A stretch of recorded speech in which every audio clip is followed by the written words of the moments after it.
In a world that never stands still, where stories break in seconds and moments shape history, one station keeps you connected to your nation, to the continent, to the world. From breaking news to powerful stories, from business and politics to culture, lifestyle and entertainment, we inform, we inspire, we keep you ahead. This is more than television. This is your window to everywhere that matters. Aneke TV. Move with the world.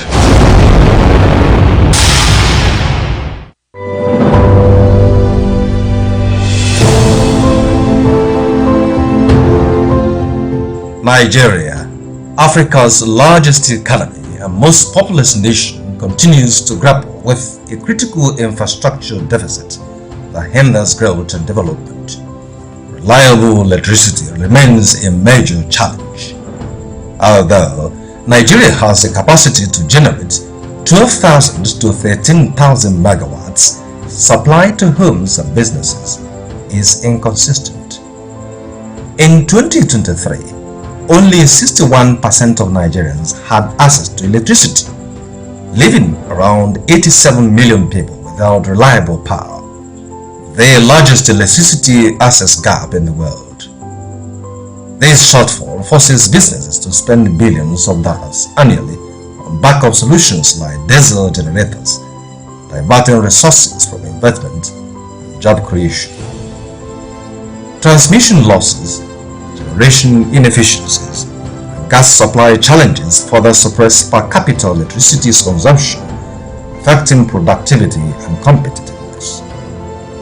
Transport infrastructure also lags behind demand. While Nigeria has an extensive road network, over 70% of roads are in poor condition, slowing the movement of goods and people, raising transport costs for farmers and traders. Rail development remains limited, with only about 3,500 kilometers of operational track, insufficient for a country of over 220 million people. Overall, Nigeria's infrastructure stock, including roads, power systems, bridges, water systems, and digital networks, is estimated at about 30% of GDP, far below 70% international benchmark. This gap continues to constrain productivity and foreign investment. Water and sanitation infrastructure also fall short, leaving millions without access to safe drinking water or adequate sanitation. These affect public health, school attendance, and economic participation.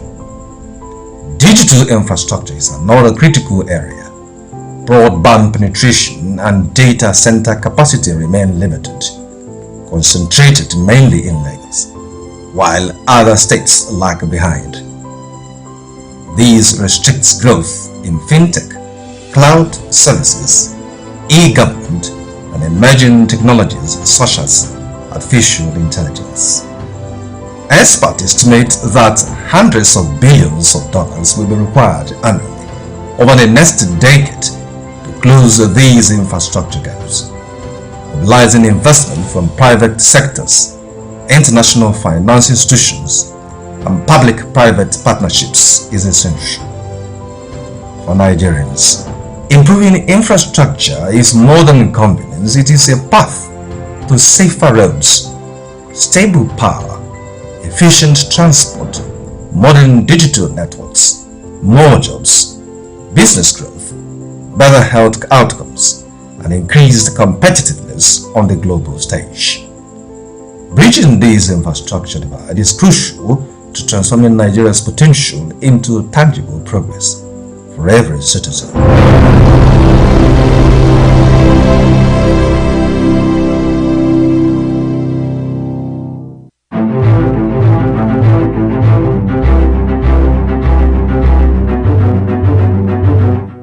Morning headlines before you step out. Midday midday updates while you work, evening analysis when the day winds down. Wherever life takes you, Aneke TV keeps you informed, connected, and ahead. Aneke TV. Move with the world.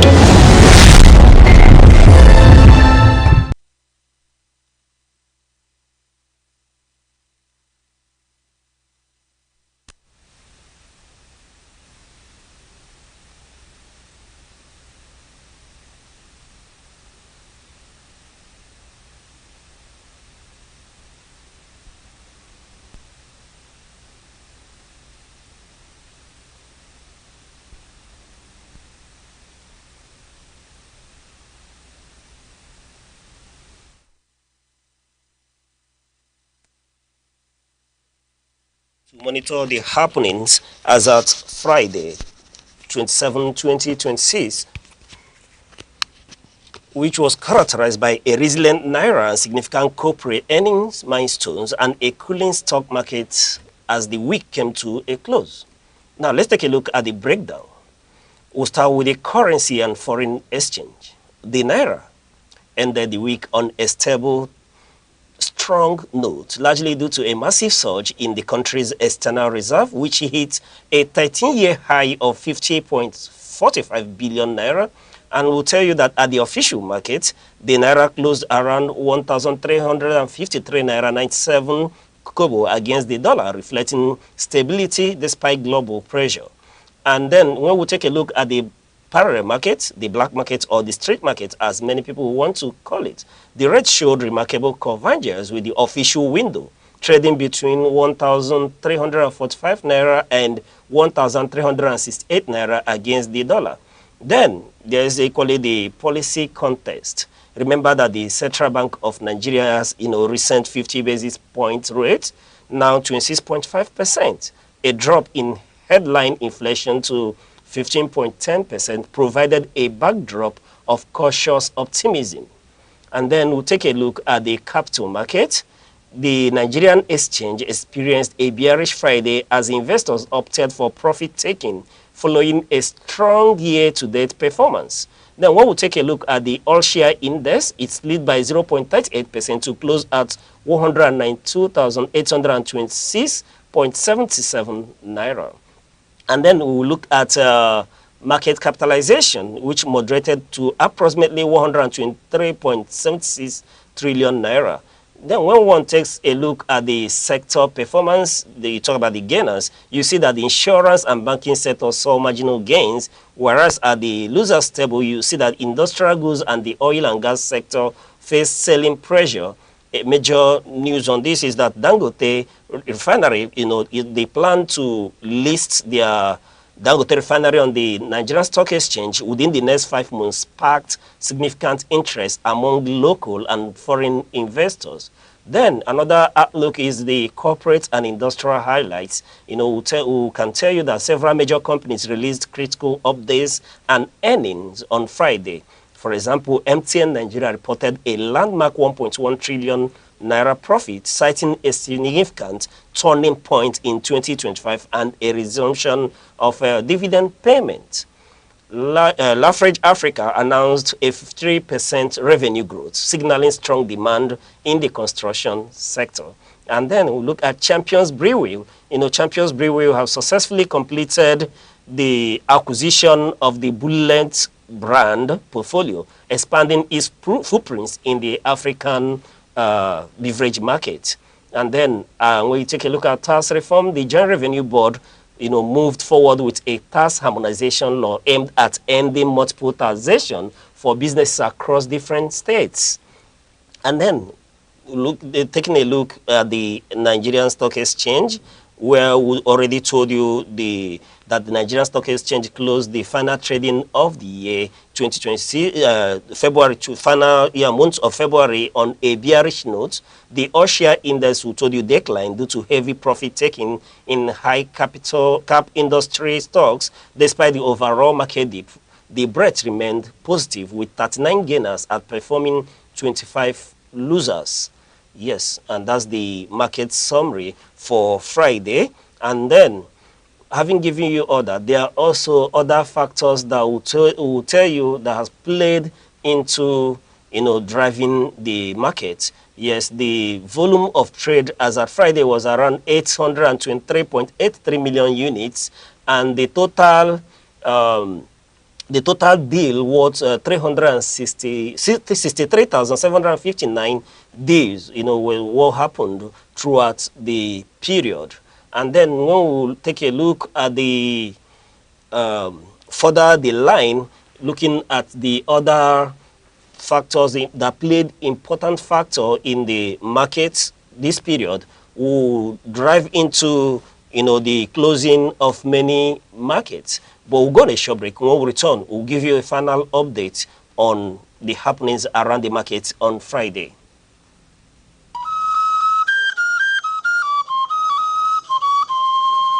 Need ad replacements, coverage for events, or the latest news stories?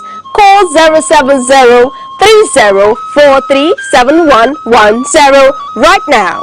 Aneke TV, move with the world.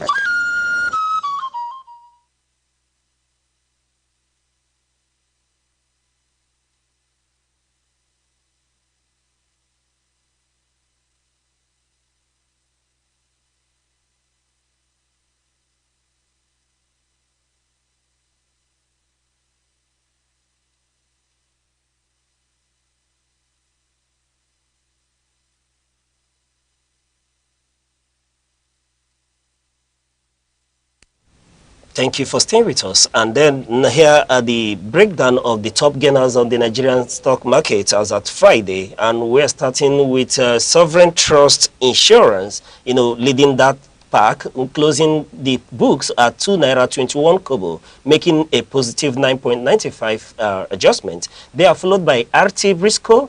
RT Briscoe closes trading at 12 naira 51 kobo, making equally 9.93% adjustment. And they are followed by other groups. Ella Lakes equally closed at 13 naira on Friday, making a positive adjustment of 9.70%. And then here we see Omatek equally in the fray. Omatek closed at 2 naira 60 kobo, making equally a positive 9.70% adjustment. And when we take a look at the losers, the top 5 losers, are led by the industrial and consumer goods sector, particularly Dangote Cement, were in the primary drivers behind the index decline, company closing price and all that. And then leading this pack, we saw Mikio Industries, closed trading at 75 naira 85 kobo, making a negative dip of 9.97%. And they are followed by Maya PLC, which closed trading at 18 naira 65 kobo, in the negative of 9.90%. And we are seeing that communication in the fray as well. That communication closed trading at 2 naira 11 kobo, making a negative adjustment of 9.83%. Here they are followed by Champion Breweries, which closed trading at 18 naira in the dip of 6.49%. Dangote Cement closed at 779 naira, making a dip of 6.09%. The market activities will tell you, by leaders, the investors focused heavily on the banking sector and then the recently high performance insurance tickers. The volume leaders, Fortis Global Insurance, who has been at it for some time, making 146.6 million units of shares that was exchanged. And then when we look at the value leaders in terms of value, is Zenith Bank PLC. Zenith Bank, shares traded as at Friday was around 7.1 billion naira. Now, let's take a look at the Naira performance. Moving forward to Naira performance as at Friday, 27, 2026, the Naira maintained a stable and resilient posture against major global currencies. Supported by, this resilience is supported by a significant increase in external revenue and improved liquidity in the banking sector. Naira exchange rate as of Friday, at the currency official market, will tell you between the official market and the parallel market, we saw that the dollar, was able to steady against the dollar at 1,353 naira 97 kobo to 1,000 368 naira as against the dollar. And then against the British pound, we saw that the naira was around 1,833 naira 42 kobo and 1,860 between the official and the para market as against the British pound. And when we look at the naira performance as against the euro, we saw that at the official market, the naira traded at 1,541 naira 15 kobo as against the 1,550 to 1,565 at the parallel market against the euro. Now, let's take a look at the key takeaways from Friday's performance. Will tell you that at the market convergence, the spread between the official and black market rates remained remarkably narrow, under 1.5%. The convergence is largely attributed to CBN's successful integration of the Bureau de Change operators into the formal supply chain. And then another factor we'll look at is the external reserve. The external reserve boost. Yes, the naira was boosted by the news of Nigerian foreign reserve hitting a 13-year high of 50.45 billion US dollars, which provided the central bank with more firepower to defend the currency. Now, when we take a look at balancing the demand, as at Friday, despite being a Friday, traditionally a day of high demand for weekend travel and important settlements, authorized dealers reported a consistent flow of forex, preventing the usual end-of-the-week volatility. And then, moving over from the naira performance, let's take a look at the Brent crude performance as at Friday, 2026 as well. It was a significant rally driven by a sharp escalation in the Middle Eastern geopolitical tension and disappointing progress in international diplomatic talks. Now, here is the performance matrix. When we look at the pricing for the closing of the day, the Brent crude closed approximately at 72.87 cents against to 73.27 cents on Friday. And then this daily change, saw about 2.87% change. That's $2.03 as at that Friday. And then other factors, during the intraday range, we saw that the Brent crude was traded as low as $70 and a high of $73 before it closed at that $72 mark. And then when we look at the benchmark contest, this jump, was pushed Brent to a 30-week high, its strongest level since July 2025. And when we look at the market drivers, we can tell you that the geopolitical risk is part of the issues that have made the prices surge, following reports of unprecedented military strikes in the Middle East involving US, Israel, and Iran. This led to immediate fears of supply disruption at the Strait of Hormuz, a critical checkpoint for 20% of the world's oil distribution. And then we'll take a look at another factor, which is the diplomatic stagnation. Report that the U.S. officials left negotiation in Geneva, frustrated by a lack of progress added to the market's risk on sentiment as the weekend approached. Another issue here is when we'll take a look, is that influence the price of the market is the technical momentum. The breach of the $72 resistance level triggered algorithmic buying and extending the month-to-date gains for Brent over 8%. Then another important factor that we should look at here is the impact on Nigeria. For Nigeria, the rise of Brent prices above $70 mark is a double-edged sword. One is that, yes, this surge is a revenue boost. Higher prices strengthen the country's foreign exchange earnings and support the recent growth in external reserve. Remember, we told you that it's around $50.45 billion already. And then, second impact or implication for Nigeria is the subsidy pricing pressure. Increased crude cost exert upward pressure on the landed cost of refined products, potentially impacting the domestic fuel price stability. How this oil price surge might impact the landing cost of petrol in Nigeria for the coming week. You see that the surge in Brent crude to some 3.27 cents dollar on Friday has immediate and significant implication for the landing cost of PMS in Nigeria, because Nigeria's downstream sector is largely deregulated and domestic prices now track global crude movements almost in real time. Now, if we move forward to venture into an analysis of how this surge will likely impact fuel costs in the coming week, we've told you about the landing cost projection, which as of mid-February, when Brent was trading around $68 to $69, the estimated landing cost of petrol was approximately 737.68 naira per liter. With Brent now cruising or crossing the $73 mark, is estimated that new landing cost analysis will be around between 880 naira and 920 naira per liter this week. So most favorably, the 1,000 threshold. Yeah, oil marketers have warned that if crude prices stay above $73 and the naira experiences any sudden volatility, the retail price at the pump could, cross the 1,000 naira per liter mark in many states, especially those far from coastal depots.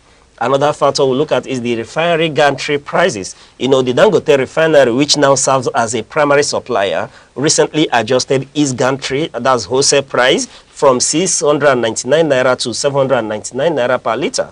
Expectation with the crude being that primary raw material, another upward adjustment to the gantry price is expected in the coming days to reflect the new $73 per barrel reality.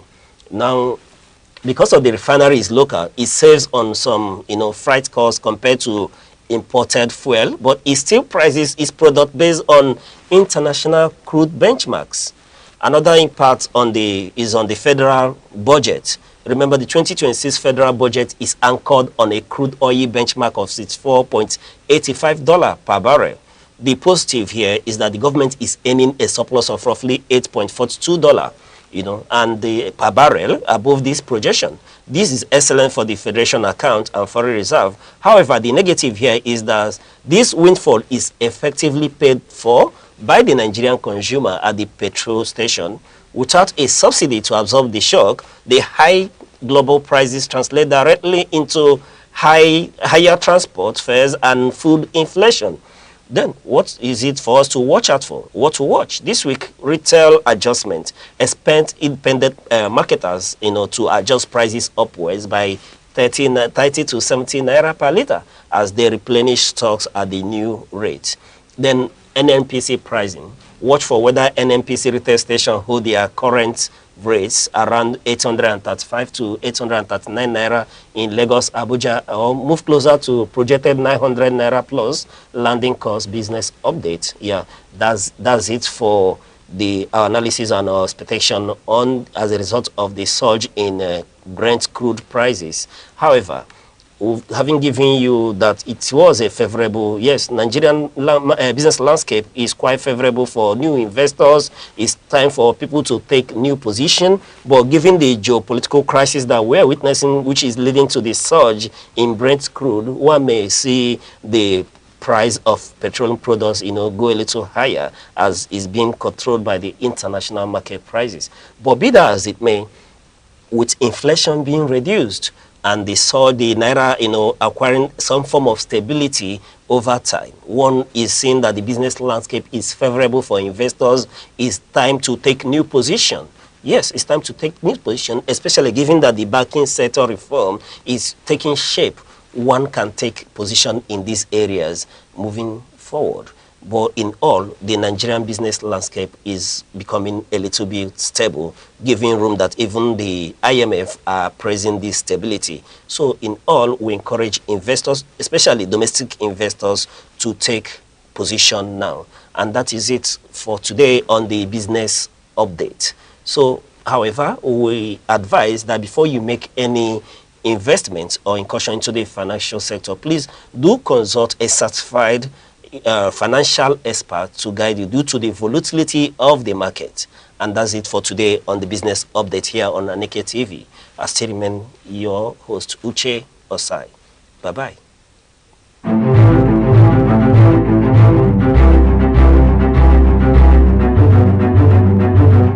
Morning headlines before you step out.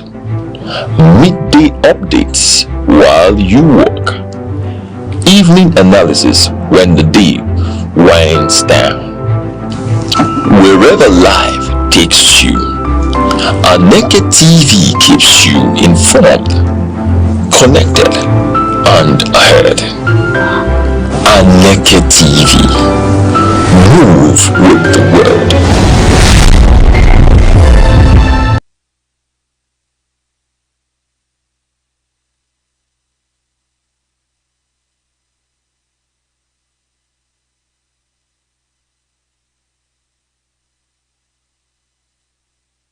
Across Nigeria, electricity has become an everyday struggle. Blackouts are no longer occasional, they are part of daily life for millions of Nigerians. In homes, families spend long hours in darkness. Parents worry about keeping food fresh. Children struggle to study, and the cost of running generators adds to household expenses in an already challenging economy.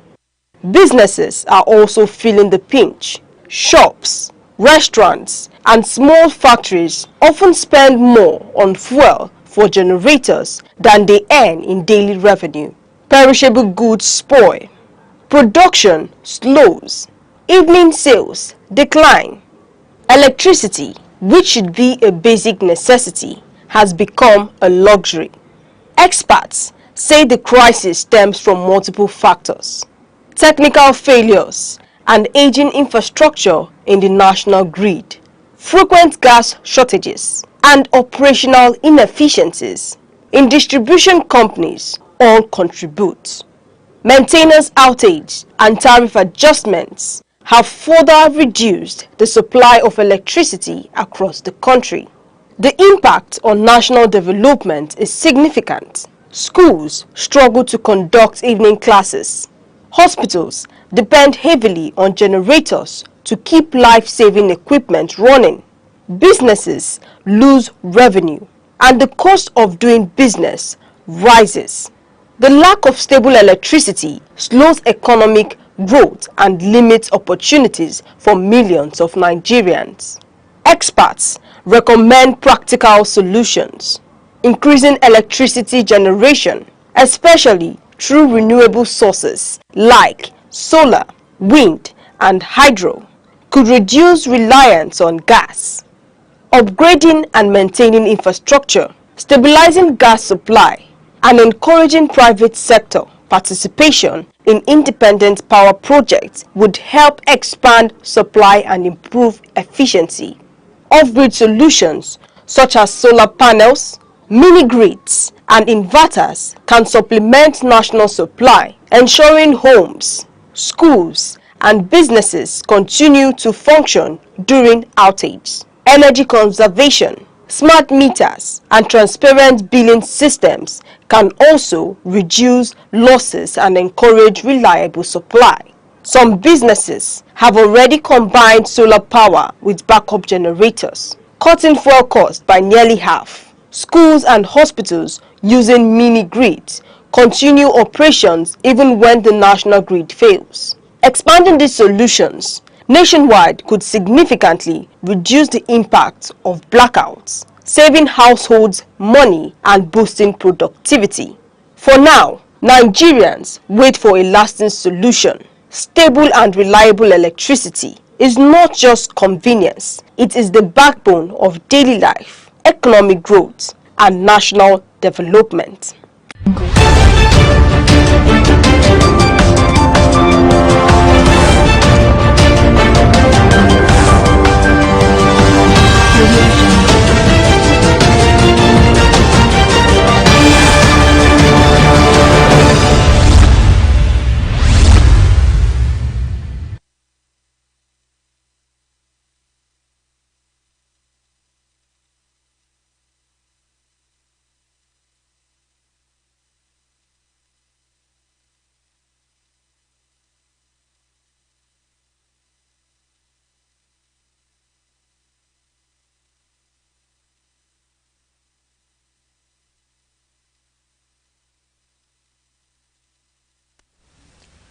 Good morning and welcome to News Around the Globe on Aneke TV. We also warmly welcome you to the month of March. May this new month bring renewed hope, progress, and success to you and your loved ones. I'm Good Hope Chukuma. Glad to have you join us. Headlines: Presidency dismisses viral claim of attempted poisoning at presidential villa. Aneke to conduct national mock election to test 2027 result transmission system. On the foreign scene, President Trump highlights rapid gains in U.S.-Israeli military action against Iran. Now the news in details. The presidency has dismissed as fails a viral video alleging that a chef at a presidential villa attempted to poison President Bola Ahmed Tinubu. The report, which circulated widely on social media, claimed that a high-level security operation was underway at the State House, Abuja, following a supposed threat to the president's life. Special advisor to the president on information and strategy, Bayo Onanuga, described the claim as fabricated and malicious. He stated categorically that no such incident occurred within the presidential villa. According to him, there was no arrest of any kitchen staff and no special interrogation by security operatives as alleged in the video. He urged Nigerians to disregard the end content in its entirety. The presidency warned members of the public to be cautious of unverified online materials capable of causing panic and undermining national stability, stressing that the administration remains focused on governance. The Nigerian embassy in Kuwait has advised Nigerians residing in Kuwait and Bahrain to remain vigilant amid rising tensions in the Middle East. The advisory follows recent military escalations involving the United States, Israel, and Iran. In a statement issued on Sunday, the embassy urged citizens to comply strictly with local security directives and avoid actions that could expose them to risk. It assured that measures have been put in place to monitor developments closely. A dedicated WhatsApp emergency line and coordination platform have been established to provide real-time updates and assistance to Nigerians in the affected areas. Meanwhile, the Nigerian police force says it is monitoring global developments but maintains that national security remains intact. Authorities have reassured citizens that proactive measures are in place to safeguard Nigeria's territorial integrity. The chairman of the Independent National Electoral Commission, Professor Joash Amupitan, says the commission will conduct a nationwide mock presidential election ahead of the 2027 general elections to test its result transmission infrastructure. Professor Joash disclosed this at a citizens' town hall in Abuja, explaining that the exercise is designed to evaluate the efficiency and resilience of the electronic transmission system under the nationwide conditions. He said lessons from previous elections, including off-cycle polls, would guide improvements in logistics and data management to prevent technical bottlenecks. The Aneke chairman added that the commission remains committed to strengthening transparency and credibility in the electoral process through continuous technological advancement and stakeholder engagement. Chairman of the Independent National Electoral Commission, Professor Joash Amupitan, has reiterated the Commission's commitment to delivering credible and transparent elections in 2027. Speaking at a town hall meeting in Abuja, he acknowledged the technical challenges experienced during the 2023 general elections and assured Nigerians that corrective measures have been implemented to strengthen the system. He disclosed that INEC will conduct a comprehensive mock presidential poll to further test the bimodal voter accreditation system and result transmission architecture nationwide. Professor Joash emphasized that while provisions exist in the Electoral Act for alternative collation procedures, the Commission's primary objective remains seamless electronic transmission of results to enhance public confidence. The President of the Senate, Godswill Akpabio, and First Lady, Senator Olunremi Tinubu, have inaugurated the National Assembly Chapel in Abuja. The project, conceived during the 6th Assembly, was completed after nearly 2 decades. Christian lawmakers had previously held fellowship activities in temporary locations within the National Assembly complex. Speaking at the ceremony, Senator Akpabio described the chapel as a spiritual center for reflection and moral guidance within the legislature. He commended stakeholders who sustained the vision over the years. The Senate President called on Nigerians to promote unity and peaceful coexistence across religious lines, noting the importance of collective prayers for national progress. The Plateau State Christian Pilgrims Welfare Board says 294 pilgrims from the state currently in the Middle East are safe despite regional tensions. Executive Secretary of the board, Mr. Wansum Bago, confirmed that the pilgrims have been relocated to secure areas and are under continuous monitoring in collaboration with Nigerian diplomatic authorities and host country security agencies.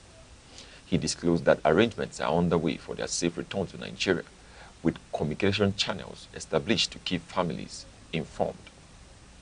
The board urged the public to disregard unverified reports and assured that updates would be provided as the evacuation process progresses. Troops of Operation Hadinkai have repelled coordinated attacks by suspected ISWAP insurgents on 3 forward operating bases in Borno State. The incidents occurred between February 28 and March 1st in Manyati, Gaji Ghana, and Gaji Dram. The Nigerian army confirmed that 11 insurgents were neutralized during the encounters. One military officer lost his life in the line of duty, while another soldier sustained injuries and is receiving medical attention. Troops also recovered weapons and other equipment from the attackers. Military authorities say operations have been intensified across the theater to dismantle insurgent logistics networks and maintains control of all strategic locations. Governor of Ebonyi State, Francis Wifru, has ordered intensified security operations following the abduction of the traditional ruler of Ndufu, Aneke, in Ikwo local government area. The monarch, Ezogo Francis Igwe, was reportedly abducted by unidentified gunmen while on his way to church on Sunday morning. Governor Wifru condemned the incident and directed security agencies to coordinate efforts to secure the monarch's immediate release and apprehend those responsible. The state government has appealed to residents to remain calm and provide useful information to security agencies to aid ongoing investigations. The executive chairman of Udenu local government area of Enugu State, Aneke, has inaugurated 6 solar-powered boreholes across the council area. The projects are located at Oboleke, Oba Ward 1, Oba Ward 2, Ezimo, Imilike, and Udenedem wards. Speaking at the ceremony, the chairman said the initiative is aimed at addressing water scarcity and improving public health in line with the development priorities of Governor Peter Mba of Enugu State. Aneke urged residents to protect the facilities from vandalism and ensure proper maintenance to guarantee long-term sustainability. The exercise is the first of its kind in the history of the council area, with each borehole having a projected lifespan of 50 years if maintained properly. Remember, the news around the globe is coming to you live from Aneke TV. Stay connected with us on all social media platforms: Facebook, X, Instagram, TikTok, and YouTube, all at Aneke TV. Now a quick recap of our major stories making the news. Presidency debunks alleged poisoning incident at the presidential villa. Aneke to conduct nationwide mock election ahead of 2027 general polls. Coming up shortly, U.S. President Donald Trump claims progress in joint military operations with Israel against Iran. We'll be right back.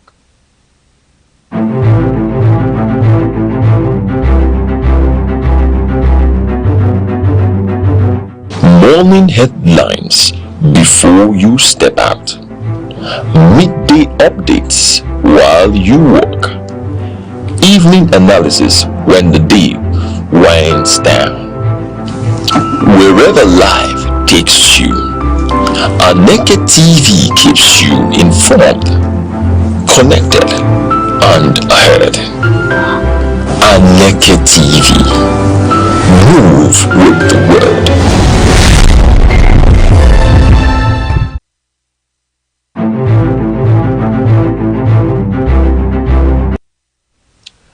Welcome back.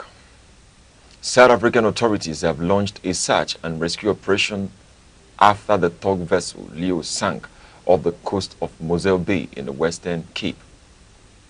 The vessel reportedly issued a distress call over the weekend, citing uncontrolled water ingress before contact was lost. The South African Maritime Safety Authority and the South African Search and Rescue Unit confirmed that 12 of the 18 crew members on board have been rescued. One crew member is presumed dead. Rescue teams remain at sea, approximately 80 nautical miles offshore, searching for 5 missing crew members despite adverse weather conditions and heavy swells. Authorities say investigations will commence to determine the cause of the sinking once rescue operations are concluded. United States President Donald Trump has stated that joint military operations between the United States and Israel targeted senior Iranian officials. In an interview with Fox News, he described the strikes as decisive and strategically significant. According to him, the operation focused on high-ranking figures within Iran's political and military structure, including members of the Islamic Revolutionary Guard Corps. He claimed the strikes addressed what he termed immediate security threats. The report has heightened tensions across the Middle East, with global oil prices reacting sharply amid concerns over regional stability and maritime security in the Gulf. International observers have called for restraint, warning that further escalation could destabilize global energy markets and intensify geopolitical uncertainty. German Chancellor Friedrich Merz has called for the development of a coordinated international roadmap for stability following recent military strikes targeting Iranian leadership. Speaking in Berlin, Chancellor Merz emphasized the need for a structured post-conflict framework to prevent further regional destabilization. He stated that long-term peace and security must remain the priority. The Chancellor reaffirmed Germany's commitment to diplomatic engagement while stressing the importance of preventing nuclear proliferation and promoting regional security. He also warned that Germany would not tolerate any retaliatory actions within its territory, assuring that security agencies are on alert. Italian Defense Minister Guido Crosetto is returning to Rome aboard a military aircraft following flight disruptions linked to heightened Middle East tensions. Minister Crosetto had been in Dubai when civilian air traffic was suspended due to regional security concerns. Italian authorities arranged a military flight to ensure his safe return. In a statement, the minister said the decision was taken to avoid potential security risks associated with commercial travel under the current circumstances. The Italian government says it continues to monitor developments in the region while prioritizing the safety of its citizens and officials abroad. Now in business, the Anambra State government has commenced the demolition of illegal structures at the Onitsha main market as part of efforts to restore order and improve safety. Officials of the Anambra State Ministry of Commerce and Industry say the exercise targets unauthorized extensions, blocked access routes, and structures erected in violation of market regulations. Authorities noted that the operation is aimed at decongesting the market, enhancing sanitation, and reducing fire hazard within the commercial hub. Traders have been advised to comply with approved building guidelines, while the government assured that the exercise is being carried out in line with existing laws. The host communities of Nigeria producing an oil gas HOSCON has called on Niger Delta state governments to allocate a portion of the 13% derivation funds directly to host community development trusts. Speaking at a town hall meeting in Port Harcourt, HOSCON National President Chief Benjamin Tamaranebi said the funds were originally intended to benefit oil-producing communities. He urged the state governments to complement the 3% host community development fund provided under the Petroleum Industry Act to accelerate grassroots development. The Nigerian Upstream Petroleum Regulatory Commission emphasized the need for transparency, unity, and protection of oil infrastructure to ensure sustainable benefits for host communities. The federal government has signed a $1.3 billion agreement with the Africa Finance Corporation to boost Nigeria's mining sector. Minister of Solid Minerals Development, Dr. Dele Alake, said the partnership includes the construction of alumina refinery with a projected capacity of 1 million tons annually. The agreement also covers nationwide geoscience mapping to provide reliable data on mineral resources and further attract investment into the sector. Government officials say the initiative is expected to enhance foreign exchange earnings, create jobs, and support economic diversification beyond crude oil. Governor Dauda Lawal has directed the immediate transition of fully digital revenue collection system in the Zamfara state. Speaking at a town hall meeting in Gusau, the governor said the policy eliminates cash transactions across government agencies to curb revenue leakages. Revenue assessment and collection will now be centralized under the Zamfara State Internal Revenue Service in line with existing tax reform laws. The administration says the reform is aimed at improving transparency, boosting internally generated revenue, and strengthening fiscal accountability. Now in sports, Arsenal FC defeated Chelsea FC 2-1 at the Emirates Stadium to strengthen their position in the Premier League title race. Defenders William Saliba and Joran Timber scored from set pieces to secure victory for the Gunners, while Chelsea had a player sent off during the encounter. The result moves Arsenal 5 points clear at the top of the table pending other fixtures. In another match, Super Eagles midfielder Alex Iwobi scored the decisive goal in Fulham's 2-1 win over Tottenham Hotspur, impacting the standards at both ends of the table. Now in entertainment, social media influencer Michelle Mokoro, popularly known as King Michi, is reported to be alive following conflicting online reports about her health status. Her management had earlier posted a statement claiming she passed away at a hospital in Abuja, but the hospital denied the report, stating she was not admitted at the facility. Subsequently, her management clarified that she is receiving care and recovering. The incident followed a widely circulated live broadcast that raised concerns about her well-being. The development has sparked renewed conversations about mental health awareness, online harassment, and responsible use of social media platforms. The wife of a Nigerian singer, Shanko Rashid, has made allegations of domestic abuse and neglect in a viral video circulating online. She claimed that following a recent family tragedy involving their late son, she faced threats and abandonment. The singer has not publicly responded to the allegations. The matter has generated significant public reaction with calls for due process and proper investigation by relevant authorities. Observers say the situation highlights the need for increased awareness on domestic violence and family welfare issues within the entertainment industry and the broader society. And finally, before we go on news around the globe, a recap of our top stories. The presidency has dismissed as fails the malicious and viral report alleging that a chef at the presidential villa attempting to poison President Bola Ahmed Tinubu.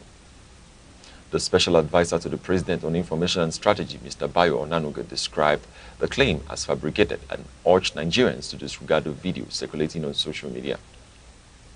The chairman of the Independent National Electoral Commission, Professor Joash Amupitan, has announced plans to conduct a nationwide mock presidential election ahead of the 2027 general elections.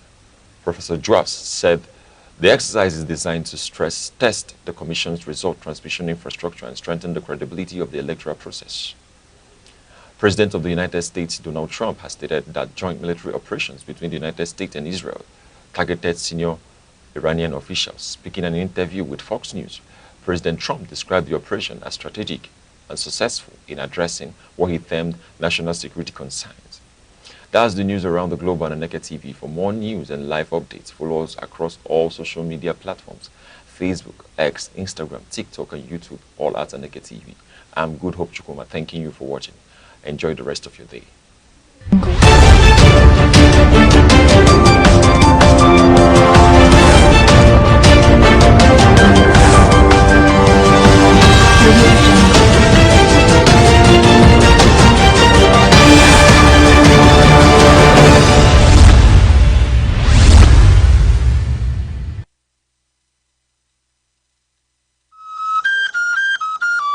Chinua Achebe taught the world that African stories matter. Through Things Fall Apart, gave voice to the colonized and challenged stereotypes. His legacy is proof that the pen can shape perception and preserve identity. Across Nigeria, electricity has become an everyday struggle. Blackouts are no longer occasional, they are part of daily life for millions of Nigerians. In homes, families spend long hours in darkness. Parents worry about keeping food fresh. Children struggle to study. And the cost of running generators adds to household expenses in an already challenging economy. Businesses are also feeling the pinch. Shops, restaurants, and small factories often spend more on fuel for generators than they earn in daily revenue. Perishable goods spoil. Production slows. Evening sales decline. Electricity, which should be a basic necessity, has become a luxury. Experts say the crisis stems from multiple factors: technical failures and aging infrastructure in the national grid, frequent gas shortages, and operational inefficiencies in distribution companies all contribute. Maintenance outage and tariff adjustments have further reduced the supply of electricity across the country. The impact on national development is significant. Schools struggle to conduct evening classes. Hospitals depend heavily on generators to keep life-saving equipment running. Businesses lose revenue, and the cost of doing business rises. The lack of stable electricity slows economic growth and limits opportunities for millions of Nigerians. Experts recommend practical solutions, increasing electricity generation, especially through renewable sources like solar, wind, and hydro, could reduce reliance on gas. Upgrading and maintaining infrastructure, stabilizing gas supply, and encouraging private sector participation in independent power projects would help expand supply and improve efficiency. Off-grid solutions such as solar panels, mini-grids, and inverters can supplement national supply, ensuring homes, schools, and businesses continue to function during outages. Energy conservation, smart meters, and transparent billing systems can also reduce losses and encourage reliable supply. Some businesses have already combined solar power with backup generators, cutting fuel costs by nearly half. Schools and hospitals using mini-grids continue operations even when the national grid fails. Expanding these solutions nationwide could significantly reduce the impact of blackouts, saving households money and boosting productivity.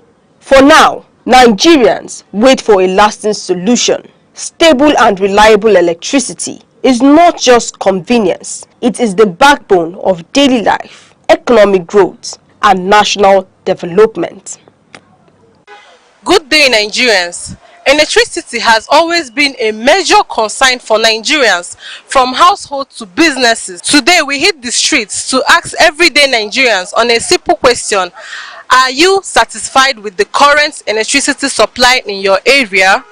I think there is a little improvement in terms of distribution, but the tariff, I'm not happy with the tariff. There is an increase in tariff. It's not about where I live. Everybody feels it because, I mean, whatever you put in, before a day or two, it goes up. So, yeah, it's not satisfactory. So they need to review the tariff, you know, to a government that feels for the people. People should enjoy something from the government. Almost all the things that are controlled by the state is on the increase. Think about electricity, think about fuel supply, water supply. It's not fair. An average Nigerian deserves a bit of fresh air, you know, so they can start it with reducing the tariff. For once, let's feel a reduction in tariff. I'm not satisfied at all. The tariff is very, very high. Like 4 units for 1,000 naira is too much. It's too high. They should be giving us like 10 units for 1,000, please. It's too high. It's affecting me because I'm using industrial machine. I'm using a lot of electronics, so it's affecting me seriously. Sometimes you will collect a customer clothes that will charge the person like 10,000 naira. The light that you buy to sew the clothes is even more than the money that you charge the customer, so it's too high. Please, they should do something about it. They should do something about it. Even if they should increase the units. That 4 units for 1,000 naira is too much. It's too much. Please, not fully satisfied, but it's the better. It's very, very better. I'm from the village, and we are getting it better now. At least when we have full light, and there's no day we don't have it. So I'm very happy now that something is very, very fine. Please, very fine. I mean very fine. Before, it used to affect me because I may not have the main thing I have is the fridge and the phone. So at times I will put something inside the fridge, it will spoil. But now it's no more like that. When I put, if there's no light in the morning, it will be in the night. Then my phone now is always available. Yes, there's a big change. We are doing better. Please, myself and other people around me will confirm, because it's a village that know the most thing that is happening. there should be a constant interaction, one-on-one interaction, with stakeholder. There should be a kind of maybe monthly, I get me, or quarterly. The electricity distribution should convene a stakeholder meeting so that we can sit down and interact to know the way forward. Because the way things are, almost our earning is going into electricity. They provide light very well, but the price is kind of high. But their light is, at least in a 24-hour space, we can have light for 20 hours. So the light is very stable. But it's just the amount, the tariff that is high. There is a significant improvement in supply, I must confess. Yes, there is remarkable improvement. I can acknowledge that. But where the problem lies is most transformers are overloaded. And when it drops, when some phase fails, the response is not rapid. It's always very, very sluggish. Then in terms of tariff, government should try to subsidize electricity for the citizens. If this economy will thrive, 200 and something naira per, what is that, kilowatts or whatever, is so outrageous in the current economy. Many Nigerians are poor. It's necessarily affecting us. Everybody is not comfortable. The business is affecting, livelihood is affecting, because when there's light, when there's electricity available, a lot of it takes shape. But when those things are not there, a lot of things will begin to dwindle, and many persons lives with the service of electricity. There are things you may not even use your generator to operate with. There are things you might use electricity to get into doing. But when those things are not there, it affects everybody. Even the consumers and the producers. It affects the whole structure of the society. So if those who are operating the electricity system in our society will not begin to understand that they are serving people, and the people know what they are doing, we are interested, we want to use these things for our daily well-being, then things will begin to flow very well. Personally, I'm not satisfied in any way. Because, you see, sometimes it will take some time before they will bring the light. Sometimes they will bring it in a epileptic way, yet they still collect their money. They don't miss to collect their money. So for me, I'm not satisfied. I think they have to do some kind of reforms in their ministry, or whatever I should call it. Understand? Because it's not the consumers that will come and do whatever that is necessary to be done. It's the power authority. They are the people that will have to do something to improve the supply. But people are not getting the regular supply needed, but they collect money on a regular basis. We have constant light, but the tariff is actually expensive. And I don't know about other people that could not or cannot afford tariff, how they are actually managing. They should reduce it a little. The amount for buying unit of light, they should bring it down a little. Though I'm impressed with the amount of light we are getting currently, but it's too expensive, to be honest. From Lagos to Enugu, Nigerians share their thoughts on the state of electricity today. Whether it's consistent power or consistent outrage, one thing is clear: electricity remains a top concern. We want to hear from you. Comment below, let us know your experience. Chinaza Ifeanyi, Aneke TV. Across Nigeria, electricity has become an everyday struggle. Blackouts are no longer occasional, they are part of daily life for millions of Nigerians. In homes, families spend long hours. Every second, the world changes. Markets rise. Leaders speak. Stories unfold. To keep up, you don't just need news. You need clarity. You need speed. You need perspective. That's why Aneke TV brings you the global pulse. Accurate, reliable, right when it matters most. Aneke TV. Move with the world.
Greetings to everyone watching. You're tuning to Sunrise on Aneke TV, where every sunrise begins with delightfulness and purpose, bringing you today's daily dose of brightness and joy. I'm Good Hope Chukuma, coming to you live from our studio here in Enugu. And good morning to you, our global audience. Outside, wherever you are, at home, in your office, or in transit. Thank you for letting us into your space this beautiful morning. We're here to refresh, inform, and motivate. We'll go on a short break, and when we return, we will continue with the sunrise.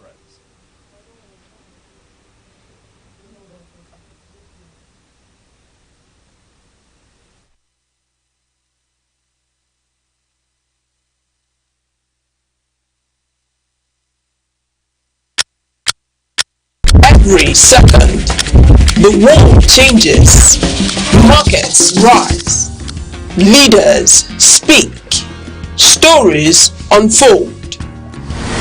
To keep up, you don't just need news, you need clarity, you need speed, you need perspective. That's why Aneke TV brings you the global pulse. Accurate, reliable, right when it matters most. Aneke TV. Move with the world.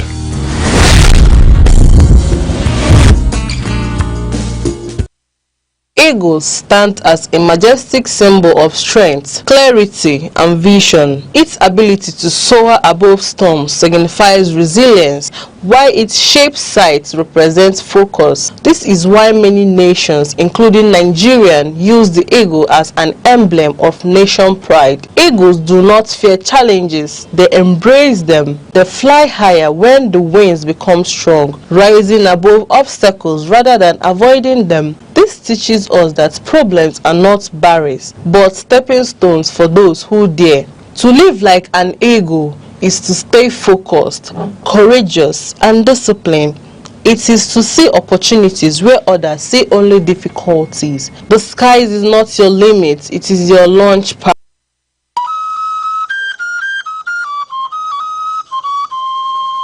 Need ad replacements, coverage for events, or the latest news stories? Call 070-3043-7110 right now and make a TV move with the world.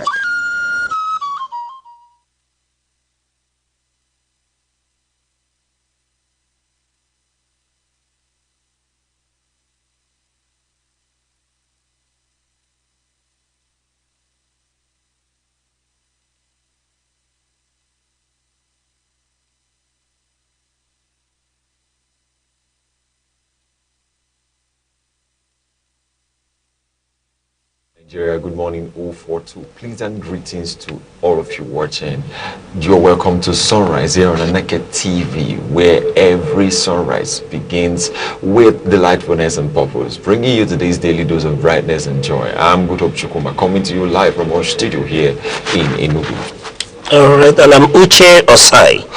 Good morning to you, our global audience, wherever you are. Are you home, in your office, or in traffic? Thank you for letting us into your space this beautiful Monday morning. Always, we're here to refresh, inform, and motivate. It's Monday, 2nd day of March 2026. It's another new day, new and wonderful edition of Sunrise. So it's a power-packed morning with the latest news, weather, business stock updates, hot topics, and that Sunrise Spark to help you own the day. So, relax, grab that cup of coffee or tea, enjoy the ride, because the sunrise is here. Coming up shortly, we'll kick things off with our quote of the day, something thoughtful to shift your perspective and help you stay well driven or focused. Then, it's straight into the day's top headlines. All the key news updates that you need to remain informed will be shared, hot, tasty, and of course, debated. We'll also give you a full weather forecast for cities across the southeast and beyond, so you know what to expect before stepping out. And later we'll wrap this up by bringing you our business news update and the sports oracle himself, where we'll introduce you to the world of sports. All right, now to our inspirational segment, and it's coming from an African proverb which says, every morning a gazelle wakes up. Every morning a gazelle wakes up, it knows it must run faster than the lion or it will be killed. Every morning in Africa a gazelle wakes up, and it doesn't just stay. It doesn't matter whether it wants itself to be where it is. What matters is that he has to remember, it has to remind itself that it has to run fast, because if it stays where it is, a lion will get to the gazelle and kill it. So this thing happens a lot of time. That means that when we are in life, when we are living in life, when we wake up, once we are aware of our consciousness, we should retrace our steps. We should actually know where we came from or where we are and move on from there to get to where we should go. If not, we will have issues. If not, life will meet us at the point of not being so prepared. And it's an inspirational segment. It is another opportunity to grow and fight for your dreams, to protect what you've built, and to move one step ahead of yesterday's version of yourself. The world is moving, you know. Opportunities are evolving. Competition is moving. If you stand still, you fall behind. You cannot survive today with yesterday's effort. You cannot win tomorrow with today's laziness. Some days you will feel like the gazelle, you know, pressured, chased, stretched. Other days you will feel like the lion, hungry, determined, ready to conquer. This happens a lot of times. I've experienced it as a young person and as someone who understands what it means. But in both reasons, one thing remains the same. You must move. Run toward your goal. Run away from excuses. Run past fear. Run beyond comfort, because when the sun rises, life does not wait. So wake up with purpose, wake up with fire, wake up ready to run, and don't stop. Yes, Mr. Chi, here is our inspiration segment for today. So what is it with you, sir? All right, quite eloquently you've spoken about this quote. You know, speaking to the proverb, our forefathers, whenever I hear African proverbs, I marvel at the in-depth of their wisdom. When they speak, one is listening, and you wonder where that knowledge comes from. At times you think is esoteric, is beyond the ordinary. You know, for our forefathers to come up and tell you that yes, when a gazelle wakes up, it knows that it must run faster than the fastest lion or it will be killed. What is it telling us? It reminds me of a saying that one who is being chased by a lion doesn't run in the same manner someone who is being chased by a dog runs. You have to run faster when you're being chased by a lion, and you have to, you know, not at the same pace with one who is being chased by a bingo. So the fact remains here is the emphasis is not about the gazelle. No, our fathers are not telling us about the gazelle, the speed or the urgency with which the gazelle has to wake up and run faster every morning. No, to get the bottom line here, you have to understand the gazelle and the lion. The emphasis here this morning is for you to rise up and shine. Stand from where you are. Get up from your bed this morning and begin to run, move faster. The world waits for no one. Yes, the tick-tock stops for no one. It keeps ticking. And when you make haste while the sun shines, so you need to move up. Get at it. Do you need to go to the marketplace this morning? You are being weighed down by the fact that throughout last week the market was dull, and for that reason you want to stay in bed, cover yourself with a duvet. No, get out there, hustle with other people. The day is anew and it will usher in new opportunities. Go out, open that shop, stay in it, calling customers. Things will definitely improve, and the day will never meet you where it left you. Keep striving. That's the only way you will move up in life. And I remember that I always cite example with our successful people. When you look at the likes of Dangote, why wouldn't a Dangote be in bed at this hour? Why will a Dangote be up at midnight? Why would the likes of Mike Adenuga be up and about? Why would Tony Elumelu still attend board meetings? If a P2B is still fighting, then you have no reason not to fight. Like the gazelle, you need to stand up and run faster. That's the only way to make haste. So dust that file I'm looking at in your cabinet. Go submit that proposal. Is it your CV that you're still holding? You need to get up. What is after us is beyond us. There is a need to move away from generational poverty. And to move away from generational poverty, you need to take every opportunity. Every time counts. Yes, it's a marathon, not just a sprint. So you have to be up and about this morning. Does that proposal, does that file. Go submit it again. It doesn't matter how many times you failed at it. Run fast, because what is after us is beyond lazing about, is beyond sitting down. The opportunity waits not for anyone. Is wait for only those who are prepared for it. So thank you this morning for letting us into the ways of our elders, who has told us that yes, through symbolism and analysis, that every morning a gazelle wakes up, it knows it must run faster than the fastest lion or it will be killed. So this morning the story is not about the gazelle and the lion, it's about us. Let us get up from our slumber. Let us get from where we are. There is an opportunity calling. The faster we move, the better for us. There's no wasting time.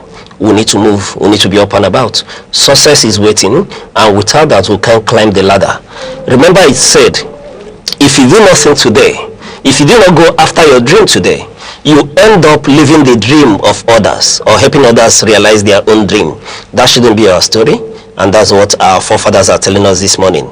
So let us get up and about. It's a new week, a bright new week. New opportunities is out there, so let's chase these opportunities. Thank you. Thank you very much for that extensive commentary on our inspirational segment for today. You're still watching Sunrise on Aneke TV. So now let's take a look at weather across major cities in the southeast. All right, we'll take a look at the weather report across major cities in the southeast today.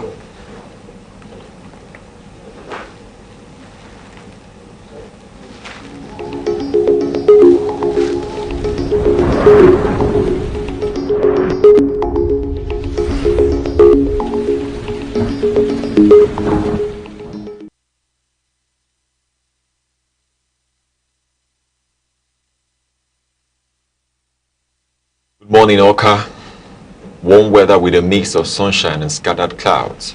Temperatures stay around the low 30 degrees Celsius, and there's a growing likelihood of showers later in the afternoon. The atmosphere feels slightly heavy due to moisture in the air, and brief but intense rainfall may occur today toward evening. Welcome to the cool city. Good morning, Enugu. The temperatures will be hovering around upper 20s to low 30 degrees Celsius. Expect a calm and partly cloudy morning, followed by increasing cloud cover as the day unfolds. Evening showers or light thunderstorms are possible, bringing a refreshing cool down. Good morning, Abakaliki. Warm conditions with partial sunshine. Afternoon cloud formation may lead to isolated showers or light thunderstorms. The heat may feel intense earlier in the day before rainfall brings slight relief. And good morning, Imo State. Welcome to my favorite city of Owerri. A humid and warm day with temperatures climbing above 30 degrees Celsius. Cloud activity increases steadily and scattered thunderstorms are likely later on. Rainfall could be moderate to heavy in some areas. Temporarily, lowering temperatures and adding a fresh feel to the air. Alright, good morning, Omar here. Intervals of sunshine and clouds throughout the day await you. Temperatures remain warm and humidity stays noticeable. There's a moderate chance of rainfall in the afternoon or early evening, typically of this season's pattern of sudden but short-lived showers. So, wherever you are in the southeast today, stay safe, stay cool, dress light, and keep an umbrella handy. Remember, that rain or shine, we've got you covered. And this is your weather report here on Sunrise on Aneke TV. We'll go to a short break and we'll be right back with more updates.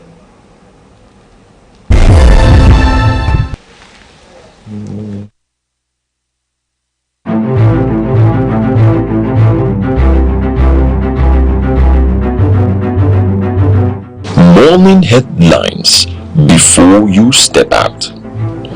Midday updates while you work. Evening analysis when the day winds down. Wherever life takes you, Aneke TV keeps you informed, connected, and ahead. Aneke TV. Move with the world.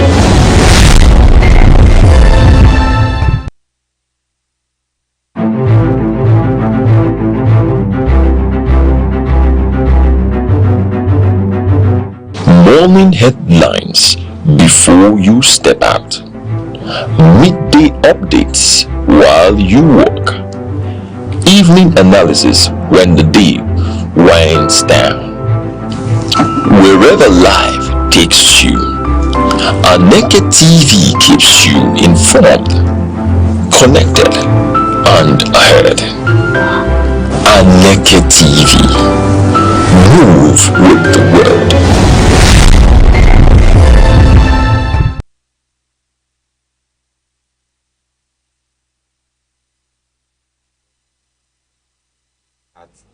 Our newspaper headlines for the day, Monday, 2nd of March 2026.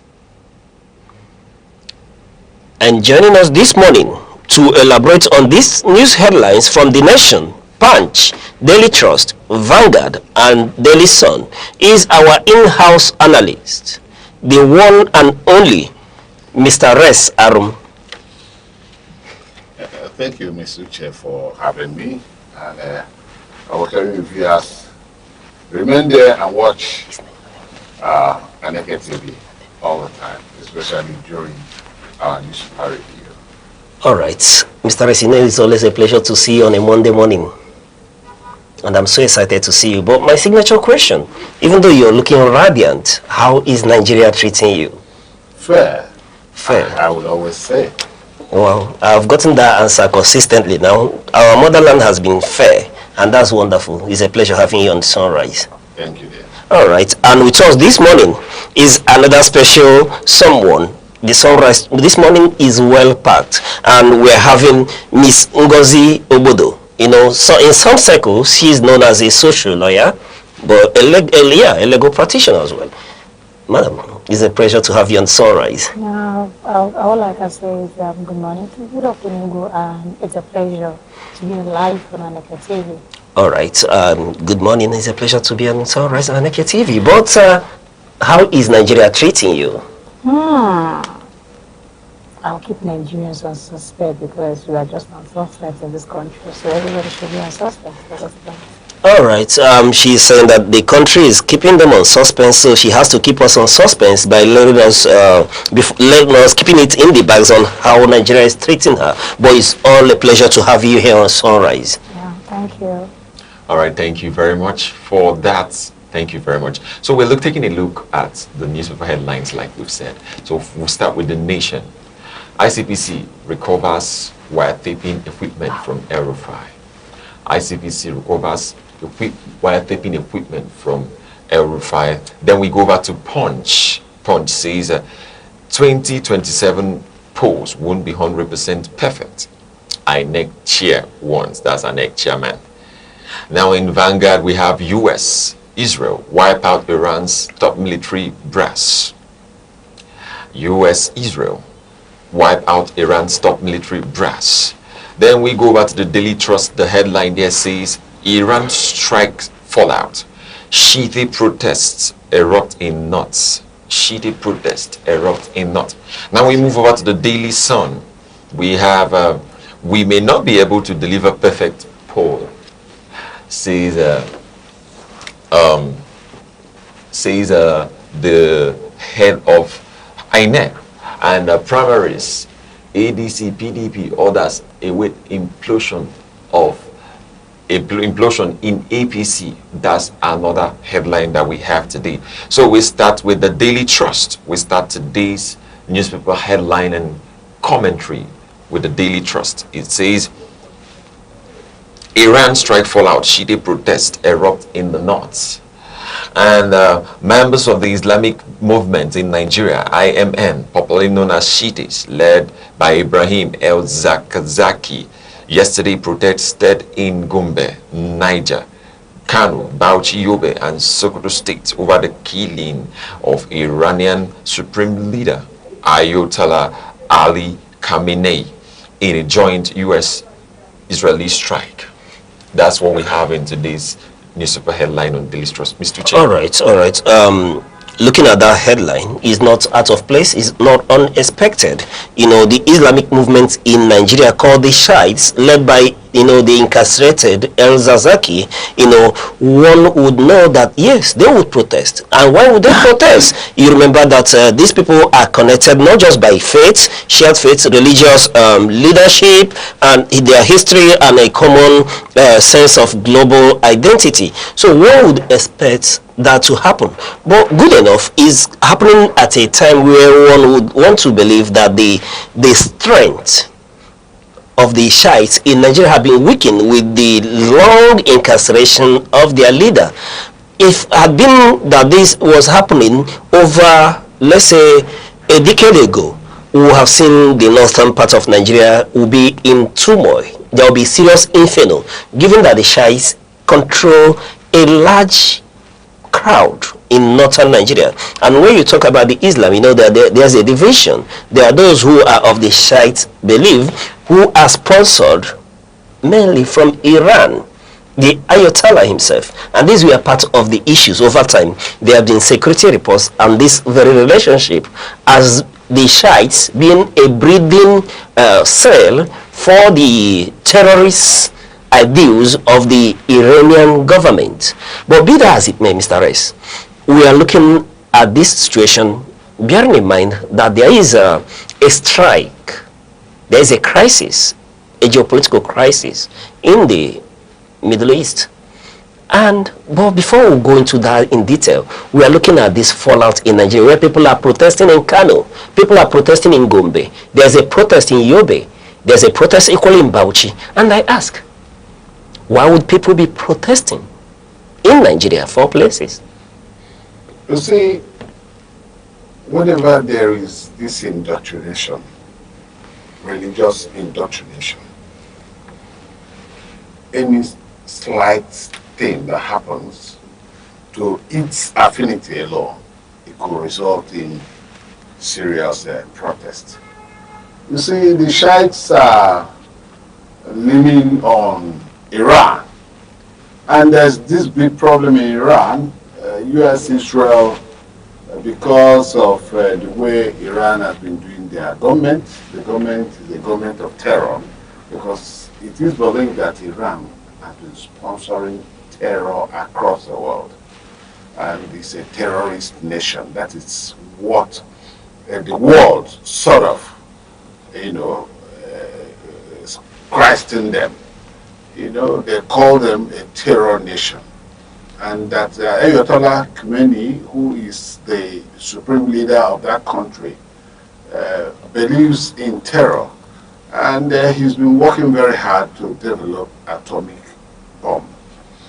And the world at large, Israel, one of the closest nations, and US, Israel's ally, are scared that if Iran gets to have atomic power or nuclear power, that they will wipe out first Israel and go for any other nation that refuses to dance to their tune. Because the government of Iran and the leadership personified in Khomeini, is terrorism personified, and is so unshaked of motion. He's like the concept of inertia, which continues in its state of uniform motion until a force acts on it. And that's exactly what is acting on it now. A force is truly acting on it, because Israel insists that Iran must not develop nuclear weapons. And the Israel ally, United States, are backing Israel in whatever form to ensure that.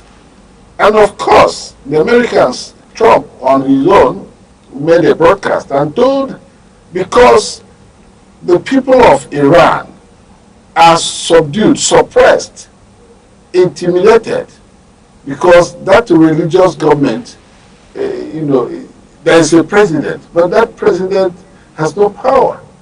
An elected president, but he doesn't exercise any power. There's no democracy. It's a dictatorship. So at the end of the day, Trump said the Iranians should come out and take their own government. So, and the thing now trickled down to Nigeria, where you have the Shiites in a good number. And when Khomeini was killed, the Shiites started a protest. So the protest is because of their affinity to their supreme leader who has been killed. And that protest is not, see, Nigeria is already battling with security problems here and there, in the terrorism and all that. And of course, those people are also part of some of the terrorism sets that we have in Nigeria. Allegedly. Yes, allegedly, yes. Allegedly, yes. But if there's nothing wrong with the Shiites, I do not know why the government of Nigeria, in a plural religious society, will continue to, we call it incarcerate their leader. And we have had situations where they rise up against security agencies and even, stage a war. So you can allege, of course we are alleging, but at the same time we have seen the practical situations in Nigeria where the Shiites came up and became security threat to Nigerians. So it is like that. And our expectation is that Nigeria will have to work hard to contain the Shiites, protest, as well as be able to nip in the bud the problems of various insecurity in various states of Nigeria, banditry, terrorism, and kidnapping, and what have you. All right. Thank you very much. I will still come back to you on the impact of this geopolitical crisis, but let's get your opinion as well. In some area, I quite disagree, because according to the Constitution, some people have, and we have freedom of religious practices.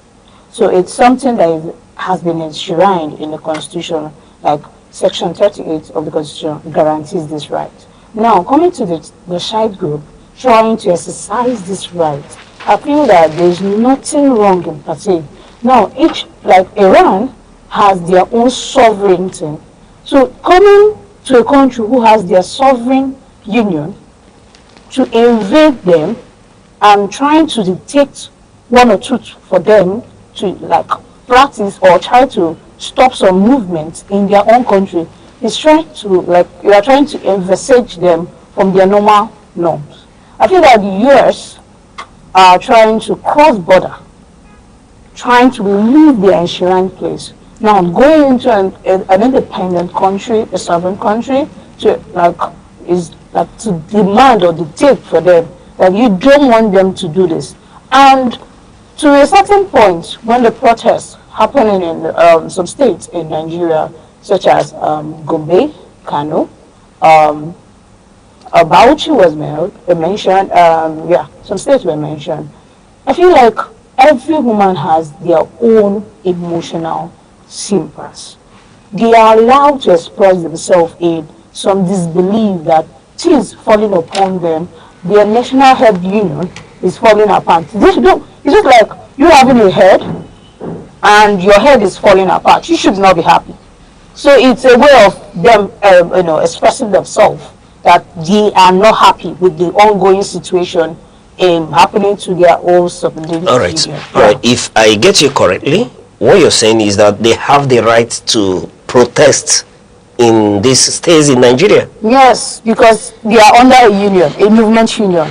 Okay, now you've cited the constitution which grants freedom of worship, freedom of religion, and perhaps freedom of association. Yeah. But if one is to take it in context, the Nigerian context, away from the geopolitical crisis in the Middle East, one would want to argue again that where one's right ends is where another person's right begins. And if you understand from what Mr. Rice was saying, would making reference to the incarceration, using the word incarceration of El Zazaki over time, one thing that has been obvious here is that the Shiite movement in Nigeria has not been free of radicalism and violence, which is why the government of Nigeria is taking a hard stance on them. And I ask again, should we, on the altar of freedom of movement and association, allow what security reports term to be a growing set of radicalized individual and ideology to thrive in Nigeria under the pretense of freedom of worship and religion? Yeah, like I always say, there's this normal quote I always say, that the person being caught is the one regarded as a thief. Okay. It doesn't mean that there are no circulating or numerous thieves out there, but the one that is being caught is the thief. Now, you cannot tell me that because there has been, reports allegedly that there have been numerous destructive activities going on in Iran, does not exonerate the fact that there are other countries out there that also orchestrate and there are so many evil and destructive activities going on. Just like when he talked about the production of nuclear weapons and bringing it in. Now, they are not the only country, you will say that they have access to those nuclear weapons. Like I always say, the one caught is the one that is regarded as a thief. All right. Quite well taken, but let's go back to looking at the issue in Iran in context, as regards acquiring of a weapon of mass destruction. Quite obviously, there are countries who are already possessing these weapons. But when you talk about the axis of evil, which Iran is among the axis of evil, Mr. Rez, looking at this, we've seen Operation Rising Lion.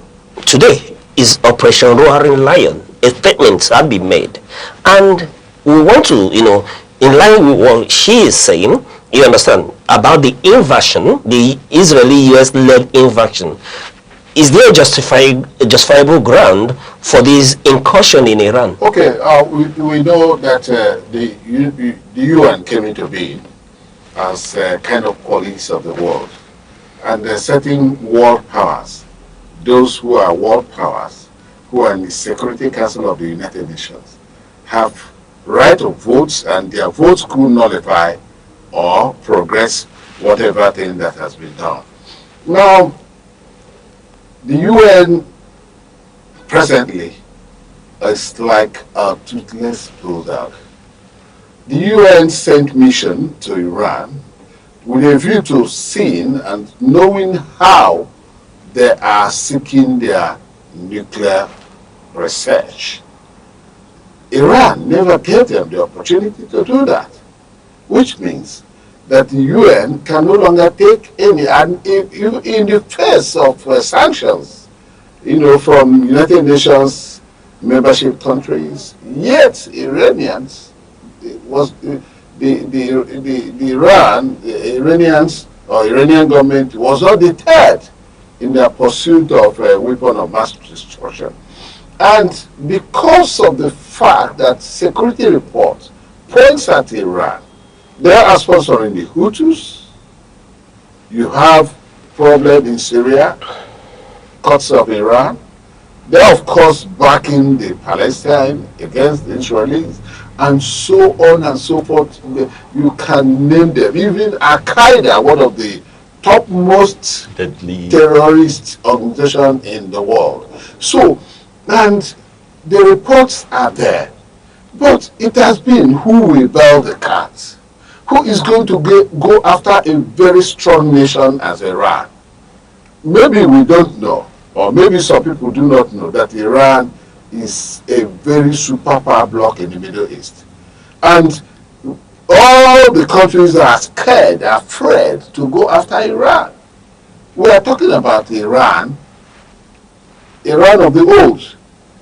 From history, they have been great nation. They have done so many things. Therefore, because people are scared of confronting them, even the UN, no sanction could repel or stop them from advancing what they were doing. So at that point, US and Israel dared the demagogue. They decided to stop them. Since you do not want to, dialogue, because they gave opportunities for dialogue on the table so many times, many years. Let us talk on why and how you are going for your nuclear. Because immediately they developed the intercontinental ballistic missile, they started using it with reckless abandon on any nation that tries anything funny. If you want to stop the terrorist group they are sponsoring, they use it on you and all that. How many times? We have seen missiles coming from, even when Israel was not rightly against them. You see missiles coming from Iran to Israel. You see, Israel is doing the problem in Syria. They came and started bombing Israel or sending bombs. Of course, we know about the Hutus that stop movement of ship, goods from various parts of the world in the seas. The Hutus were attacking and trying to stop the flourishing economy of Israel. And you know that Israel is just one religious country in the midst of entire Arabs. If it were not because America was able to have very strong diplomatic relations with the Arab nations around Israel, before now Israel would have been wiped out. But they have diplomatic relations with UAE, with Kuwait, with Saudi Arabia, and almost all the nations around Israel. Very strong. And that is why they have base. They have serious military base in all these nations. Now, Iran doesn't have anybody to work with. In Middle East, it's an Arab nation, but it doesn't have any country to work with. It's only countries from Asia and countries like Soviet Union that is playing a hide and seek, of course, it is executing a war already. So that is the situation. It is not about what right they have. The right they have, of course, as a sovereign nation, yes. But if you are a sovereign nation and you do your business legitimately, nobody will attack. But if you are a sovereign nation and you are as well impeding on the sovereignty of other nations, of course people will not throw their hands and watch you destroy other nations. You have to be destroyed if they have the power to do so. And so we believe that today America is the police of the world. And they have, of course, taken, they have taken it upon themselves to ensure that they defend, because very soon, if Iraq were to be left to go further in acquiring more power, they will next all the Middle East countries. They will next them, and nobody will stop it. They want a nuclear weapon so that if America say, we are going to fight you, you say, I'll fight you too. Because Americans are even scared about the nuclear weapon. Nobody is not scared about it, including the Russian president. Nobody. It's a weapon that could wipe out the planet. The level of stockpile of nuclear weapon presently on Earth, 9 countries that have nuclear power, including Israel. You see, it's so much that if there should be a war and there should be use of nuclear, oh God. And Mr. Ray, the one thing here, beyond the possession of this nuclear weapon, is intent to use and leaving it in the hands of a country that has over decade shouted death to Israel, death to America, because more dangerous one is a religious, fanatical, terrorist-backed leadership. The question here is not the religion of Iran, is the leaders, their disposition, their radical disposition to using Islam as a conduit or a convoy to whip massive support from the Iranian people, who are themselves equally subjugated. If you listen to President Trump while he was speaking, he told the Iranians that this affords them the opportunity to take back their government. Sure. And if you look at the protests happening around Europe and all that, particularly somewhere in France where a young man did scale through the embassy building and hoisted the original flag of Iran. Remember, pre-80s, before the Ayatollahs returned the old flags and all that, will tell you that even the majority of Iranians are so tired of the Ayatollah and the leadership they provide. But beyond that, Mr. Reyes, Operation Roaring Lion is different from other operations we've seen. The Israelis usually strike at night, but this very operation happened in early hours of the morning, when everybody was busy getting ready, going to work and all that. Nobody expected Israel to strike in the daytime. And I ask, Operation Royal Lion, do we classify it as a success? And what is the implication of this to the Nigerian economy? Okay, let me answer your later question. The implication to the economy of Nigeria, it's a two-way thing. There is a positive implication, there's also a negative implication. The positive implication is that Nigeria is going to sell their light crude, of course, one of the best in the world, at a very high cost. We may be raking in over $100 per barrel. And that will boost the economy. Of course, that will see the budget of 54 trillion realizable. There may not be a budget deficit this time if it continues that way. And then the negative aspect of it is that the masses will bear the brunt, because the price of PMS and other petroleum products is determined by the price of the crude oil in the international market, which means that the pump prices of these products will skyrocket, will go up, and it will go up in such a way that the masses, Nigerian masses, will begin to cry once more. Even when the country will be giving herself and the federating units money for purpose of development, capital and otherwise. You still may not feel the impact on the masses because there's a removal of fuel subsidy. So the monies that are coming, Nigerians, those vested with responsibility of leadership, that are managing these resources at the various levels of government, that is tiers of government, may not actually use same in such a way that the common man on the street will feel the impact. So fuel prices goes up, it will, of course, the spiral effect will go to almost every other domestic, thing, the domestic services in Nigeria. Because the moment the fuel price is high, transportation goes high. And transportation goes high, the price of goods and services will go high and all that. So these are some of the negative implications of that problem in Iran. All right. So at the other end, do we say that the Operation Roaring Lion is a success? Yes, when you say a success, yes, the people, the Iranian people, the greater percentage of the population are of course in problem.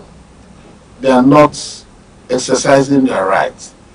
When my colleague here talked about sovereignty, sovereignty is a thing a country has.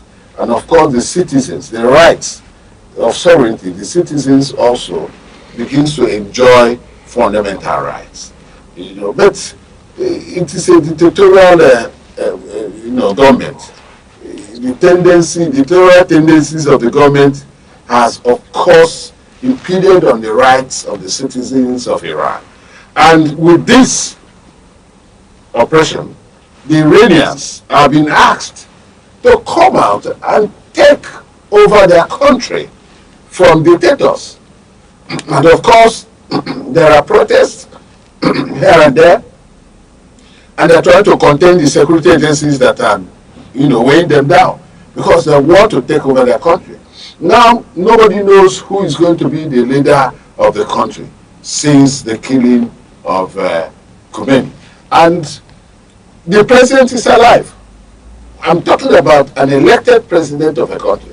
And nobody is talking about this president. There is this other one that has been in exile in the United States for a very long time. When the Ayatollah Khomeini the first took over, the son of the so-called leader of that country has been in exile.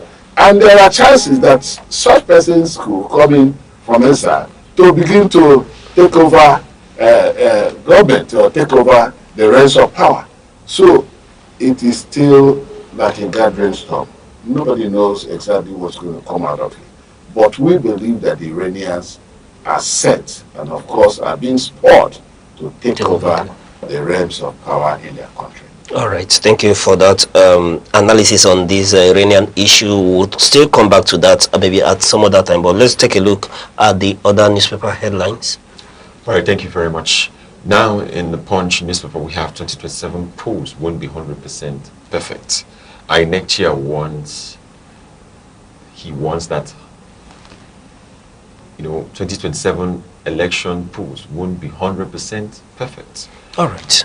And when we're looking and hearing from the INEC chair himself, who is telling us there won't be 100% perfect pool, being that they believe they have the capacity to, conduct an election where results will be transmitted, and they are speaking to, having a mock election before the real date. But that anyone, he is just conditioning our mind that it may not be 100% as per transmission and all that. But Mr. Reyes, given the amount invested into our election, homogeneous amount we invest into the election, given the time that they have to prepare for this election, I bet the Electoral Act 2026 that has cut short the number of days and all that. Are we not entitled to expect 100% election? You see, the man has been very dispassionate to tell Nigerians what to expect.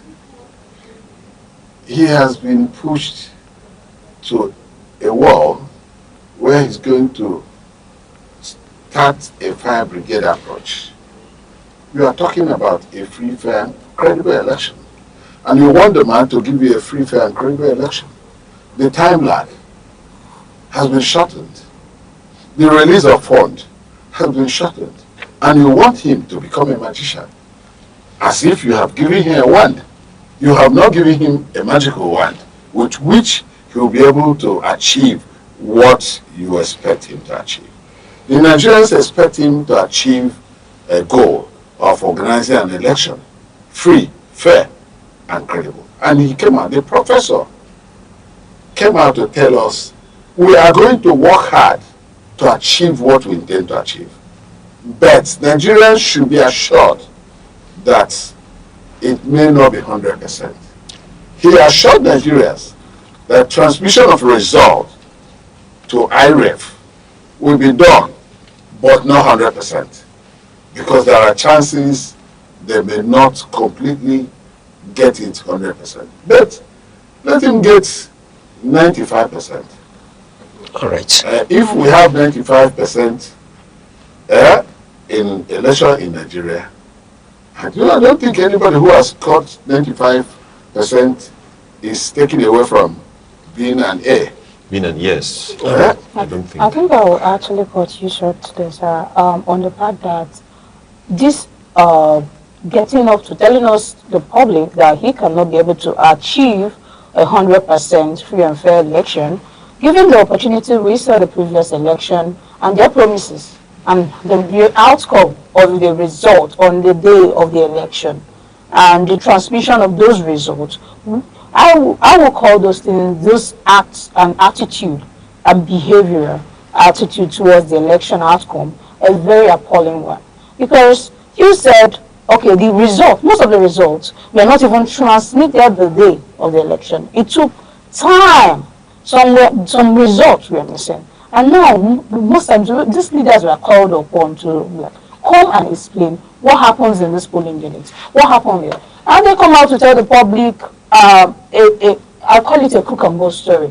Because you can't assume that you're going to transmit some results today and the rest will come after, days after the election. We have to wait for the compilation of those results. So for me, it's an intentional act, strategized towards either cutting short of the real actual fact of what we assume as the mere public, what will be the outcome of our imagined outcome. Because I feel like they already have their imagined outcome and we, the public, have our imagined outcome. All right. So to be able to coincide with these two, I think he has to pull up his own, strategy. So they can be actually they can be, okay, there's a 99. If I understand you correctly, what you're saying is that Amopiton is trying to condition our mind as to an outcome. Yes. But one thing that is obvious when you listen to Amopiton speak, he has said in terms of transmission that INEC has the capacity, but what he is speaking here is that Nigerians desire a perfect election. And I think he is trying to let us know that there is no perfect election, that it is a process we may get to. And having studied elections over time, I don't think there's anywhere in the world where you have a perfect election. Even the America that we take after, and you see the election, there's never a perfect outcome. You remember what happened after Donald Trump's first tenure. You remember what happened with when the Bush was there, the Republican, and between the Republicans and Democrats over time. There's been even questions, cases of litigation telling you that there's no perfect outcome. There has been an accusation of a Russian involvement in an almighty US election. But having said that, the question remains, in your opinion, given what you've cited with the previous election, you are saying that Nigerians deserve to have a perfect election. I won't use the word perfect, because using the word perfect is just going overboard.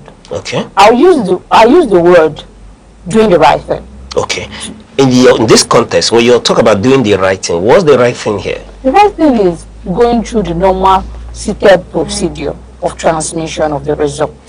Good. Now, there has been, most times in the Electoral Commission website, there has been interrupted network collision towards I'm talking from the last experience election. Now, if the technical area is not tackled out for something they know that has to do with a loud crowd, at a point we are saying some polling units, we are saying that they had not sufficient distance database to be able to upload, they have to take it to Abuja, and there's so many things. So we have to rule out some things, from the previous experience. You just tackle those areas which the public subjugate to you, like, this point in time, this is our problem.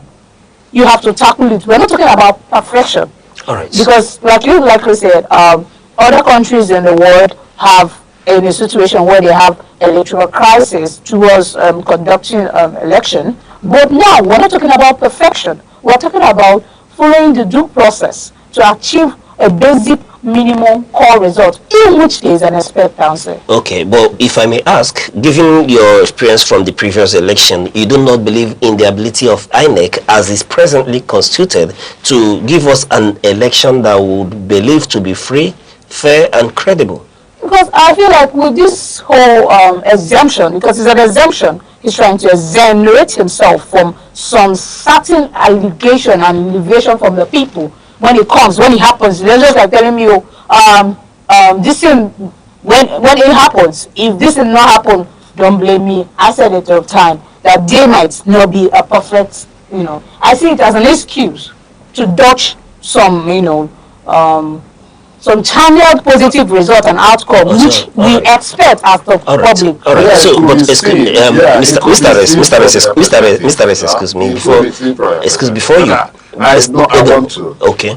It could be seen from your perspective as an excuse. But when I was talking, I mentioned about the reforms, the Electoral Act reforms. That is the amendment of the Electoral Act. It used to take about 360 days from the time the timetable will begin to work for elections to the point that the button will be changed. That is when the newly elected persons will take over governance. It takes two. But this time, the amendment said it's only 300 days. Then you see that even the parties are having problem with even submitting their register. And when we are talking about register, the register is a biometric register. So some of these things, it is about time. There's a crash program. The release of fund is going to come 6 months to the election, to INEC, the release. And who is even sure that the office, the Ministry of Finance and Office of the Accountant General will release that fund exactly as and when due? So these are some of the factors that the prof, he's a research professor. These are some of the things that he has gone through, assessed, and then came out with the idea that there are chances that we may not have 100%, given the present indices associated with the elections. All right. Thank you very much for that analysis. But in a nutshell, a yes or no, Mr. S, here, I want to condition you to a yes or no answer. And I'm asking, Nigerians, are they within their right to expect and desire a perfect outcome in 2027 election? You see, the issue of a monosyllabic answer is not fine for this kind of question. All right, thank you very much. I will take that as a yes. Moving on, Mr. Hope. Good Hope. All right, thank you very much. We move over to Daily Sun. Primaries, ADC, PDP, others await implosion in APC. hope to benefit from defection of losers as ruling party hold congresses. Primaries, ADC, PDP, others await implosion in APC.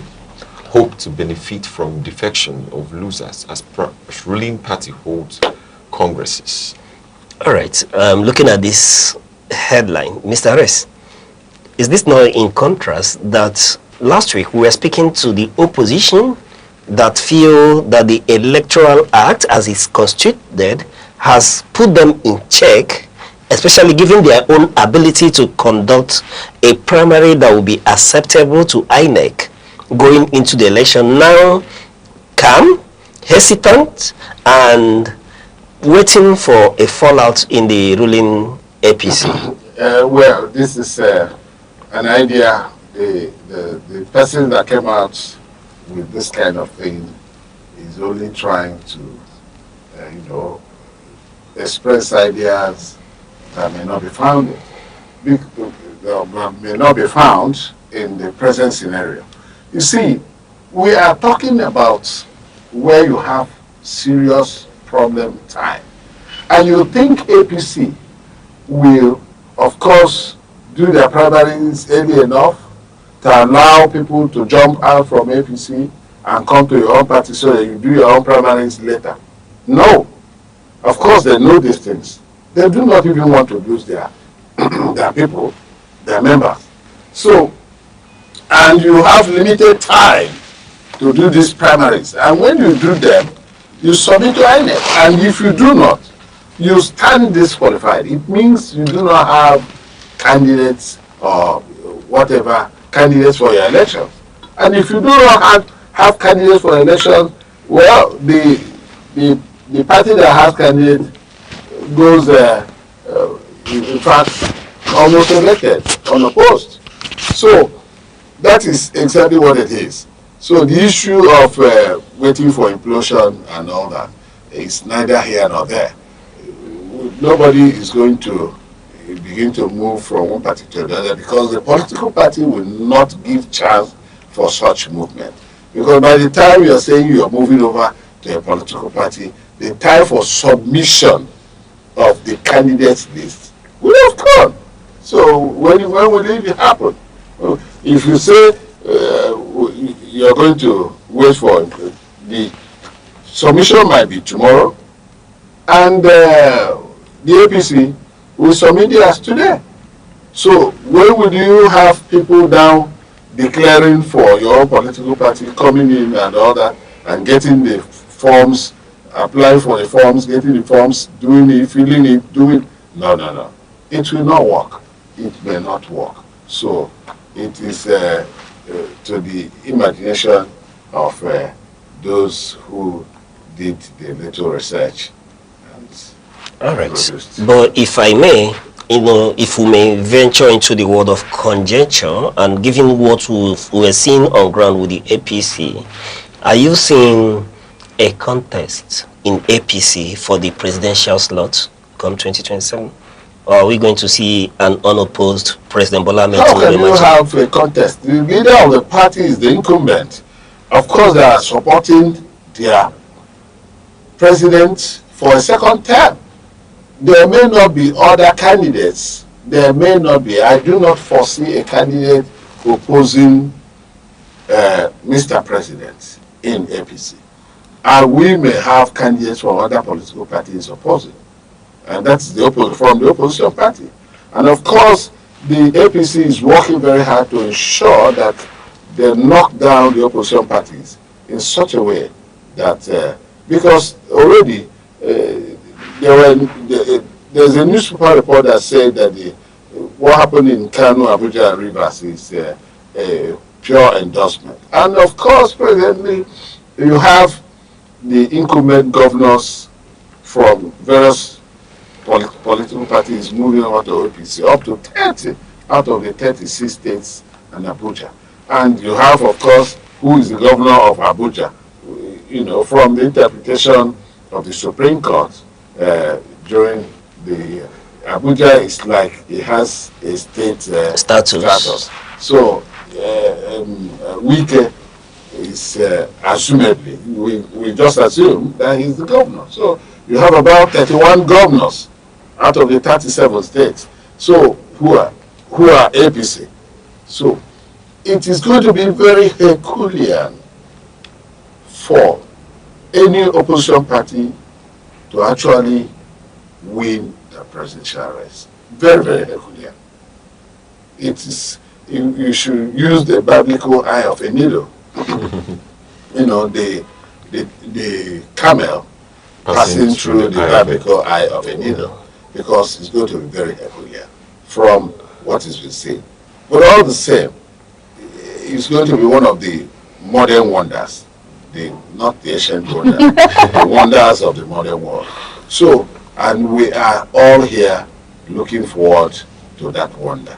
The wonder may still come. They have just a few percentage against the numerous percentages of the APC, but that wonder may actually come. All right.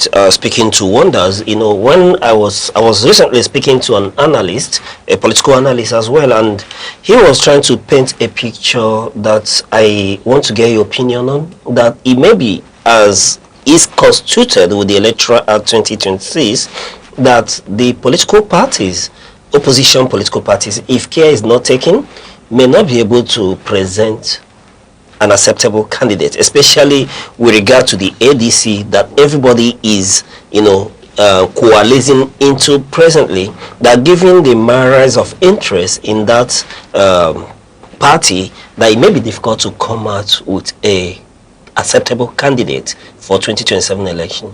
Well, that is the person's opinion.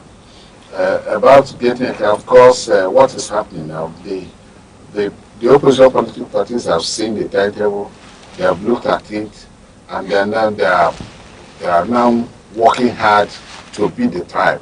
Everybody knows the time. You see, because the APC was privy to what they were going to come out with in the electoral act, they started registration biometric before the electoral act was passed. You remember? And the other parties who do not know that it has, and of course all the other opposition members were all viewed at section 60 or section 3 of the electoral act, you know, transmission, electronic transmission, and they failed to look at what is contained in the other places. And at the end of the day now, they said direct primaries. It is no longer the kind of primaries that could, you know, that the parties could do by having delegates, where the delegates will go to Abuja and then elect a presidential candidate. So today it is direct primaries, which you start from the wards. If you are going to be the presidential candidate of any party, your primaries should start direct, you know, primaries from the wards to the local government, from local government to state, and all that. And that will give you the ticket to become a presidential candidate. So the parties are working very hard. They already know what they are up to.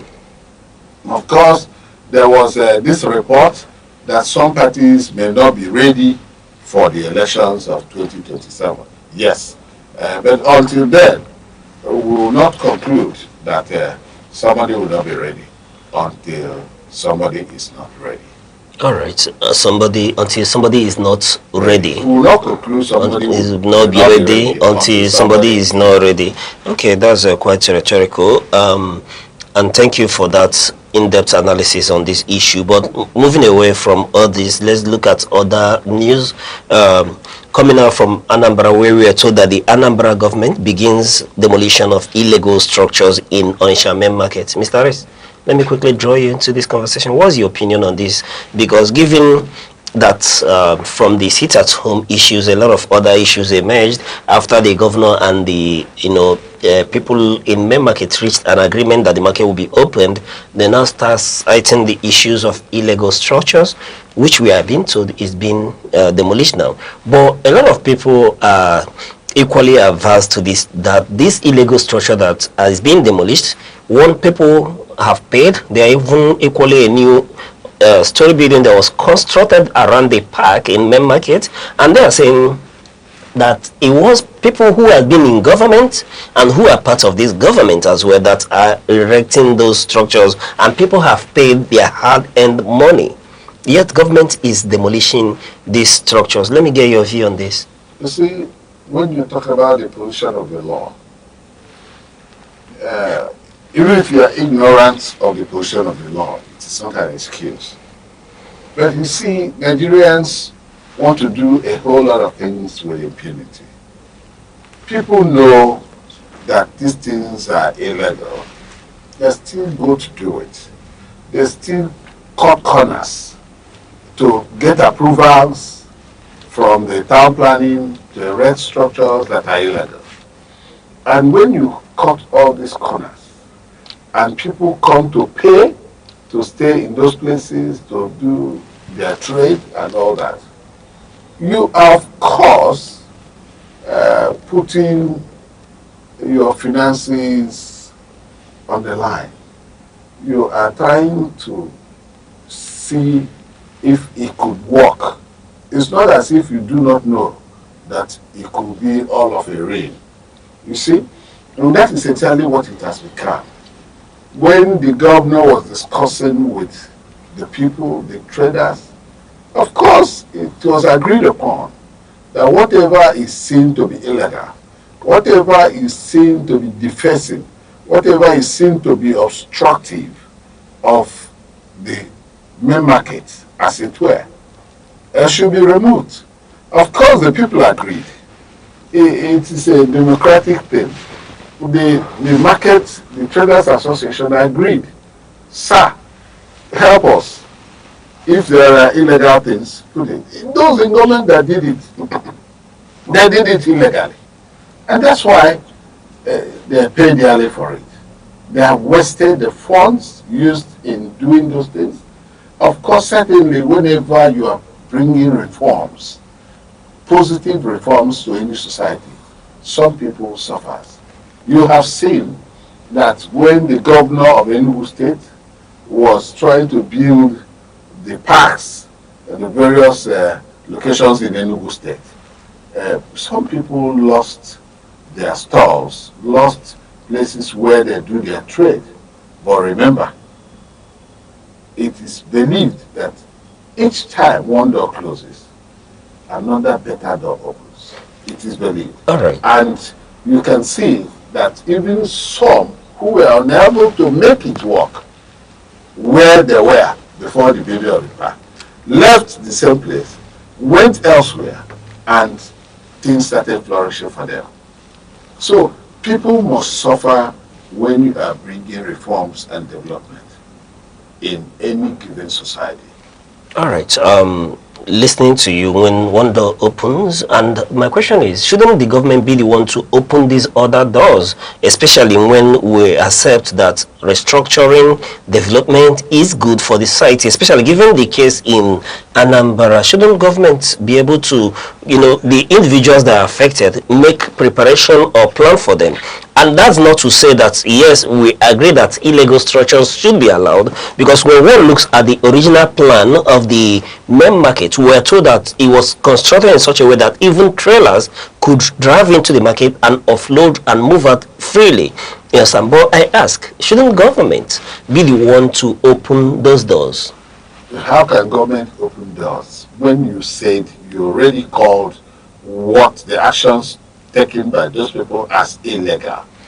What is illegal? The government, excuse me, the government said these are illegal structures. No, the government said they are illegal, and yes. The government did a research and found that they are illegal. And of course, there was a dialogue between the government and some of those who are even in the illegal. The leaders of the market. Yes, that is the association. And these are representative of the hierarchy of the traders. So, and they agreed with government. Okay, if you are saying you are going to come and help us, how is it to open doors? Is it not bringing about development? Is it not bringing about development? When government is trying to reshape the market to be within the confines of what it were, that will help further development, that will help trade to go on uninterrupted, in such a way that nothing will come wrong in any way, where the fire service could run into the market and stop any form of fire incident in the market. But all those places have been built up on no fire cars could get into the market again. So each year in, year out, they're always talking about fire incidents at Onisha, the market, year in, year out. And not even, you cannot count any of them that there's been serious rescue on the level of damage that happened within the market.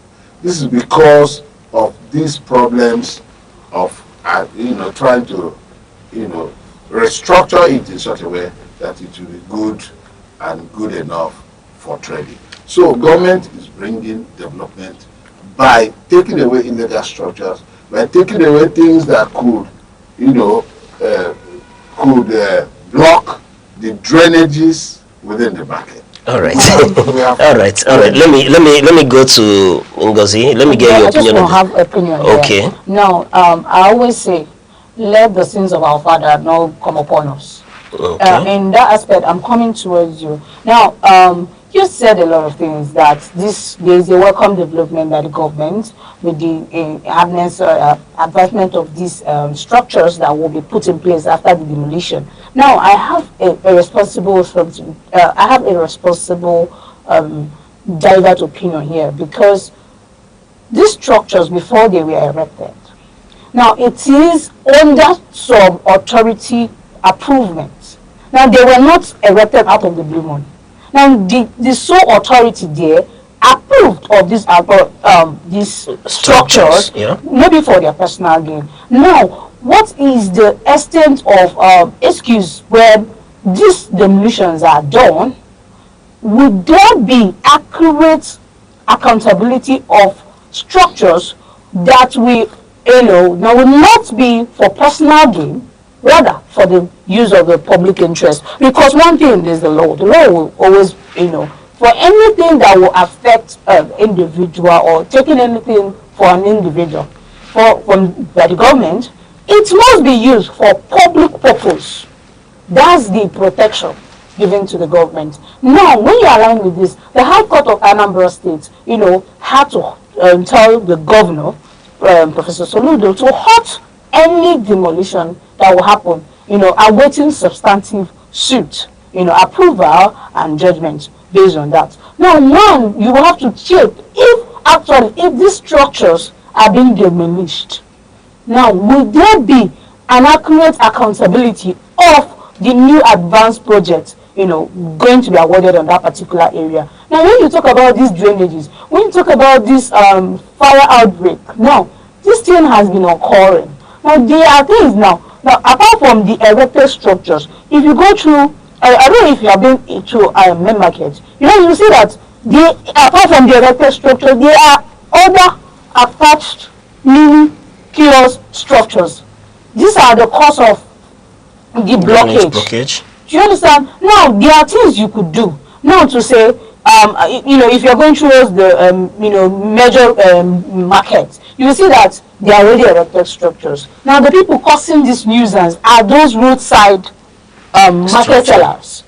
They are actually invading the accurate passage of, buyers to, go freely and get and purchase. In as much as they have their own interest, they want to sell. But now, if government could strategize and shift them back into the market or provide another location for them, these sellers, it will help enhance not demolition of a complete structure. I think this is a way. And one thing I talk about is not about demolition. Now, it's about, for me, it's about accountability. Now, are you doing it based on your own interest? Because I've seen some mentioned states that there has been a demolition and there has been an erection of some structures. Now, what you ask is, does the citizens actually benefit from this erected structure, or is it solely beneficiary to the government employers or the government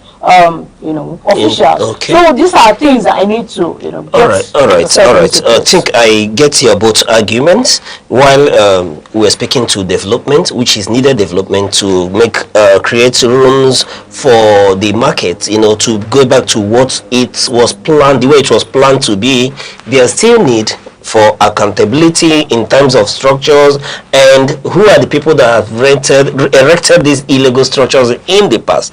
But the emphasis here, for which is question I'm asking both of you, shouldn't the government cushion the effects that will come from dislodging these people from where they were before we start the reconstruction, which generally we accept to be the right thing to do, especially given the incessant infernos that we witness at the main market every year. Mr. Rest, I'll call you in again on this. Okay,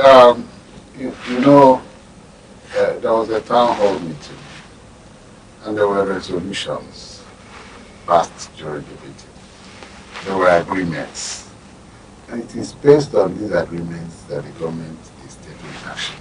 So these agreements may have contained all you are asking about. Okay. In terms of the accountability she's talking about, in terms of what is illegal in the first instance. Of course, she's a lawyer. She knows that when something is illegal, even when from the back door some people approves, it was an illegal approval. And when government wants to take action on that, government will certainly take action, decisive action on that. We have seen situations like that, where certain approvals were made even in Enugu here, and when government rose, people in government, people who are working in the offices of government, did the approvals, and at the end of the day, government revisited it and found that these approvals were wrong, and they took decisive action. So it is with that of Onisha. The government talked with the people and agreed on what to do, and that is exactly what they are doing. All right. About cushioning, they may be doing that. They know exactly how to do it, because certainly the people who have these things know that they were going to be affected, and they must have made presentations. All right. I know you still have more to say on this, but for want of time, that's much we can take on that very story. However, our position this morning is that the government of Nigeria, especially the police, while we speak to the Shiites protesting as a result of what's happening in Iran, the police, owe it as a duty to the citizen to see that there is a protection of life and property, that this eruption doesn't affect the life of normal Nigerians who are going about their business. And then over to the situation in Anambra, where our position, yes, is good that the illegal structures be dealt with, at least to provide avenue for easy access, especially for fire trucks and other vehicular movements, that the government should equally have a human face and look at the people that will be displaced as a result of this reconstruction.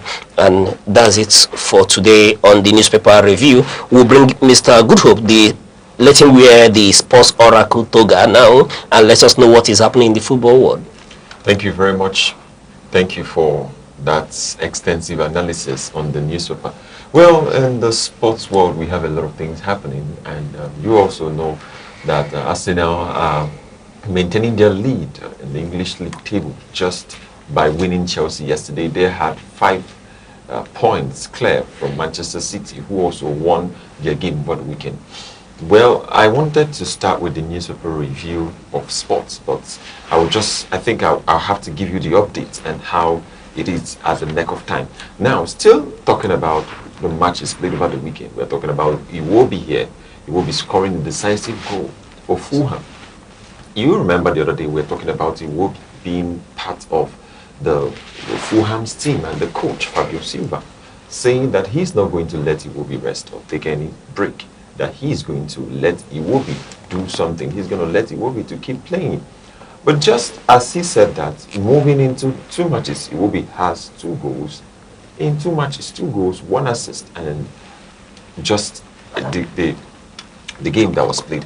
Now, we're talking about something around football, and we're still looking at what is just before us. It will be hit peak form, another eye-catching display. Adam Sadiq struggles in his struggle continues in Spain. That's our core Adams. He's struggling in Spain. But we're going to see what that is later on as we go into the details. I was telling you about Arsenal.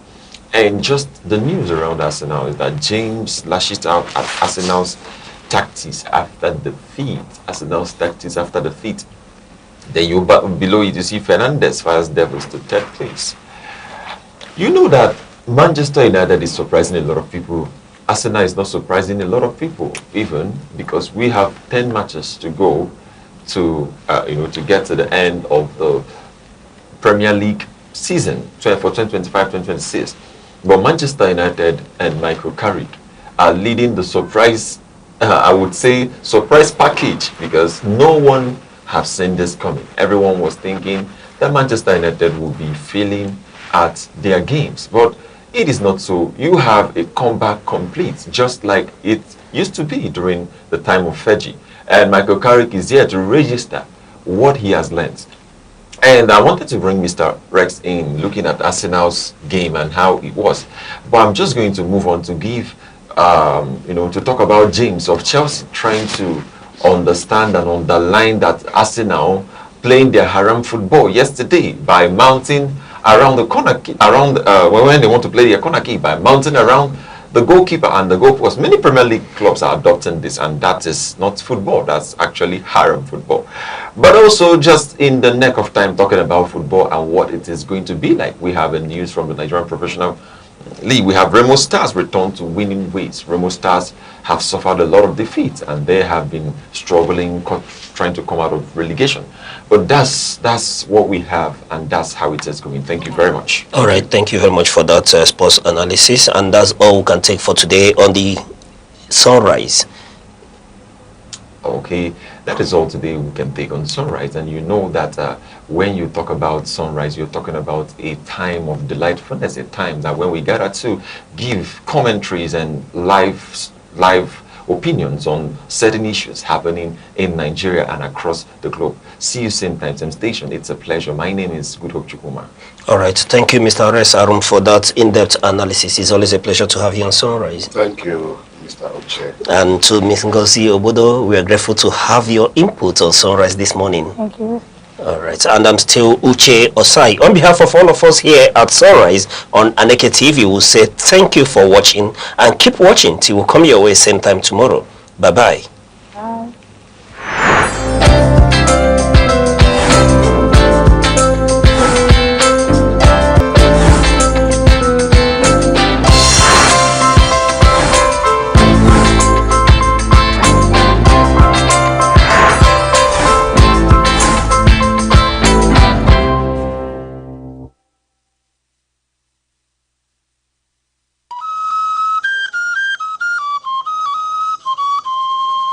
Need advert placements, coverage for events, or the latest news stories?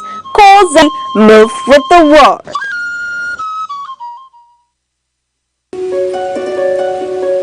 In a world that never stands still, where stories break in seconds and moments shape history, one station keeps you connected to your nation, to the continent, to the world.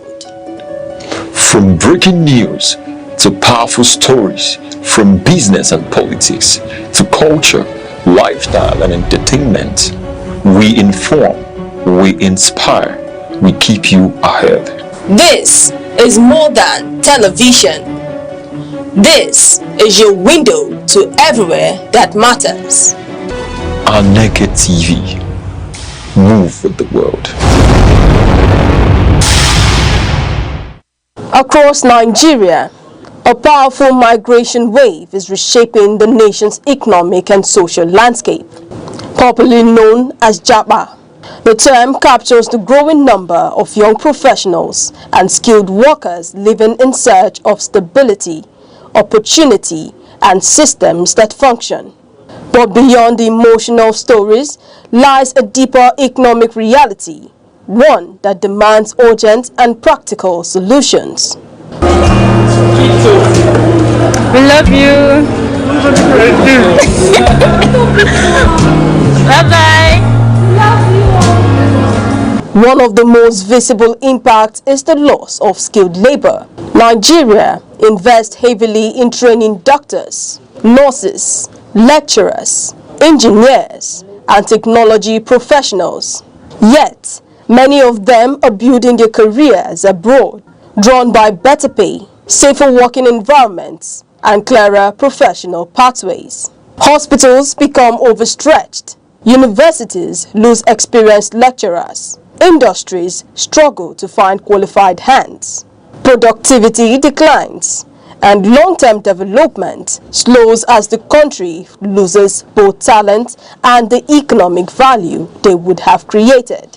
Migration also places pressure on the broader economy. Relocation expenses from tuition and visa fees to travel costs increase demand for foreign exchange, adding strain to the naira. A weaker currency raises the cost of imports, fuels inflation, and worsens the cost of living crisis. More Nigerians begin to consider leaving, creating a difficult cycle. Yet, the story is not one-sided. The Nigerian diaspora provides a vital economic cushion. Billions of dollars in remittances flow into the country each year, helping families pay for school fees, healthcare, housing, and daily needs. These inflows support household survival and contribute to foreign exchange earnings. But remittances cannot replace strong institutions, public infrastructure, or large-scale job creation. They help families cope, but they do not solve the structural challenges driving migration. The drivers of JAPA are rooted in everyday realities. High unemployment and underemployment limit opportunities for young people to use their skills. Wages often fail to keep pace with rising costs of living. Infrastructural gaps, especially unreliable electricity, increase the cost of doing business and discourage investment. Insecurity and policy inconsistency further weaken confidence in building long-term futures at home. Reversing the trend begins with practical reforms that make staying in Nigeria a viable and attractive choice. Improving power supply, transport networks, and digital infrastructure can reduce business costs and unlock growth. When businesses thrive, they create jobs, expand industries, and provide opportunities for skilled professionals.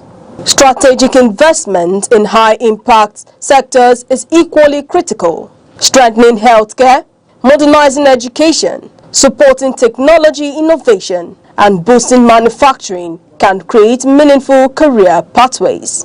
These sectors not only absorb skilled labor, but also drive productivity and economic diversification. Retention strategies in essential services must also improve. Competitive pay, safer work environments, modern equipment, and clear professional development pathways can help reduce the outflow of healthcare workers and academics. Support for research, training, and career progression strengthens institutions and gives professionals reasons to stay. Entrepreneurship offers another path forward: better access to finance, fewer regulatory bottlenecks, and stronger support for small businesses can empower young Nigerians to build at home. A vibrant startup ecosystem turns job seekers into job creators and keeps innovation within the country. The diaspora can also become a strategic partner in development. Beyond remittances, Nigerians abroad bring skills, networks, and investment capital. Structured programs that encourage mentorship, knowledge transfer, and diaspora investment can transform brain drain into brain circulation when talent flows out and back in, strengthening both sides. At the center of all solution is trust, transparent governance, consistent policies, and visible improvements in public services rebuild confidence in national institutions. When people see progress in infrastructure, security, and economic management, the incentive to build a future at home grows stronger. Migration will always be part of a globalized world. The goal is not to stop movement, but to ensure it becomes a matter of choice, not necessity. By creating opportunities at home, valuing talent, and engaging citizens abroad as partners, Nigeria can turn the challenge of Japa into a pathway for renewal, resilience, and inclusive growth.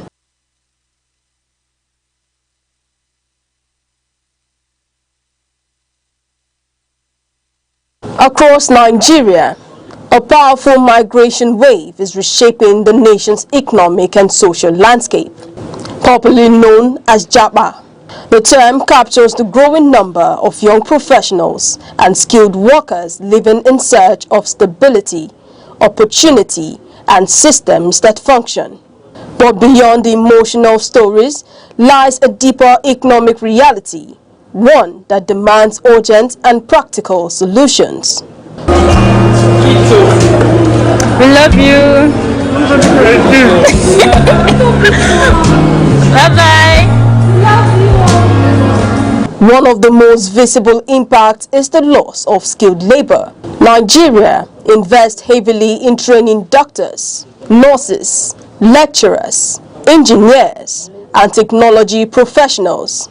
Yet, many of them are building their careers abroad, drawn by better pay, safer working environments, and clearer professional pathways. Hospitals become overstretched. Universities lose experienced lecturers. Industries struggle to find qualified hands.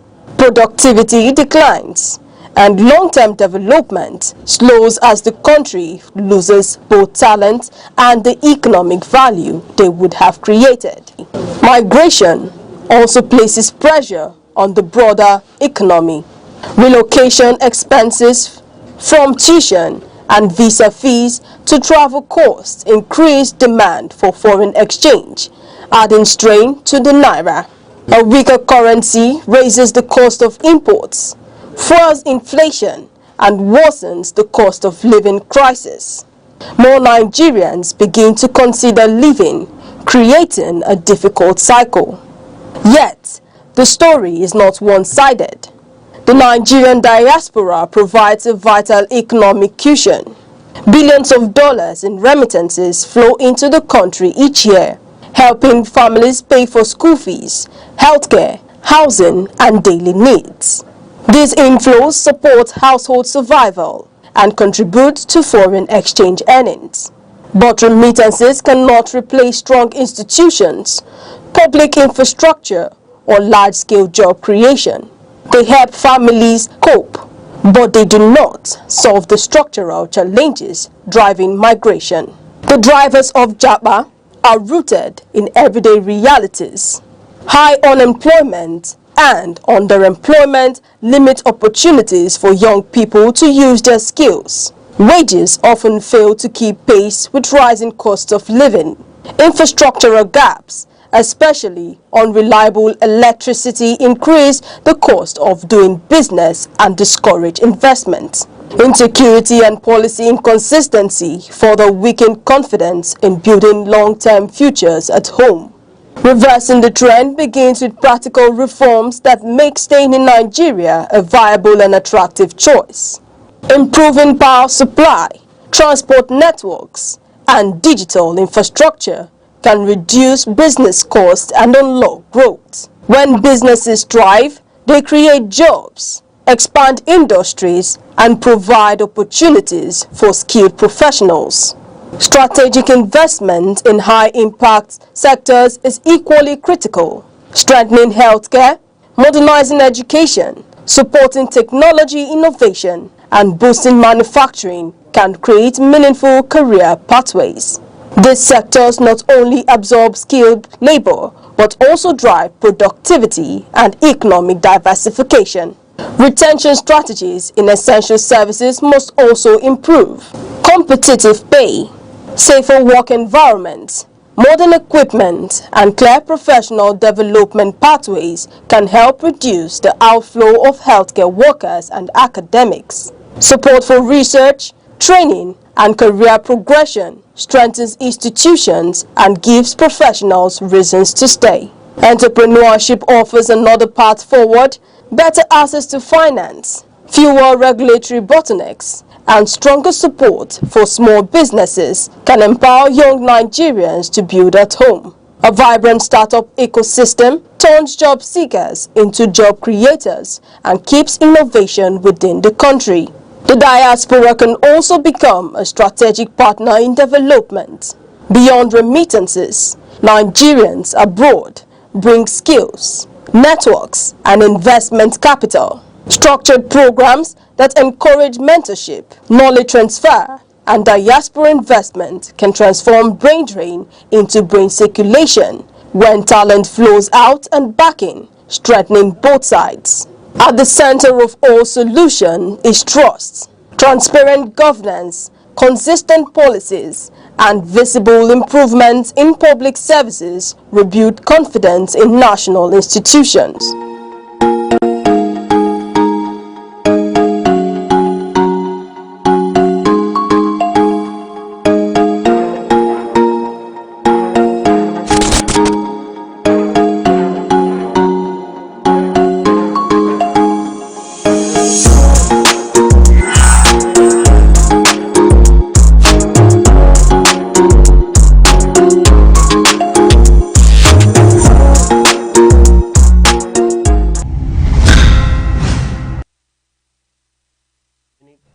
Many thanks for joining us on The Insight. Remember, The Insight is that program where we bring to you political issues, topical headlines, policies that help in shaping our nation. And this morning, on The Insight, we'll look at the 2026 Nigeria's economic trajectory, upward or off track. 2026 was predicted to be Nigeria's make or break year.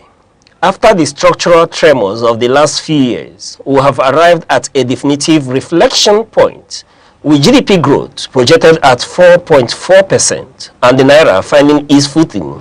The stabilization phase is officially over. We are now in the consolidation phase.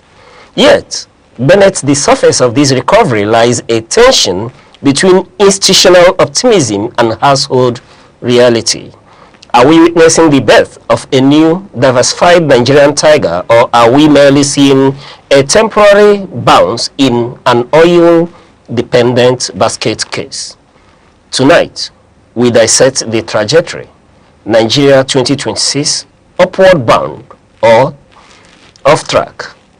And joining us this morning to give informed opinion on these issues is Chief Barrister Obunnaya Amos Okoro, a legal practitioner and public affairs analyst. Barrister, it's a pleasure to have you on The Insight. Thank you very much. My pleasure too. All right. Yeah. First of all, let's get your opinion on Nigerian economy, especially on the state of Nigerian economy.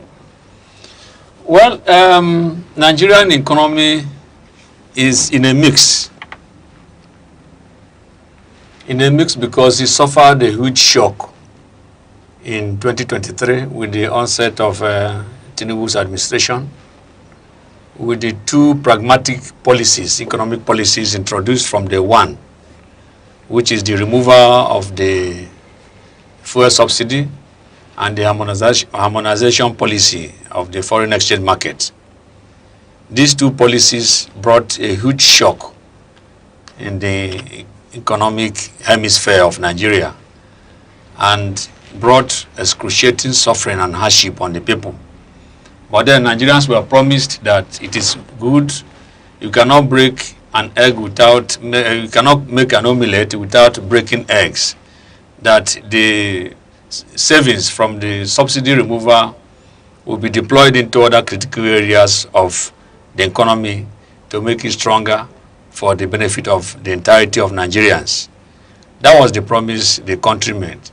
Now today, the question is, having suffered the shock in 2023, 2024, 2025, and 2026 should be a stabilizing year. Is the economy stabilizing, or is it still in shock? Is it in upward trajectory, or is it downward trajectory? So that is the question, and that is the subject of our discourse today.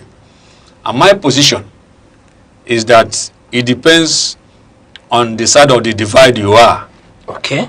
Economists or government apologists believe that these critical reforms introduced by the Tinubu administration in 2023 is actually pointing to an upward trajectory in economic recovery. That is to say that after the shock of 2023-2024, then in 2025, Nigerian economy is looking upward and it has stabilized, and there are macroeconomic indications to prove that we are in upward, Nigerian economy is in upward growth. Then on the other side of the divide is the opposition voices. Opposition voices do not agree that Nigerian economy is on upward trajectory. Rather, they say it is in downward trajectory.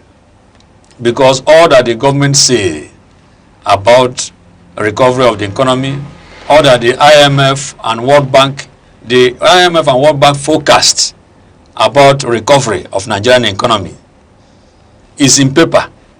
It does not reflect on the life of Nigerians. There is no improvement in public facilities. There is no improvement in government services. There is no improvement in general standard of living of the people. So my duty this morning is to go into these two divides and mirror their thoughts for the benefit of our viewers.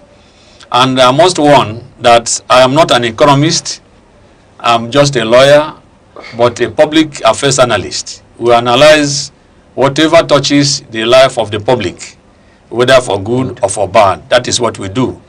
And so from the vantage point of a lawyer, I'll be looking at the economic trajectory of Nigeria using the macroeconomic indications we have seen, from economists and other analysts and even IMF, who try to review the economic situation of Nigeria, especially for the year 2025 and 2026, which they consider as a year of stabilization. Yeah. And this macro, first of all, I will take that of the government side, who believe that we are in upward trajectory, and that the two shocking economic policies introduced in 2023 have brought good dividend into the economy. And what are these macroeconomic indications? The first one, of course, is the GDP, gross domestic product. It is one of the macroeconomic indicators to gauge the performance, economic performance of a particular economy or a country. And the GDP growth of Nigeria has improved. The second quarter of 2025, Nigerian GDP was in 4.23%. In second quarter of last year, 4.23%. And analysts say that this is the fastest Nigeria has experienced in 4 years. In 4 years, 4.23% in GDP growth. That's a good indication, and it points to an upward growth or trajectory in Nigerian economy. The second factor is the IMF position on the economy of Nigeria. The IMF growth forecast for Nigerian economy for 2025 is at 4.2% growth rate. For 2025 was 3.9 growth rate, and from that 2025 to 2026, we have experienced a growth rate of 4.2%. So if you look at 3.9% last year and then 4.2 growth rate this year, it's about 3% growth rate, you know, in according to the IMF. So if that is the case, then that means Nigeria is proving strong in performance in area of services, especially non-oil sectors. It is the non-oil sector that has driven the economy to experience this kind of growth within just a short period of time between the second quarter of last year and this year. Another macroeconomic indicator is the revenue drive or physical position of the economy. Now, Nigeria has been operating for many years what we call federal revenue deficit for many years. Nigeria has not been able to meet its revenue target. And that was why throughout the period of the 8 years of Buhari administration, Nigeria was borrowing to run its budget. So that is federal deficit in revenue. Now, that when Tinubu came in, this federal revenue deficit was at 5.4% in deficit. And now, between 2023 and this 2025, last year, it has reduced to 2.6% of federal deficit. And of course, this means that there is improvement in revenue generation, there's improvement in meeting revenue targets, and the Tinubu did say last year that his administration had realized his revenue target. But unfortunately, the CBN governor, Cardozo, gave a different report in one of his public outings, which many in government circle decried, because he was able to say that the government did not meet its revenue target. And that was in clear, sharp contrast with what the president told the Nigerians, that his administration had exceeded its revenue target. So when we have such contra positions coming from government circles, it now fuels the trust deficit that Nigerians have in their government, whether or not government is telling them the truth about macroeconomic performance of our economy. So that was a very low point for the central bank governor to admit that the government was struggling with its internal revenue generation, which is in contraposition with what President Tinubu wants us to believe. The next macroeconomic indicator that shows that Nigeria is on upward swing is the foreign exchange reforms. Now, the foreign exchange reforms, which cancel what we had under Buhari, which was the harmonization of the foreign exchange and increase in oil production, has stabilized the foreign exchange sector of the economy. Now, we now see that between last year and this year, the Naira has gained some strength from $1,800 Naira to $1 that it was early last year, to late last year, December, it dropped to 1,500 per dollar. It's a strong indicator that the economy is picking up. And why is it picking up? Because there is improvement in services, especially in non-oil sector of Nigerian economy. Nigeria is no longer dependent on oil. So there are also improvement in telecom sector, other non-oil like solid minerals and all that. So the harmonization of the foreign exchange policy, if we can sustain the improvement we have had in the strength of the Naira, and Nigeria continues to drop from that 1,500 to $1 that it was last year, December, then it means that we have sustained that small improvement in foreign exchange reforms. Now, another strong macroeconomic indicator to show how an economy is performing is in its foreign reserves. Now, Nigeria's foreign reserve has been in its high time low, but we see that it has grown to $41 billion when Tinubu came into power in 2023, it was around 35, 36 billion dollars. But with the management of the economy, it stands at $41 billion. That's another improvement, another indicator that we are making progress. Now, industrial sector. The government believe that they are doing very well in the industrial sector. That industrial sector is having a rebound. Nigerians are yet to see this in reality, but of course this rebound in Nigerian industrial sector show that as at the second quarter of last year, that we have gained 20.46% in the industrial sector. If this is true, that means there's progress. But then there's a problem with the government of Nigeria and its people. And that is what I call trust deficit. The people of Nigeria don't believe their government because the government is fond of feeding them with falsehood. When things are bad, they say it is good. And that now takes us to the next trajectory, which is the downward trajectory, which is the way of the opposition. Or some of us analysts, we believe that everything that the government says is performance or achievement in the economy, we need to see it reflect in the living standard of the people, in the provision of public services. And this public service we are talking about, let's take for instance the electricity sector. What improvement has government done in the electricity sector? Because it is this sector that drives small and medium scale enterprises. And it is small and medium scale enterprises that drives any economy. In the United States, it is small and medium scale. In India, in China, small, cottage industries, manufacturing,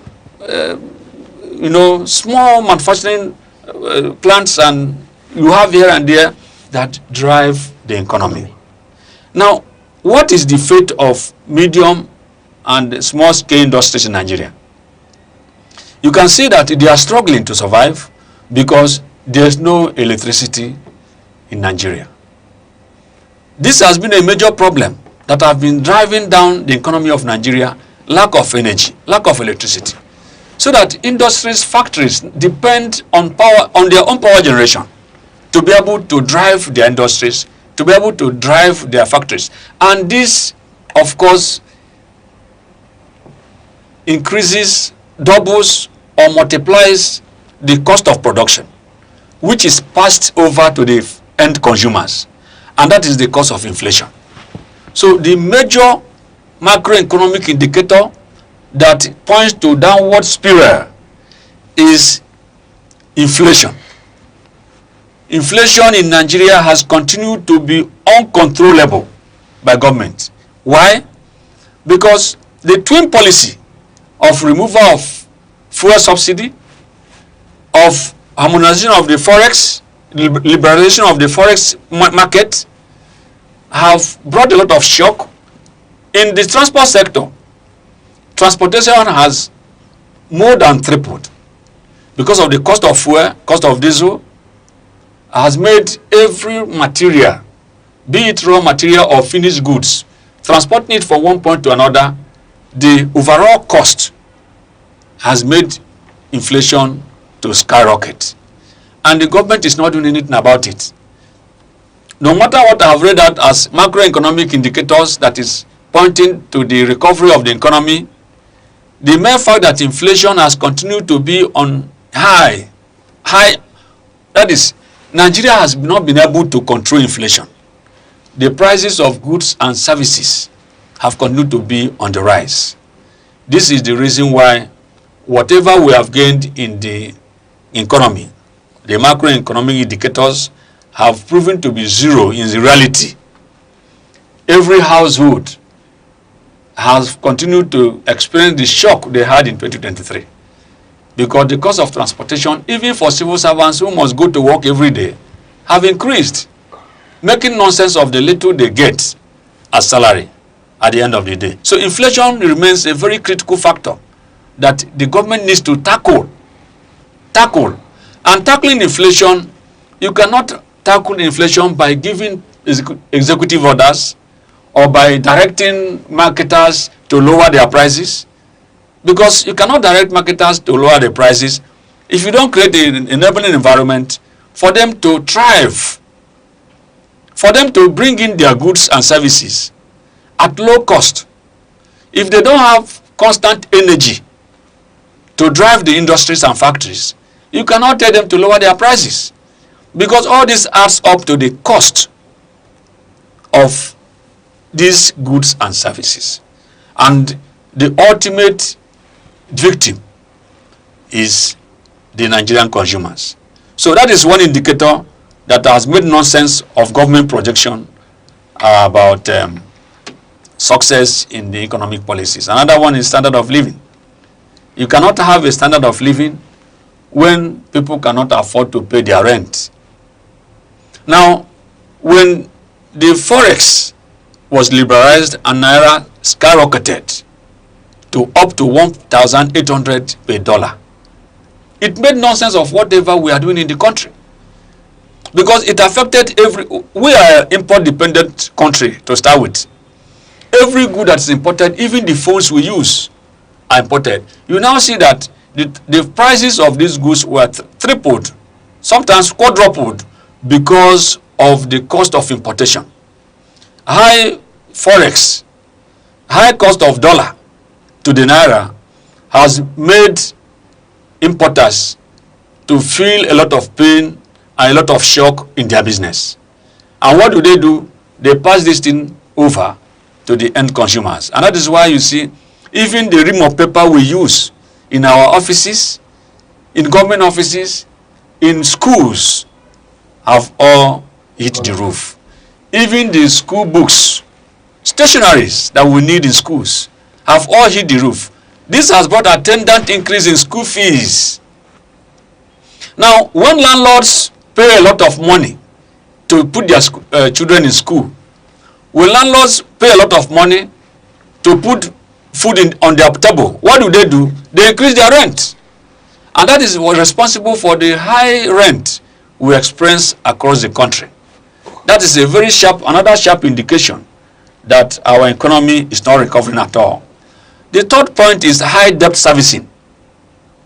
This government inherited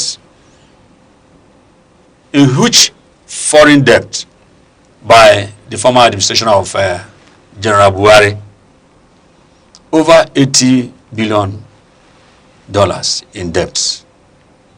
Now, what we expected this government to do from day one was to cut down on government expenditure, to cut down on government and the cost of running government.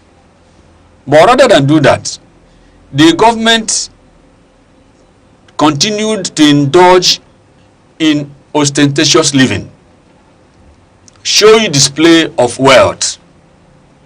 And now it takes a lot of money to fund this lavish lifestyle by our government officials, starting from the president. Look at the amount of money that was used to refurbish the house of the vice president.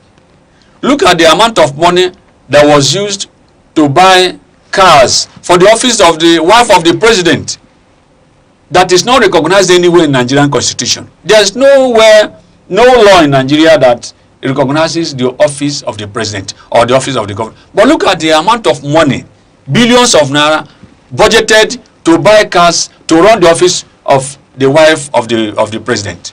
Look at the amount of money used to buy new vehicles for those in the National Assembly. These are areas of leakages that the government should have been careful to manage. Because when you know that you are running on debts, you do not go ahead to run business as usual, spending scarce resources on consumables. So that is where government has not done very well. And that has also affected the cost of living. Because when government borrows to run its budget, it exactly, there's failure in the expectation of the people, there's failure in delivering government policies. And that is why you see that now government has made a lot of mistakes in its policies. In Nigeria, most of the problems we have are bad internal roads. There's no state in Nigeria that has good interstate roads. None. Now, if you run on Nigerian roads, you see that it brings a lot of hardship to road users. What does the country do? Instead of revamping our roads to be in a good state, they are now embarking on White Elephant project, building coastal road to nowhere that consumed a lot of money, billions, even trillions of naira. Coastal road from Lagos to Calabar, coastal road from Abuja to Sokoto. For what reason? When there are existing interstate roads, the government can easily make motorable and ease the cost of transportation and ease the inconvenience that motorists and commuters experience in Nigeria. So the cost of living in Nigeria has continued to be in crisis. And all the macroeconomic indicators about recovery and the upward growth of Nigerian economy is not reflecting on the standard of living of Nigerian people. Because public facilities like electricity, good roads, water and all that is not there. Now, look at, there's hardly any city you go to in this country that Nigerians get pipe-borne water. So what it means, that for you to run your household successfully, you have to generate your own power. So that when public power fails, you own your generator. You have to generate your own water. You have to have your own borehole, or you have to go miles and miles away to buy water from those who have borehole. Now, you have to provide your own security. Because security is another serious issue in Nigeria that has made nonsense of whatever growth we have made in our economy. Look at those in Benue State, in Northwest, Northeast Nigerians, where some of the food that we eat in southern Nigeria come from. Farmers can no longer go to their farm because of Boko Haram, because of ISIS, because of ISWAP. All manner of Islamic extremists have driven people from their ancestral homes, driven Nigerians from their farms. Nigerians are living in IDP camp in their own country. How can we now get food sufficiency when farmers cannot go to their farm safely, when people cannot be in their homes? And government does not appear to be doing much in tackling this insecurity situation. Government is trying, but the problem with government is that the military is infiltrated by these extremists.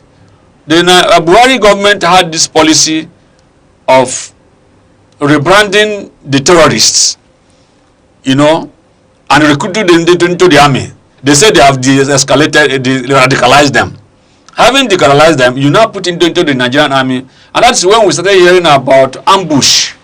When Nigerian army is going for an assignment, they are ambushed here or ambushed there, which bring a lot of fatalities to our brave soldiers.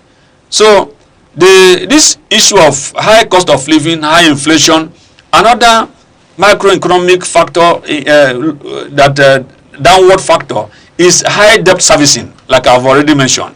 Because we inherited so much debt from the past administration, and we are still borrowing to service these high debts. Is really taking so much from government, and there's a lot of structural vulnerabilities that make it difficult for Nigerians to believe that we are making progress in this country. All right, thank you very much. You've spoken quite eloquently to these issues, but I want to ask, you know, we've given the projection of CBN, which has claimed or projected 4.49 GDP growth for 2026. But one thing that is obvious here, despite the 2025 4.07%, that what I'm asking is, how do we begin to make this impact the people that you spoke about? How do we bring it home so that the average man on the street will feel the impact of this growth in their pocket? What do we advise government? Because obviously there is something that is not right here. If the growth is on paper and is not reflecting in the life of the people, then something is rightly wrong here. Good. One factor that can make this growth on paper to reflect in the life of Nigerians is for government to be sincere to themselves. Sincerity? Sincerity in government. There's no sincerity. a lot of corruption is still going on in this government.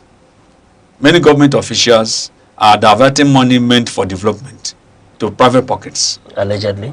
Allegedly. Many. Many. Even money budgeted for welfare is being diverted and nothing happens. There's no consequence for embezzlement of public fund. And so government has to be sincere to itself. There's what we call fiscal discipline. No economy can survive without fiscal discipline. Fiscal discipline means that government has to be circumspect the way they spend public money. Why should government spend over 300 billion naira to buy to refurbish presidential aircraft? The number of aircraft we have in the presidential fleet is enough to solve the energy problem we have in this country. And we continue to spend billions of naira to maintain them monthly. So first of all is for government to cut down on its expenses.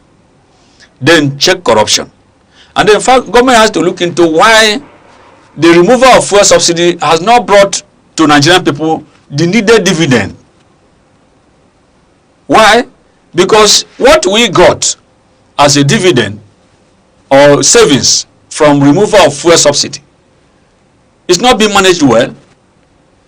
The government shares it among 36 governors.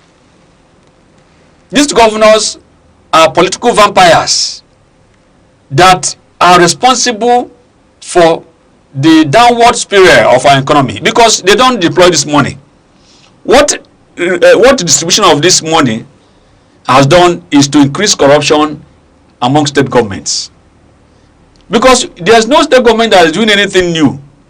There's no state government that is bringing new or better developmental strides in the state. So we ask, where is this money going to? The federal government should have done better by amassing this money together to use it to fight aggressively critical areas of the economy. Take for instance the energy sector. We cannot talk about growth in our economy realistically if the energy sector is not tackled.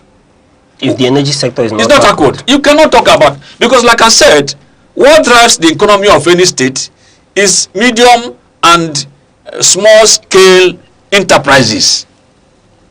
The tailors, the artisans who need power to do their work. But if I may, sorry to cut you short, we'll talk about the artisans in Nigeria, the common masses, and you rightly said that without tackling the power sector, there's nothing to discuss about the economy moving forward. Well, let me ask, why is it that the conglomerates in Nigeria continue to thrive? MTN, for example, posted a very good result. Likewise, many other companies. And they continue to thrive while the individual in Nigeria doesn't seem to thrive. The artisans that you speak of. MTN is not doing better than NNPC. But the difference is corruption. MTN is a South African company. It's coming from a strong economy. And it has responsible leadership. Being a private sector, they manage their resources better. You can't steal the money of MTN without being discovered. And when you are discovered, there are consequences. So, if you compare this to government, like NNPC, over the years, NNPC has refused to post any profit from the oil they have been selling over the years. Why? Because the corruption in NNPC feeds the government. Now, at every election cycle, like we're coming for 2027 now, you see the corrupt officials at NNPC funding government campaigns. And so because of this, they are shielded from investigation. There's nothing the government does about the corruption in NNPC. Now, if there's nothing that government does about corruption in its sectors, how can that sector make progress? So the difference is corruption. Nigeria has not been able to tackle energy sector because of corruption. There are businessmen and public officials, politicians who are interested in Nigerian energy sector not working because they benefit from the rot. How many times, how many billions of successive government from Obasanjo regime? Hundreds of billions of naira go down the drain in the name of revamping the energy sector. Under Tinubu, this year alone, how many times has the national grid collapsed? How many times? And has the government taken any proactive step to avoid the next collapse? Government has not. Now, under President Jonathan tried to tackle the issue of NEPA. And what he thought was feasible was to unbundle NEPA to PACN, and then later they balkanized it into regional energy distribution companies. And you handed these distribution companies to the same businessmen who are not interested in the survival of this country. The same businessmen who are benefiting from the rot in the system. Those are the people you handed over this energy distribution. And what is the attendant consequence? No progress. No progress. No progress. From EEDC to a co-distribution company to Kaduna distribution company to Wari distribution. All of them, there's no progress. There's no part of Nigeria you go to today that you see constant power supply. Why? Because the Jonathan program has failed. Because the idea of unbundling NEPA was a good one. But how can you unbundle NEPA and you take it to the hands of ravenous businessmen, ravenous politicians who are not interested in making the energy sector work, who have been benefiting from the collapsed energy sector? Those are the people you handed over the energy sector to. That is why the Jonathan program failed to revamp the energy. And now, successive governments have not seen the need to take a pragmatic step to solve the energy problem. Now, what does it take? Nigeria, if it's a serious country, could easily go to Egypt and find out why Egypt is having uninterrupted power supply. Nigeria can go to a small country, Rwanda. I met a Rwandan in the United States in 2014 when we had a program in University of Rhode Island. I was in the program, a Rwandan, a Ghanaian, some other African countries. And one professor came from Atlanta to take us on one of the courses. And we made introductions as participants in the program. And when I introduced myself as coming from Nigeria, he laughed and now used Nigeria as a topic for the day, talking about energy sector. He said that it was Nigeria that made China a giant, an economic giant of the world today. It's Nigeria that make China about to overtake America in macroeconomic indices or indicators. He gave examples. He said that in Nigeria, everybody, businessman, civil servant, student, worker, that they have generators like a portfolio. That when you want to go to your shop, you pick the portfolio. When you go to your shop, you open the portfolio and start it. And the power you will use for the day is generated from that small portfolio. And when you close for the day, you close the portfolio and now take it to your house. Then you on it again in your house to power your generator. That all these portfolio energy supplies are coming from China. He now asked me pointedly, why is it that my government is not interested in making power available to my country? You know what happened? Kigali, who was just sitting next to me, asked me, from Rwanda, asked me, Amos, is it true? I said, Muri, shut up. Even you coming from Rwanda, even Rwanda. He said, yes. I said, you people are just coming back from a very tortuous civil war. He said, yes, even during the civil war, they had constant power supply. That as a civil war happened when he was just a small boy. Then his mother took him to the next country, escaped to the next country. When they came back at the end of the war, there was still power supply. It was not disrupted. Why is my own country that is not at war not having constant supply? Right. I was ashamed. So you see that the first test of a serious nation is in energy. And that we have failed it over the years by not tackling it headlong. Stubborn problem deserves stubborn solution. If it means bringing in Egyptians or Germans to come here and manage it and give us what we need to make our power supply constant, to drive our macroeconomic sector, then Let it be.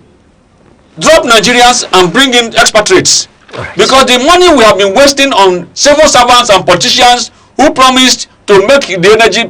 If you are, every time you appoint an energy minister, he will say he will solve the problem in 2 years. Tinubu in 2023 said he will solve the problem in 2 years. He said if he didn't give us a constant energy supply, constant power supply, that we should not vote him for second term. Has he given us power supply now? What we are experiencing under Tinubu is collapse of national grid. And he's not talking about his promise, so he doesn't even remember it again. He's preparing to use it again to campaign for second term. Because there's still time before the election. Yes. Which time? There's still they are not doing anything. You see, the problem with Nigeria is that we do the same thing over and over again and expect a different result. All right, we do the same thing over and over again and expect a different result. Only a madman does that. All right, Barrister, on that note, we'll go on a short break. When we return, we'll continue to probe these issues. Okay. Advertise with us. Cover your event. Share your story. Call 070-3043-7110 today. Aneke TV. Move with the world.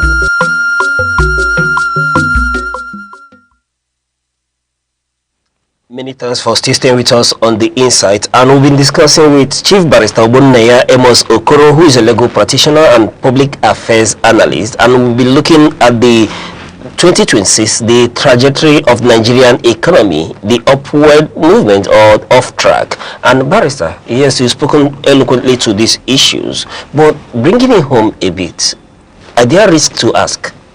You spoke about the power sector that is perpetually undergoing reform or rehabilitation from rhetorics, promises, and all that. And then I ask, is there any need to still talk about the Nigerian economy when you've rightly said that without power, then there is no hope, especially for medium MSMEs in Nigeria? Yes. Without a strong MSE, medium and small scale enterprises, our economy will continue to run around a circle. We continue to deceive ourselves that we are making progress. All right, that's the way I see it. If I may interject, that means these numbers that we are seeing, we are told by the CBN they are projecting 4.49 GDP growth in this 2026. Yes. When you talk about the IMF, the IMF upgraded 4.4% forecast, citing investors' confidence in Nigeria, and they are saying that the Nigerian economy is doing well, and by the numbers that we are getting, is even close to that of the US in this period, and better than even Brazil compared. And I ask, these numbers, are we saying that these are just figures? They are not relative to what the reality on ground? Exactly. And that is the problem Nigeria has with its government. These numbers floated or bandied about by IMF and some pro-government economists confuse the government to think that they are doing well. A true reflection of a good economy is in the welfare of the people. And even under the 1999 Constitution, the primary reason for government is the welfare and security of the people.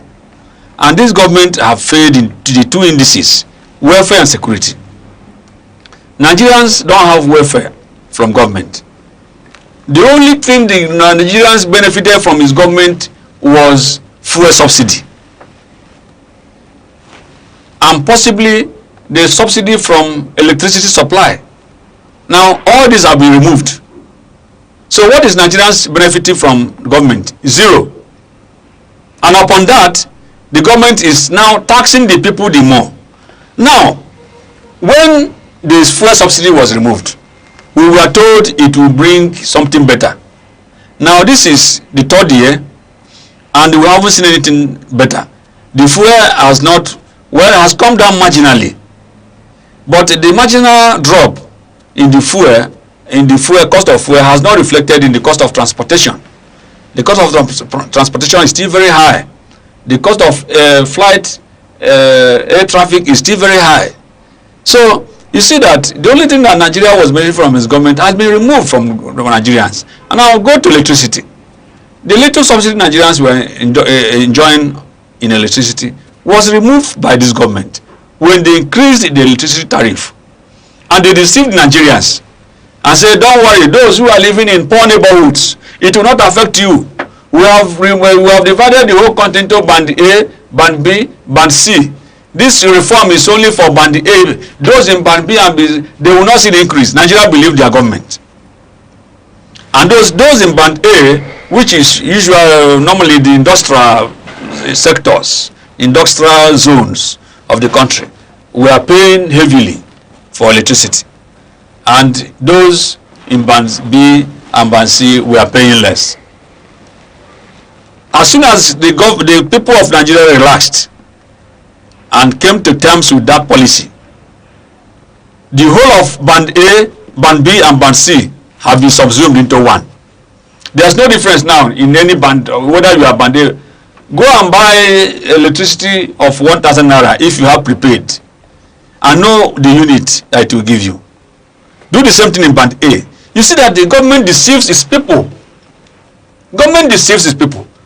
What they want to do, embark on a very unpopular policy. They make promises that they cannot keep.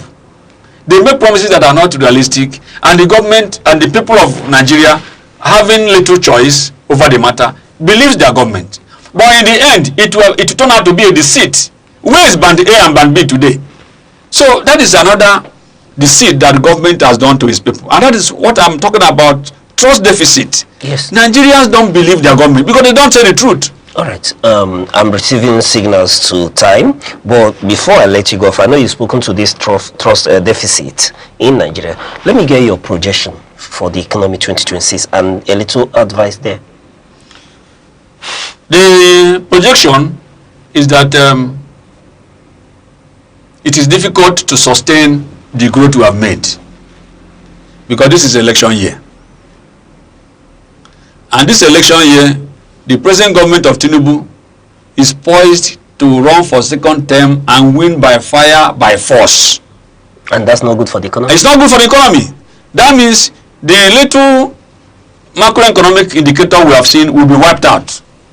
Because money meant for other critical sectors will now be moved into the area of campaign. Because the only way they believe they can win is through vote buying. And that vote buying will wipe out the little macroeconomic gain we have made in the economy. So I advise the government to separate the economy from politics and to allow to run the campaign fairly. It's not every year you can need to buy Nigerians with bags of rice, Indomie and the rest of them. It's not what Nigeria needs. What Nigeria needs is a good government. If you give us good government, you don't even need to campaign. So they should be careful with the little gain we have made. They should sustain it. Naira is at 1,500, which I expect, but towards the end of the year, Naira should drop further to 1,002 or 1,003. That is to show that there's sustenance. But if they begin to distribute dollars again in their primary elections, like they did in 2023, you can imagine what will happen. All right, that's much we can take for today on the Insight. And our guests have spoken to the trust deficit derailing the Nigerian economy, and we've been speaking to Chief Barrister Bonaya Amos Okoro, a legal practitioner, a public affairs analyst, and I dare say, and a specialized economic analyst. Barrister, it's been a pleasure speaking with you on the Insight. Thank you very much. Yes. It's my pleasure. All right, to come your way same time, I still remain your host, Uche Osai. Bye-bye.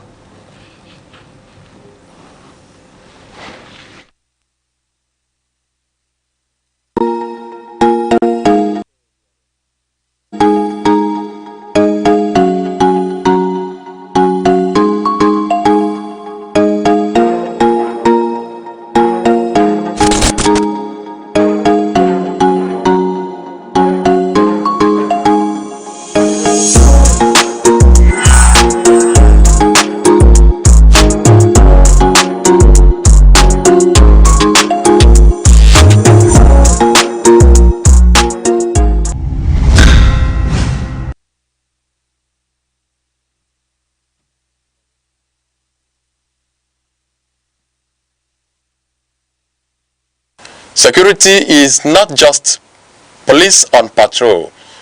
It is safety in homes, schools, markets, and mines. Without it, progress is impossible. Be alert, report danger, support community watch. True security is collective responsibility.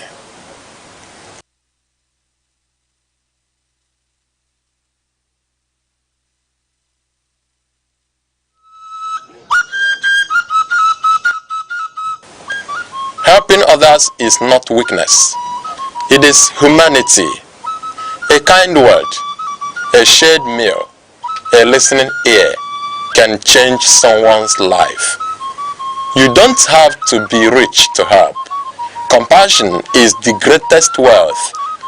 Lend a hand when you can.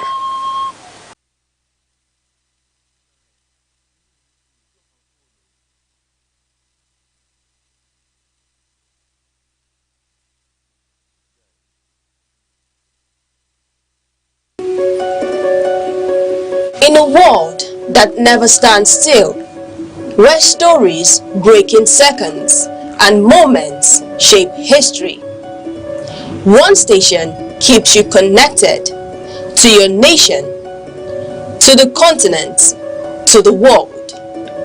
From breaking news to powerful stories, from business and politics to culture, lifestyle and entertainment, we inform, we inspire, we keep you ahead. This is more than television. This is your window to everywhere that matters. Aneke TV. Move with the world.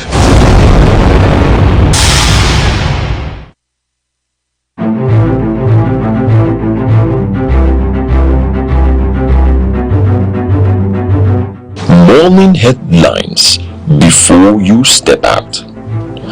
Midday updates while you work.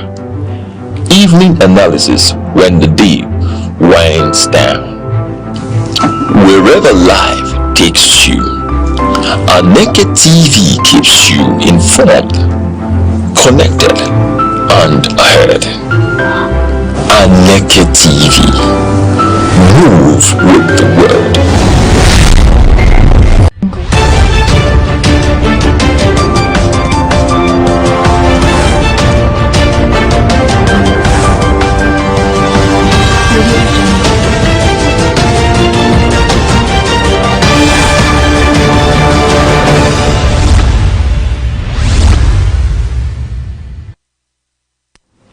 Good afternoon and welcome to news across the country on Aneke TV.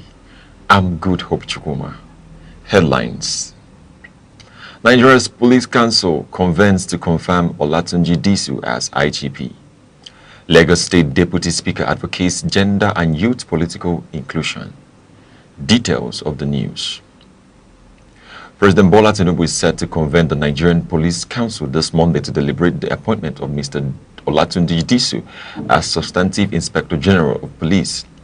The meeting will gather all 36 state governors and the chairman of the Police Service Commission as required under the Police Act 2020. Mr. Disu, 59, has been acting IGP since the exit of Kayode Ebutokun last week. A veteran of the force since 1992, he holds degrees in English education, public administration and criminology. President Tinubu tasked Mr. Disu with transforming the Nigerian police force into a responsive institution, emphasizing officer welfare and public integrity. If the council approves and the Senate confirms, Mr. Disu will become Nigeria's 23rd indigenous Inspector General of Police. Today's session at the State House is expected to conclude with a formal recommendation paving the way for his confirmation. Speaker of the House of Representatives Tajuddin Abbas defended the National Assembly's decision to adopt a hybrid election result system for the 2027 general elections. The system combines electronic and manual transmission to protect millions of voters. Abbas cited that nearly 40% of Nigerians currently lack internet access, while power instability further complicates fully electronic results. He warned that a fully digital system could disenfranchise rural voters. The Speaker dismissed claims of reducing reduced transparency, highlighting the necessity of manual backups due to the digital divide. Abbas emphasized that the approach is a stepwise move toward a fully digital electoral system. During a meeting with Spanish Ambassador Feliz Costales, Abbas urged technical support from international partners. Ambassador Costales pledged continued cooperation, noting that Nigeria's logistical and infrastructural challenges. The Advocacy Foundation has filed a lawsuit at the Federal High Court, Lagos, demanding disclosure of the National Assembly's 2023 and 2024 budgets. The youth-led civic tech group claims records remain inaccessible despite repeated Freedom of Information requests. The suit also seeks attendance records for plenary sittings in the last legislative year. Project Director Habib Sheidu stressed that undisclosed budgets hinder public oversight and accountability. Advocacy is seeking an order of mandamus to compel immediate release of financial and operational documents, citing violations of the 2011 FO1 Act and the 1999 Constitution. The case sets a precedent for legislative accountability in Nigeria, challenging the culture of secrecy in the nation's highest lawmaking body and promoting transparency for citizens. Governor Umo Eno of Akwa Ibom State has described his meetings with President Bola Tinubu as routine briefings on state development and federal assistance needs. The governor spoke upon arrival at Victor Atta International Airport and also undertook a study tour of the CSS farm in Nasarawa State to gather insights for the Ibom Model Farm project. The tour focused on replicating best practices for food security and productivity. The governor highlighted the importance of combining administrative alignment with agricultural innovation to drive state development. Lessons from the Nasarawa's visit are expected to shape Akwa Ibom's long-term agricultural and economic roadmap, ensuring sustainable growth and local capacity building. The Minister of Education, Dr. Tunji Alausa, said Nigeria is now equipped to tackle the out-of-school children crisis and provide formal elementary education. He spoke at the peer learning webinar on Sunday. The optimism follows the launch of the National Commission for Almajiri and Out-of-School Children Education, led by Dr. Muhammad Idris, who has a PhD and a personal experience as an Almajiri. The program combines state-level innovations such as data-driven models from Gombe State with federal frameworks to ensure measurable outcomes. Alausa emphasized shared accountability and sustainable funding, aiming to integrate millions of vulnerable children into formal education and break cycles of street begging and poverty. Ogun State private schools warned that approximately 700,000 students may miss the West African Senior Certificate examination due to mandatory learner identification numbers, lane, and issues with deeper digital platforms. School proprietors report technical glitches causing student data to disappear and say transfer students must provide extensive past academic records, creating an unrealistic timeline. Governor Dapo Abiodun has not suspended the policy, with Commissioner for Education Professor Aboyomi Aribabu citing the need to curb examination malpractice. Thousands of families remain uncertain as schools call for flexibility, urging a balance between data-driven and humane implementation of registration policies. Kano State Police Command has suspended the annual Tashe street performances during Ramadan due to potential criminal exploitation. The decision was announced by Police Public Relations Officer CSP Abdullahi Haruna Kiyawa. Commissioner of Police Ibrahim Bakori said the measure is proactive to maintain peace and prevent crimes such as phone snatching and drug abuse during the festive season. The command warned that violations will attract full legal consequences and urged parents to supervise their children. Authorities assured the public that comprehensive security measures are in place to protect residents and ensure a safe Ramadan observance. The Federal Road Safety Corps, FRSC, in Amber State launched a church advocacy program to reduce road accidents by 10%. The initiative reached over 1,500 worshippers at St. Michael the Archangel Catholic Church, Newi. Sector Commander Bridget Asekauno led the outreach, emphasizing crash helmet use, compliance with traffic rules, and rejection of dangerous driving practices. The program included interactive sessions, distribution of educational materials, and calls for community involvement in road safety.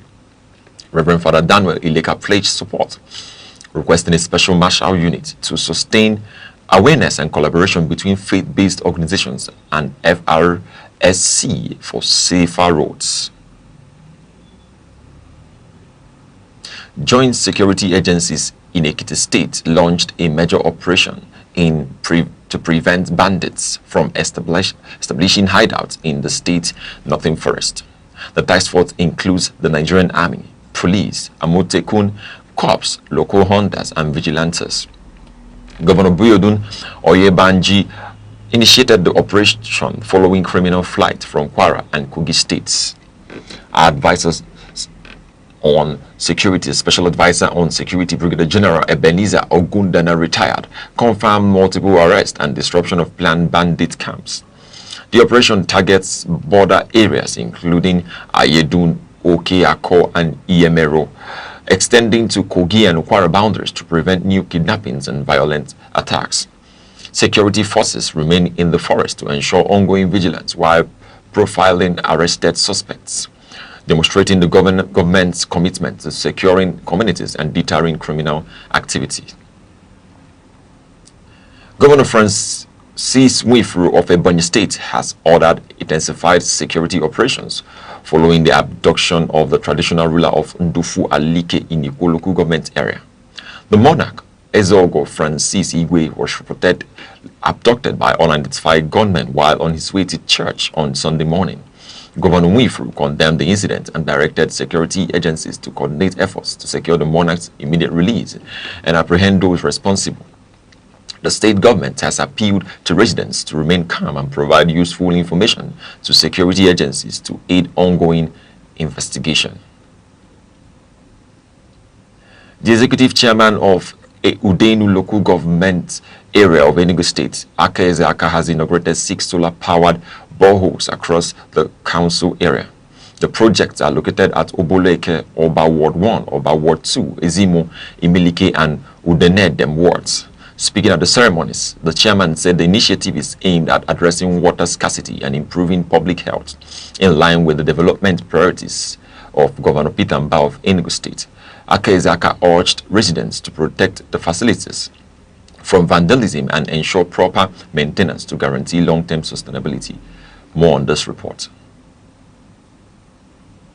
To the glory of the living God and to the honor of Dr. Peter Ndubisi by His Excellency the Governor of the State, I commissioned this project so that we use it as people of this area and lessen the burden of water scarcity. It is also my pleasure to enjoin you to use this water, to use this project very, very well to the benefit of the people, to the children, to the mothers, and indeed everyone. I assure you that this project is not going to end by this alone.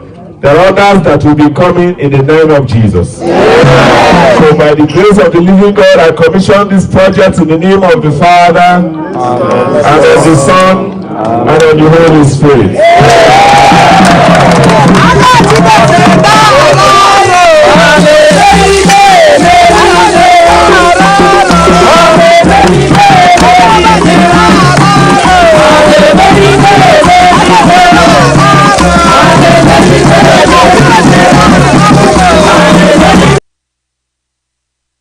The exercise is the first of its kind in the history of the council area, with each borehole having a projected lifespan of 50 years if properly maintained. You're watching Aneke TV news across the country. Remember, you can follow us on Facebook, X, Instagram, TikTok, and YouTube, all at Aneke TV. Now a quick reminder of major developments in the news. The Nigerian Police Council meets today to consider the confirmation of Alatunji Disu as Inspector General of Police. Coming up shortly, Lagos State Deputy Speaker Mojishola Miranda urges support for the gender composition bill to boost women and youth in participation in politics. We'll be right back.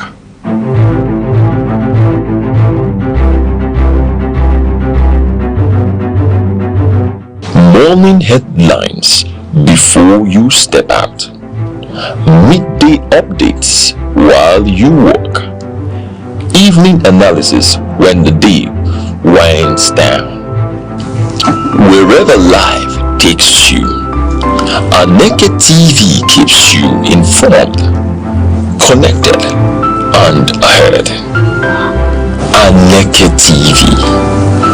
Move with the world. Welcome back. Deputy Speaker of the Lagos State House of Assembly, Mojishola Miranda, has called for structural reforms to ensure women and youth occupy decision-making spaces. She emphasized the need for practical action over mere discussions to achieve true political equity. Miranda stressed that political awareness should start at the grassroots with early education fostering leadership skills among young people.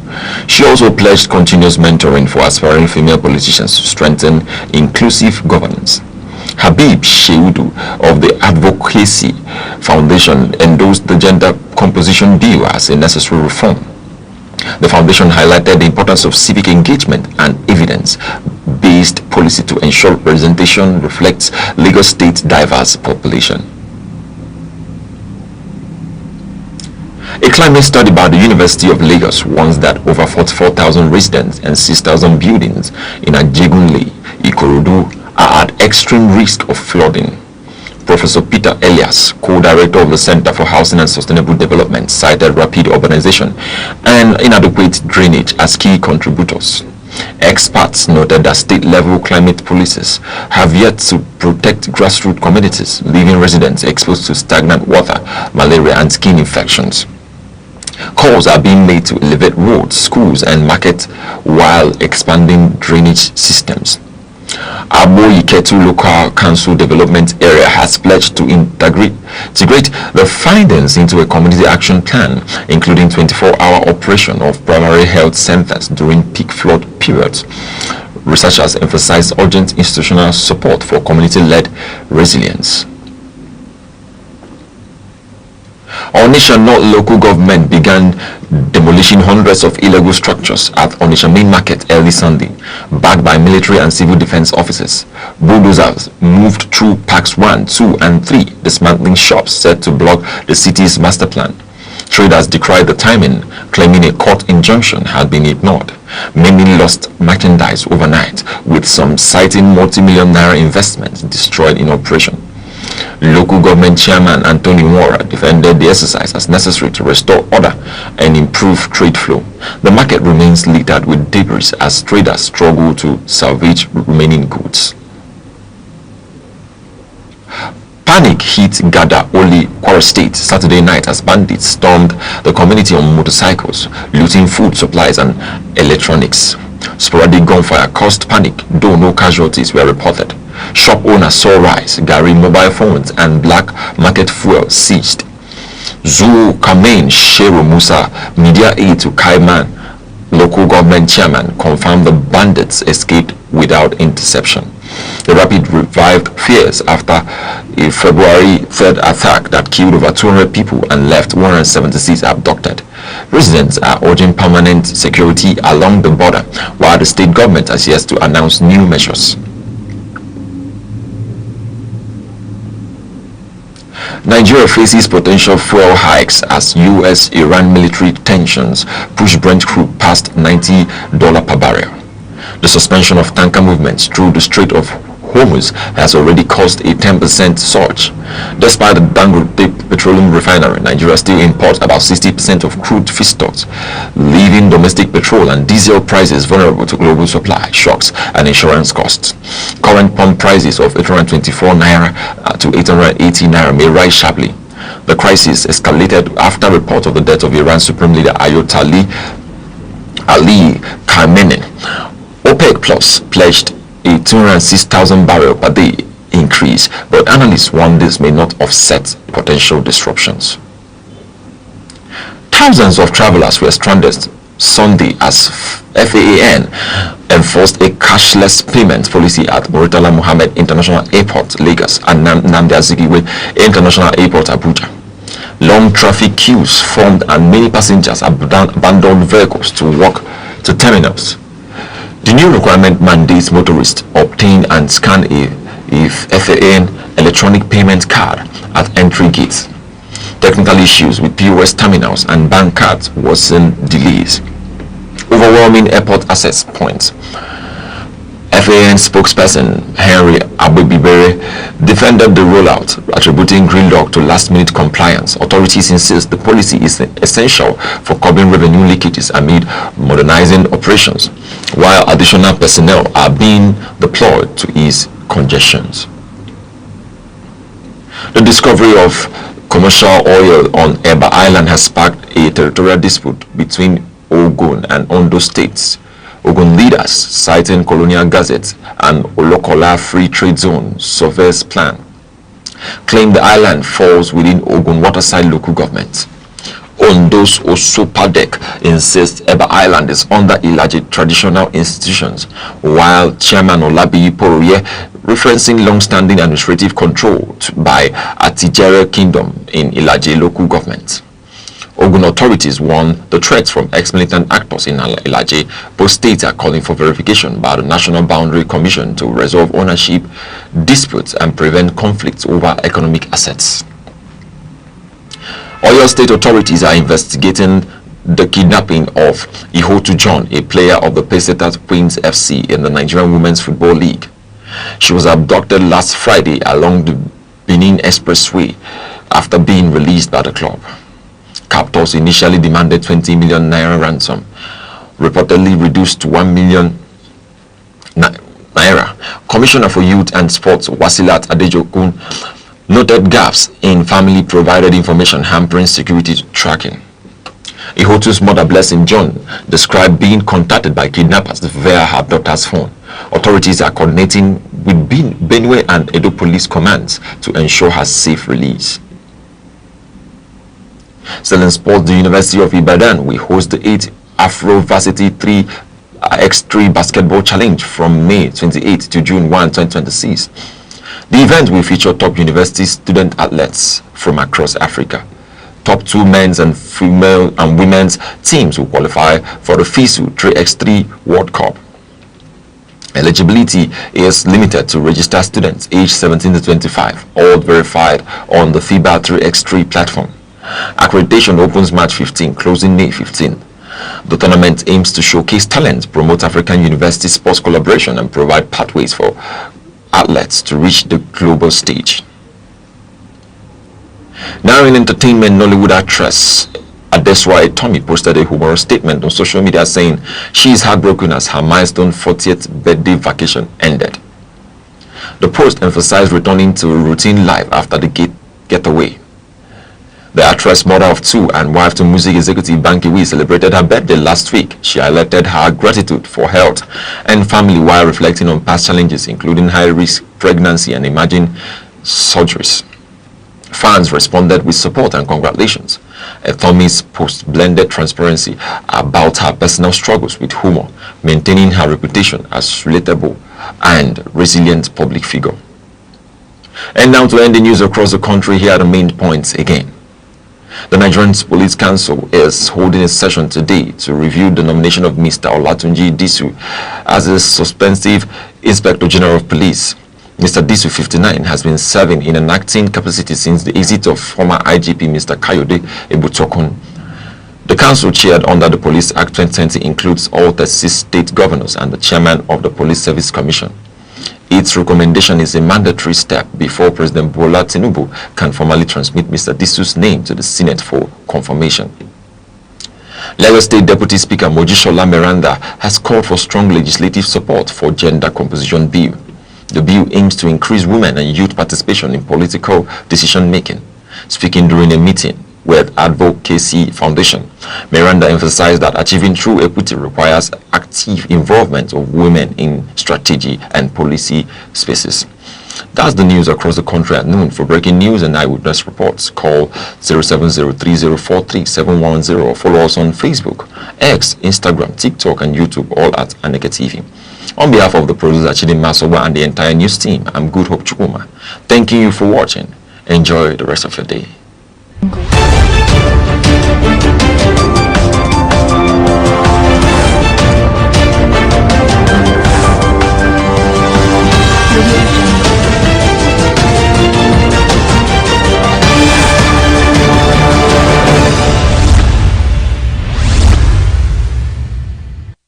My name is Dr. Emmanuel Ihechi Asonye.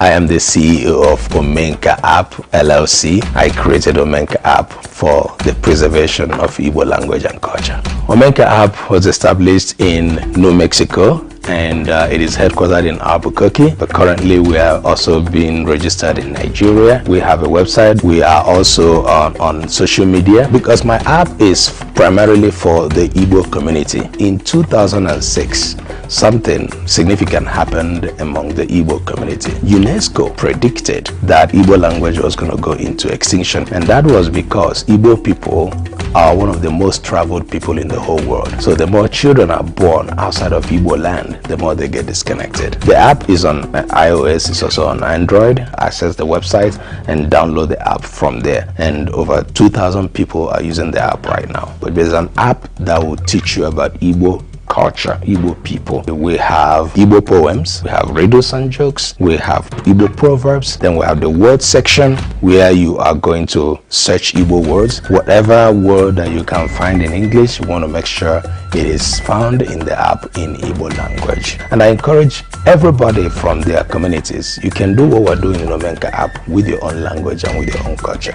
Do not allow your culture or your language to die.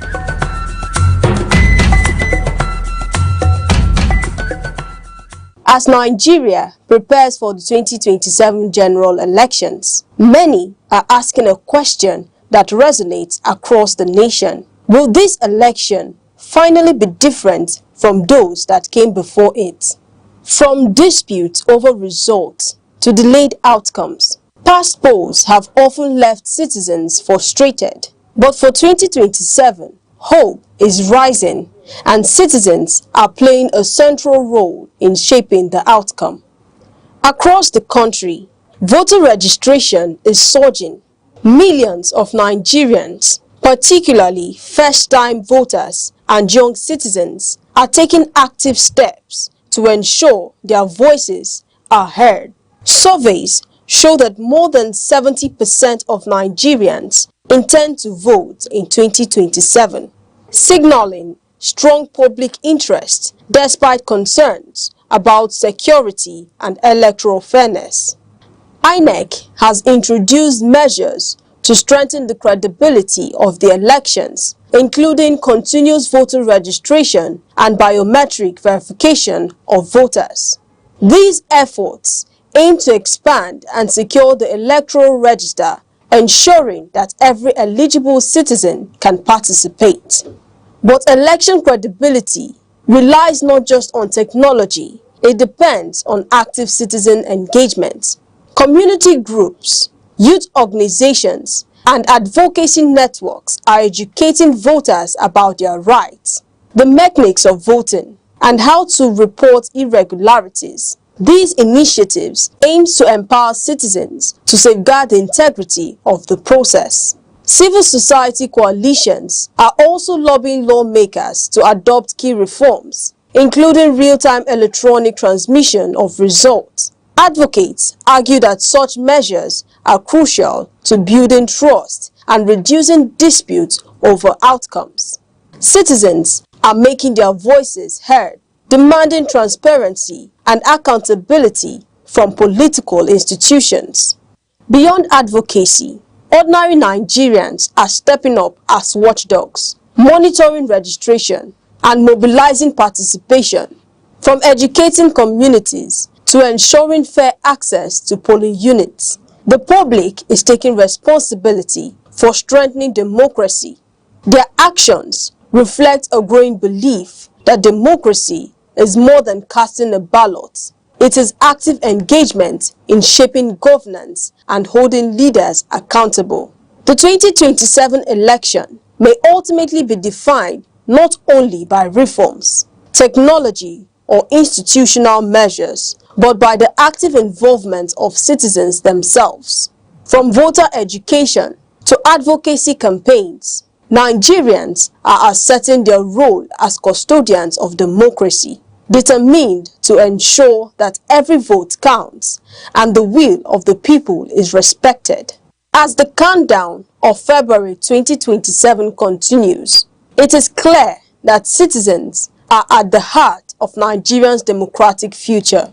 Their engagement, vigilance, and determination will help shape whether this election marks a true turning point for the nation.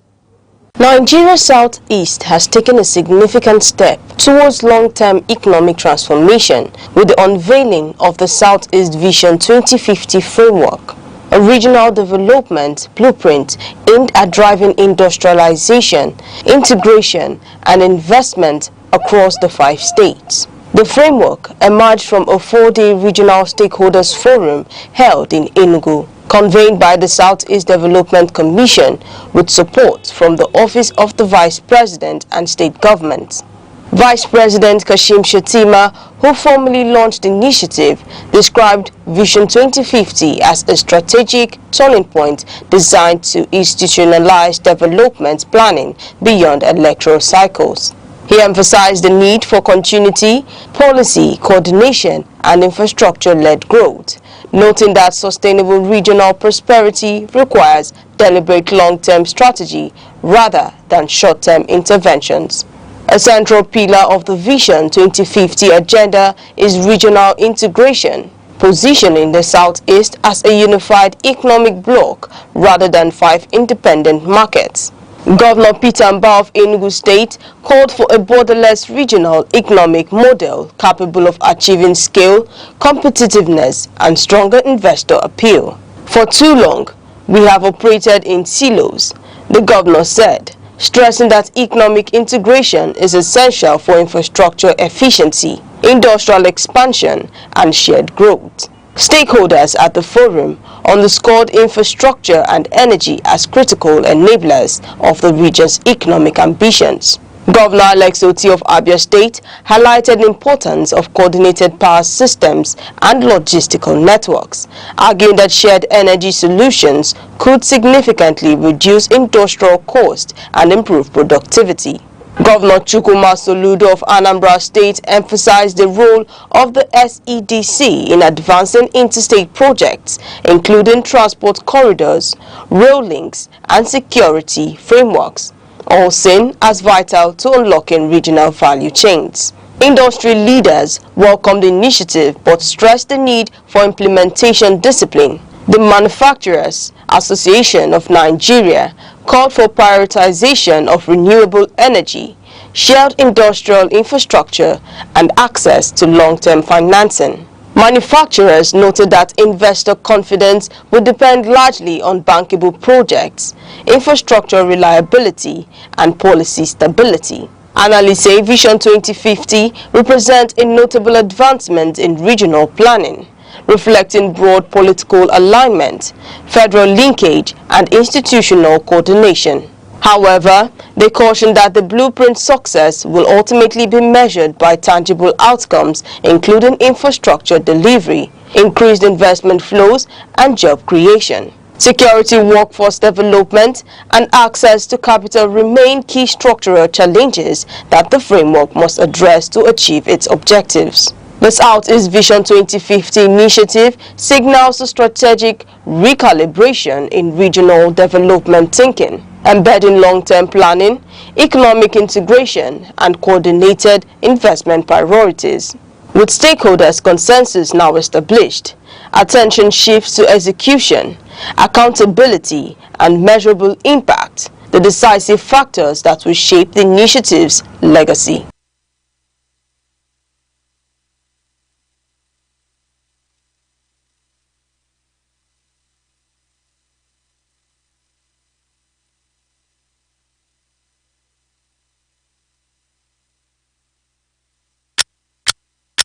Every second, the world changes, markets rise, leaders speak, stories unfold. To keep up, you don't just need news, you need clarity, you need speed, you need perspective. That's why Aneke TV brings you the global pulse. Accurate, reliable, right when it matters most. Aneke TV. Move with the world.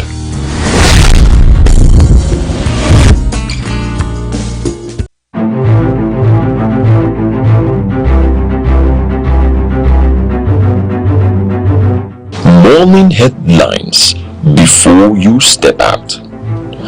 Midday updates while you work. Evening analysis when the day winds down. Wherever life takes you, Aneke TV keeps you informed, connected, and ahead. Aneke TV. Move with the world.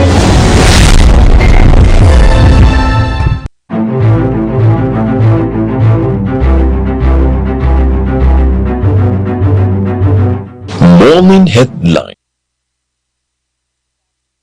People of Enugu, it is the heart, mind, and money, and you know what we do here. We do the best entertainment. I go by the name Gift Wood. You can always be live and active on our entertainment show on Aneke TV, on our official handle page on TikTok, YouTube, Instagram, Facebook. We have a lot and amazing conversations for you guys, and you know what we do here? We gist, and I can't gist alone without you guys being here. You can always send in your comments on our official page, to be active on our conversation. I have a lot for you today, but I have a lot boozing on the internet space, and you know what I do here? I am properly called a Shishulaya. I don't leave any table unsearched or undiluted. And okay, going to our first gist for today. I'm going to talk about the recurrent trending King Mishi. I call her King Mishi. She's actually showing us that her female male side counterpart. She's trying to pull the internet on a tag hold. But at this time, at this point, I feel like she's, going on the wrong footstep, and she should be held accountable for this. Okay, King Michi has allegedly have been invited by the Nigerian police after two failed suicide attempts publicly. The law condemns this, and in general, where kids access the internet and what they are there teaching them to either to take harmful substances such as hypo cleaner. This is very cheap, but it's very, very, very harmful, especially to the young kids of our generation, and should be held accountable because she has millions of people on her page, official page, that look up to her and act and see her as a role model. And with the current occurrences of trying to attempt some suicide mission, I think it's very, very harmful to the children, especially the young ones. And she has been called in to explain and give detailed information on and the reason for her multiple attempts on suicide. For me, I think when I was looking at this conversation online, I was just laughing. And it has been turned to different joke. People are making jest and a lot of joke about this, but for me it's not funny. Why is it not funny? Because I feel like, why will someone make jest of that? Like, you should turn it into content. It still amused me. Like, we have current clash with VDM, Very Dark Man, popularly called Very Dark Man.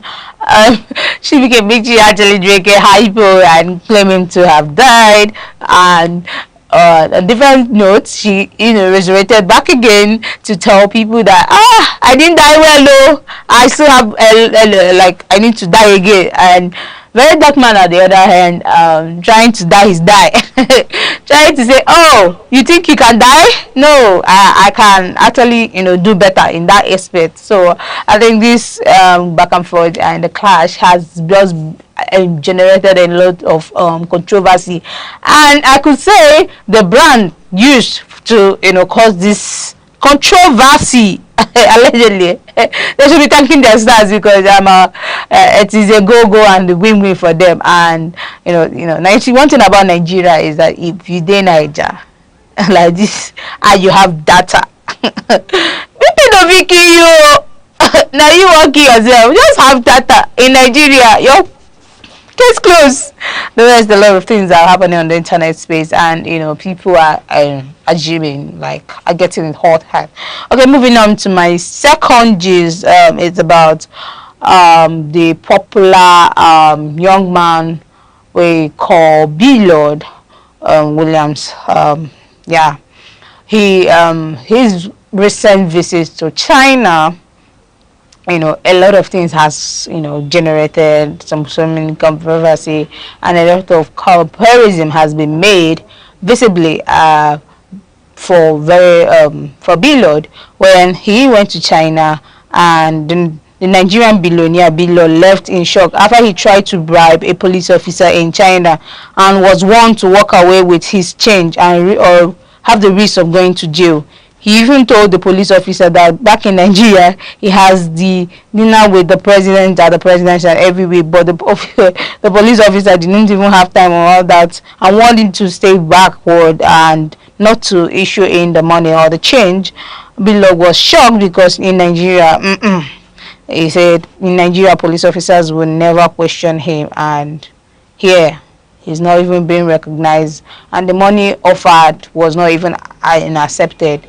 I will not say, but a lot of things has been shared out there, and I think it's a thing that has to, put the Nigerian police force into some character demands by these celebrities, trying to compare and trying to tell them, oh, please, you can actually do the needful, and it's always okay.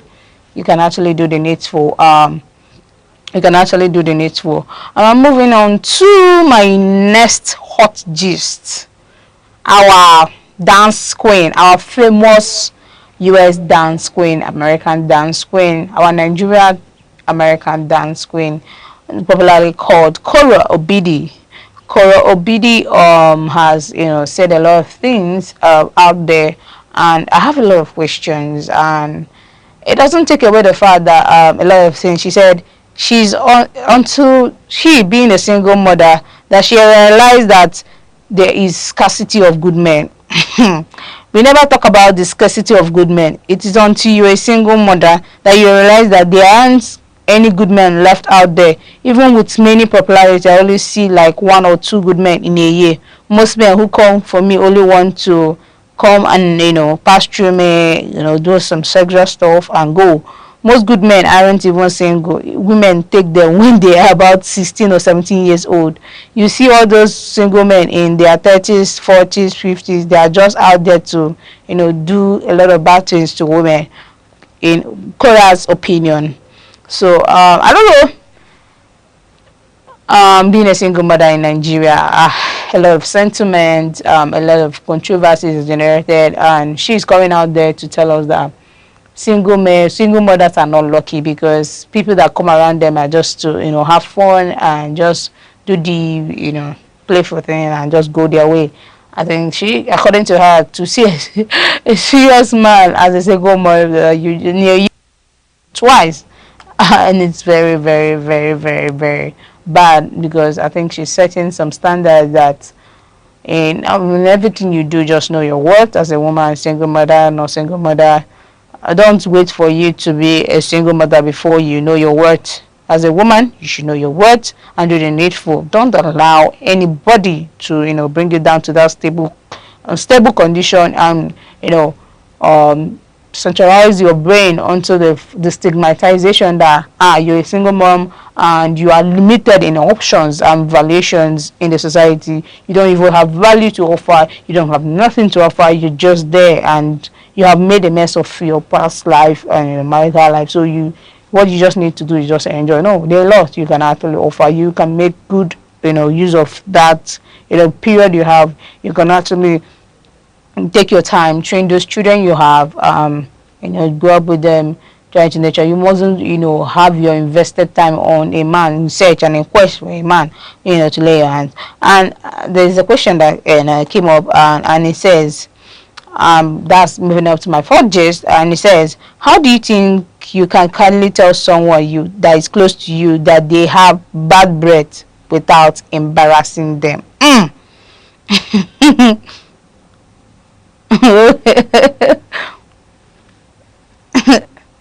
Hey, I don't know. I'm laughing because I've a very, very terrible experience with this thing. Someone close to me having bad breath, and uncontrollable. I have to work with this person, and I had to do something. That was in my school days. I had to work with this person. I had to do a lot of things, and she's in my group, and we were paired together. And God have mercy. At that point, I don't know. I was just saying, can this call pass by? I have made a reference to this with where God said, God, if you also pass this cup, like let this cup pass by. Like I was just saying, can this time run faster, because I am dying. I am dying. I don't know. I don't know the worst kind of punishment other than body odor, mouth odor. These two things, odor. Hey God, God of mercy. And there are proper ways you can actually, when you have this kind of thing. Somebody said, hey, someone responded to that tweet and said, "Okay, I want to know again." I know that maybe he said that because maybe the other person does not understand the language, but it means did rat die for your mouth. It's very, very, very bad. Like very, very bad. And if someone asks me that question, like if I'm in the person's shoe, I will faint. I have to faint. I wake up and say, really, is it a reality, or is this a joke? Like, and I have to go back. But the only thing is I have to go back and try to make amends. That's why I'm a woman being, because I'm not perfect. But when someone complains to you about those things, you just have to go in, treat yourself, and become a better version of yourself. And don't let yourself, don't ignorantly say, oh, maybe the person wants to make fun of you. No, you just have to go there and do the needful. That's the proper thing to do. And moving on to my next gist, and it's about a man. He came out on through an ex to say that a man slept with his ex just a few weeks before her wedding. After getting married, guilt consumed her, so she confessed to her husband. Surprisingly, he forgave her. Months later, she gave birth to a baby, and her ex suddenly appeared, claiming that the child looked exactly like him. He demanded a DNA test. The husband, confident and tired of the drama, agreed, but only on one condition: the test will be done, but you will pay for everything. Travel, hotel, or they agreed to eager to prove his point, covered every cost. Weeks later, the results arrived, and guess what? Can you guess what? The baby did not belong to neither of them. Like, it's crazy. Someone came out and said government should set a day that men will sit down at home and fear women for a whole day. I don't blame them. Like, I don't blame any of them, because can you just imagine? Like, can you just imagine the fact that this man married a woman at home, and for the fact that she even had to confess that before the wedding she had to sleep with her ex, and the man forgive. That one was not enough, to come again with the baby drama, and come again and to find out that she did not only sleep with the ex. Now there's other man in the picture who owns the baby, that he is roofing under his roof. Like, at that point, if I'm a man, what will I do?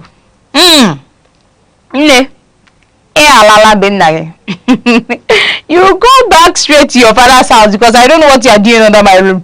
Because not even, it would have been feel better that your ex has the baby, but you don't even know who owns the baby. Like, hey, Jesus. Like Rama rightly said, after government, they should make out another day to fear this gender called women, because it's a serious case. Like, it's a very, very serious case, because I wouldn't imagine the kind of pain the man is going through.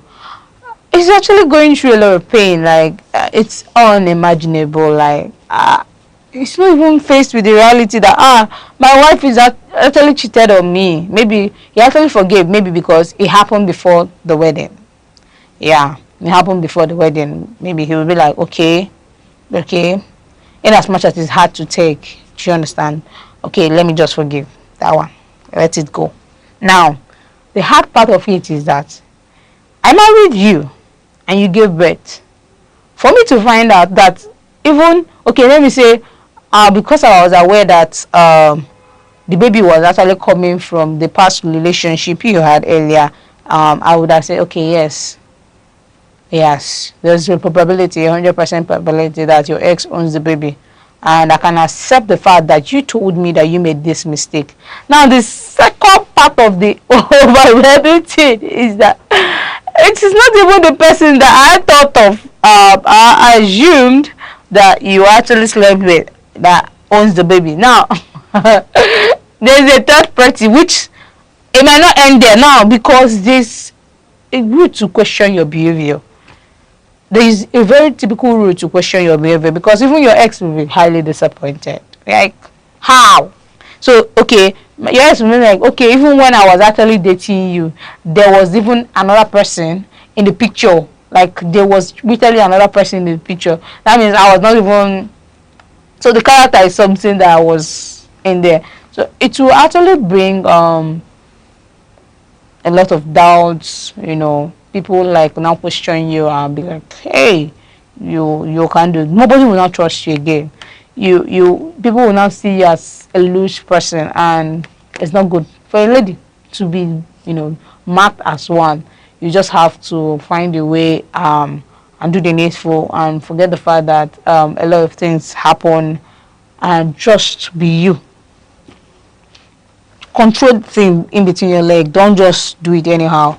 Because I don't know how it will feel like, you know, growing up, your child growing up and be like, ask you, who is my father? Is my current father my father? And you tell the person, no, he's not your father. He will ask you, okay, that means the person you dated is my father, previously. You say, no. And you're like, who then is my father? You tell the person, I don't know. It will sound like you're very stupid, like you don't know what you are doing. You're losing it anyway. So that's just the for the last one. It says, my last is for today, and it says, imagine throwing your baby up and your wrapper is falling. It's a question. Who will you save first? And remember, you are not wearing panties. Maybe in the public, you try to raise your baby, throw them up, and you're wearing wrapper and it's falling off, and you're not wearing panties. Will you save your baby? Or will you save your naked self? At that point, like, a lot of things will be just coming up my head. I'll be all like, one must go down. Is that the baby goes down, or the other one goes open? For me, I don't know. In a public setting, my baby, my baby, God will understand that my baby first, because I know the kind of immense pain I push through, and even while giving birth to the baby, a lot of things were open, so I didn't even know myself. So I feel like the baby should go first, in as much as it's something that I don't know, it's disgraceful. Like, yeah, as a woman, you are made open in public trying to, but people will actually understand that you're actually trying to save a life. You were not doing it intentionally. There's a difference between that I acted this way intentionally, and there's a difference that I did it out of consideration that there's a life in question, there's a life in line. Like, so I have to save one first, and the first I have to save is the life of my child before saving the life of my image. Because people understand that it was a situation that can't be handled at that point. So maybe if you might be lucky enough, someone will just rush and, you know, cover you. I'll be like, okay, you said thank you. No, but I don't think on that point people would like to video or put it out there. Okay, so it's more like, yeah. Okay, for today I'm gonna draw that curtain, and before I draw that curtain, I would like to always thank my audience out there for always watching us live on Aneke TV. And I especially want to thank my indoor audience, starting with the Commissioner of Enjoyment, who has been my biggest fan, you know, my boy. And also my audience, Ndenugo, and the rest of the people watching me live. Thank you guys. Thank you for always following. Thank you for always commenting. Thank you for always streaming live on Aneke TV. You can always follow us on our official handle on YouTube, Facebook, TikTok, and X. Yes, thank you for being on the show with me. I still remain your beautiful host. Go by the name Shushu Lawyer, aka Shushu Lawyer. Thank you and have a nice Monday afternoon. Love you. Every second, the world changes, markets rise, leaders speak, stories unfold. To keep up, you don't just need news, you need clarity, you need speed, you need perspective. That's why Aneke TV brings you the global pulse. Accurate, reliable, right when it matters most. Aneke TV. Move with the world.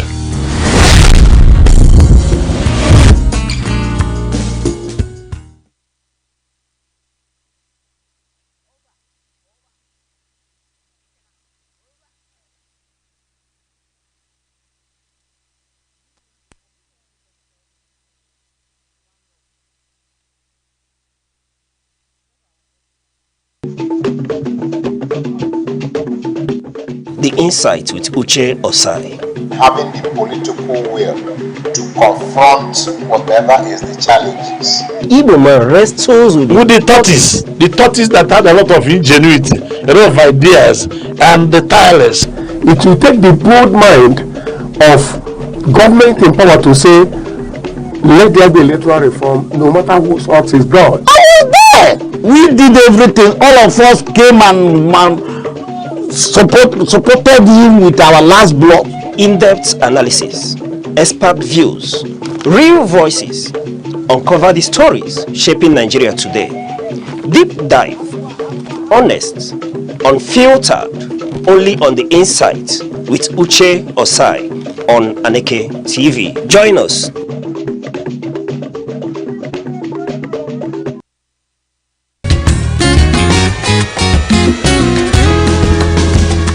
Every day, your health shapes your life, your strength, your choices, your future.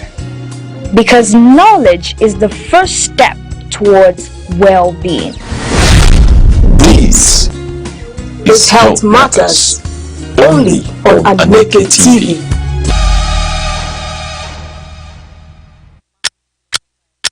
Every second, the world changes, markets rise, leaders speak, stories unfold. To keep up, you don't just need news, you need clarity, you need speed, you need perspective. That's why Aneke TV brings you the global pulse. Accurate, reliable, right when it matters most. Aneke TV. Move with the world.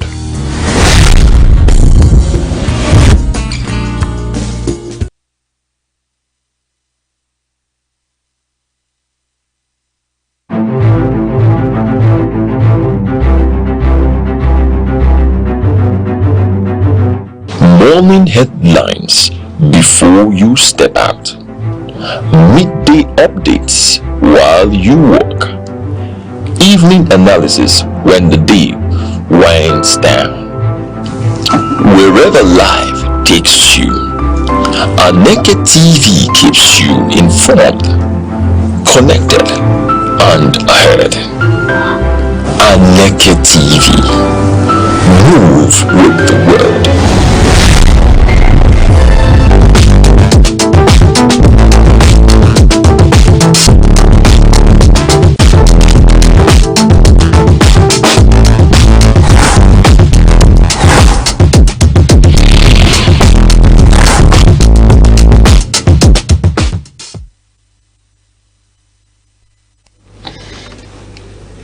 usual, you're welcome to another edition of our top program, Arena, on Aneke TV, Enugu, Southeast Nigeria. And today we are going to discuss on a very troubling issue in Nigeria, and that has to do with the security of lives and property as it affects Nigerians that are legitimately doing what they constitutionally has power to do for themselves in the same Nigeria. It has been an alarming thing to know that insecurity has been plaguing the Nigerian state. It ranges from terrorism to banditry to kidnapping and all kind of insecurity issues. People are moved down in situations where ordinarily there is no war in their own country, and that is truly alarming. But most recently, the situation changed to political insecurity, where politicians who are supposed to be doing the normal business of politics in Nigeria were attacked by unknown persons, and the reason for such attack is still unknown. But then one thing is clear, that there has been a threat by a person or the governor vested with the responsibility of protecting lives and property of citizens of Nigeria everywhere, constitutionally, threatening that if someone comes into his state without formal permission, that the person's security will not be guaranteed. These are some of the questions that are on the mouth of Nigerians. Why should there be such an unconstitutional statement?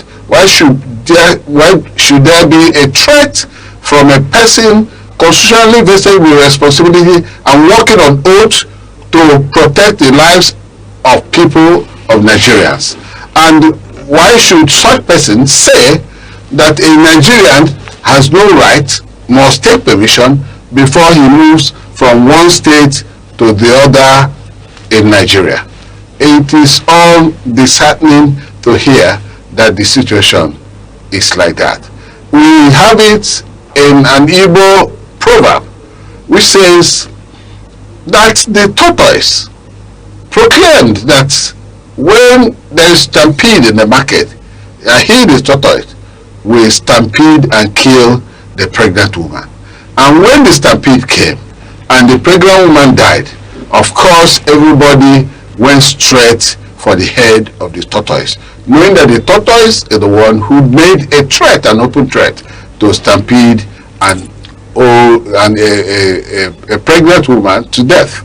And that was it. And in Nigeria presently, in Benin, Edo State of Nigeria, there's been this assassination attempt on the former presidential candidate of Labour Party in 2023 election, Mr. Peter Obi, and the former APC chairman in Nigeria, Odigi Oyegun, and others, including Apata, who was a governorship candidate during the last election in Edo State, and many others.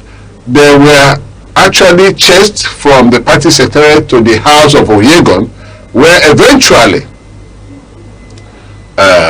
they took refuge in Oyegun's house, but the cars that brought the dignitaries and other people with them were all riddled with bullets, including Oyegun's gate. In fact, the hoodlums chased them from party secretariat to the place and tried to kill people. Of course, some people were injured at the party secretariat. And here today we're going to discuss about this trending issue in Nigeria. And with me in the studio is a man of many parts. He is a human rights activist. He is also a farmer. I am talking about Barrister also Nadume Ofokansi. You're welcome to the studio. Yeah, Rex, thank you for having me this afternoon. It's not afternoon already. Thanks for having me. So, Barrister Ofokansi, you heard my preamble. Security in Nigeria is a very serious problem, and it has nosedived into political problem. We have the bandits kidnapping, maiming, killing people with reckless abandon, whether sponsored or not sponsored, whether interest of direct the bandits or interest of some persons that spur them into doing such things. So what is your take on the security in this country generally before we come down to the political insecurity? Well, you see, it is General Sani Abacha who said that if insecurity in any country lasts more than 24 hours, at the hand of government is there. When he said it, was the president of Nigeria, was the head of state of Nigeria. He has already organized his own coup. You also recall that there was a time they went to what is this West African country that had a coup. They went and restored. Sani Abacha went back and restored the man who was democratically elected, never minding the fact that he is a military dictator. But what I'm saying is that why I gave this little background is that insecurity has persisted in Nigeria between the years of 2009 and now, because one, either the hand of government is there or government is very insincere in fighting it. Why do I put it that way? We recall that when Ejirika was appointed chief of army staff, he faced this insecurity head on. And the likes of today's Whipping governor or Whipping ex-governor, Malam El-Rufai, and the likes of Pantami, the former minister of interior, they were saying that Jonathan is killing outside youths, not members of Boko Haram, and what they are killing, they want to square up. You know, this not can open their mouth and say anything they like, because sometimes nobody censors them. And why Jonathan is doing it? Because Jonathan want to level up the number of people killed during the Biafran war to equate with the number of people that he will kill in the north. A lot of what made Jonathan come openly and said, even in my cabinet I have members of Boko Haram. There is nobody to trust. Now Jonathan left, Buhari came and now gave the insecurity a good glove. He now wore a good glove on them, wore them a nice suit. He will now bring them, arrest the ones he said he will arrest, take them to a camp, sew uniform for them and do a shaping for them, and they will reintegrate them into the society and say they are repentant. And then later, some of them will get back to the army. And that is why the fight on insecurity could hardly stop. Because the same person you reintegrated into the army, tomorrow you will tell him to go and fight his brothers who has been with him in the forest. You know it is not possible. You know it's his brothers who are there. You know how much they are making. How much are you paying such a repentant soldier as a soldier? At best you pay 120,000 a month.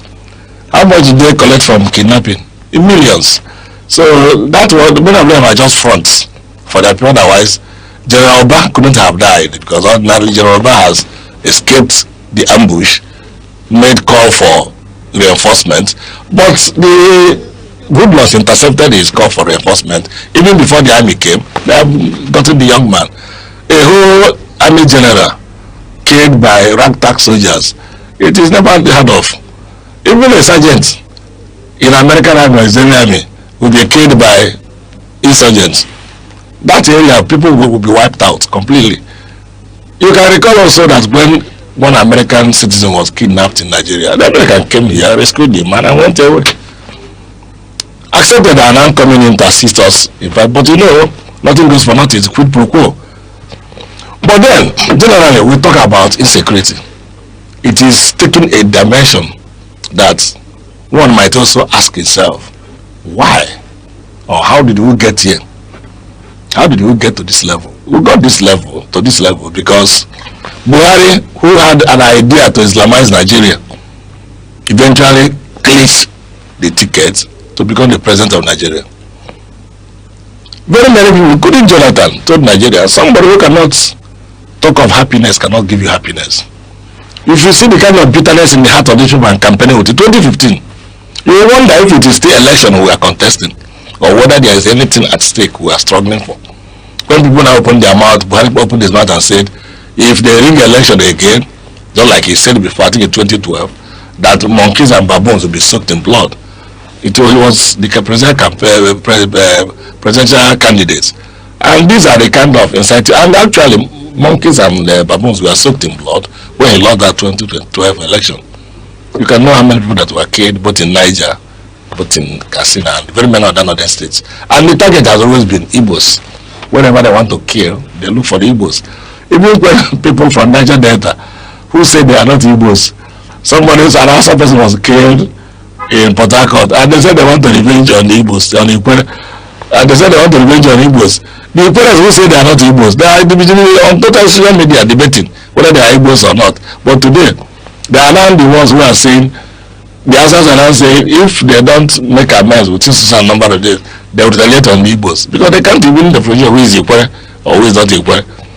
So that is why this insecurity has persisted.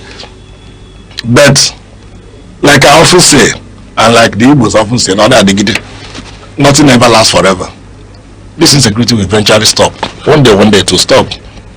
And when it will stop, a lot of things are going to happen. And to make it stop, the government knows what to do. It was just that America came and bombed Sokoto. You saw the insurgents running into Niger Republic.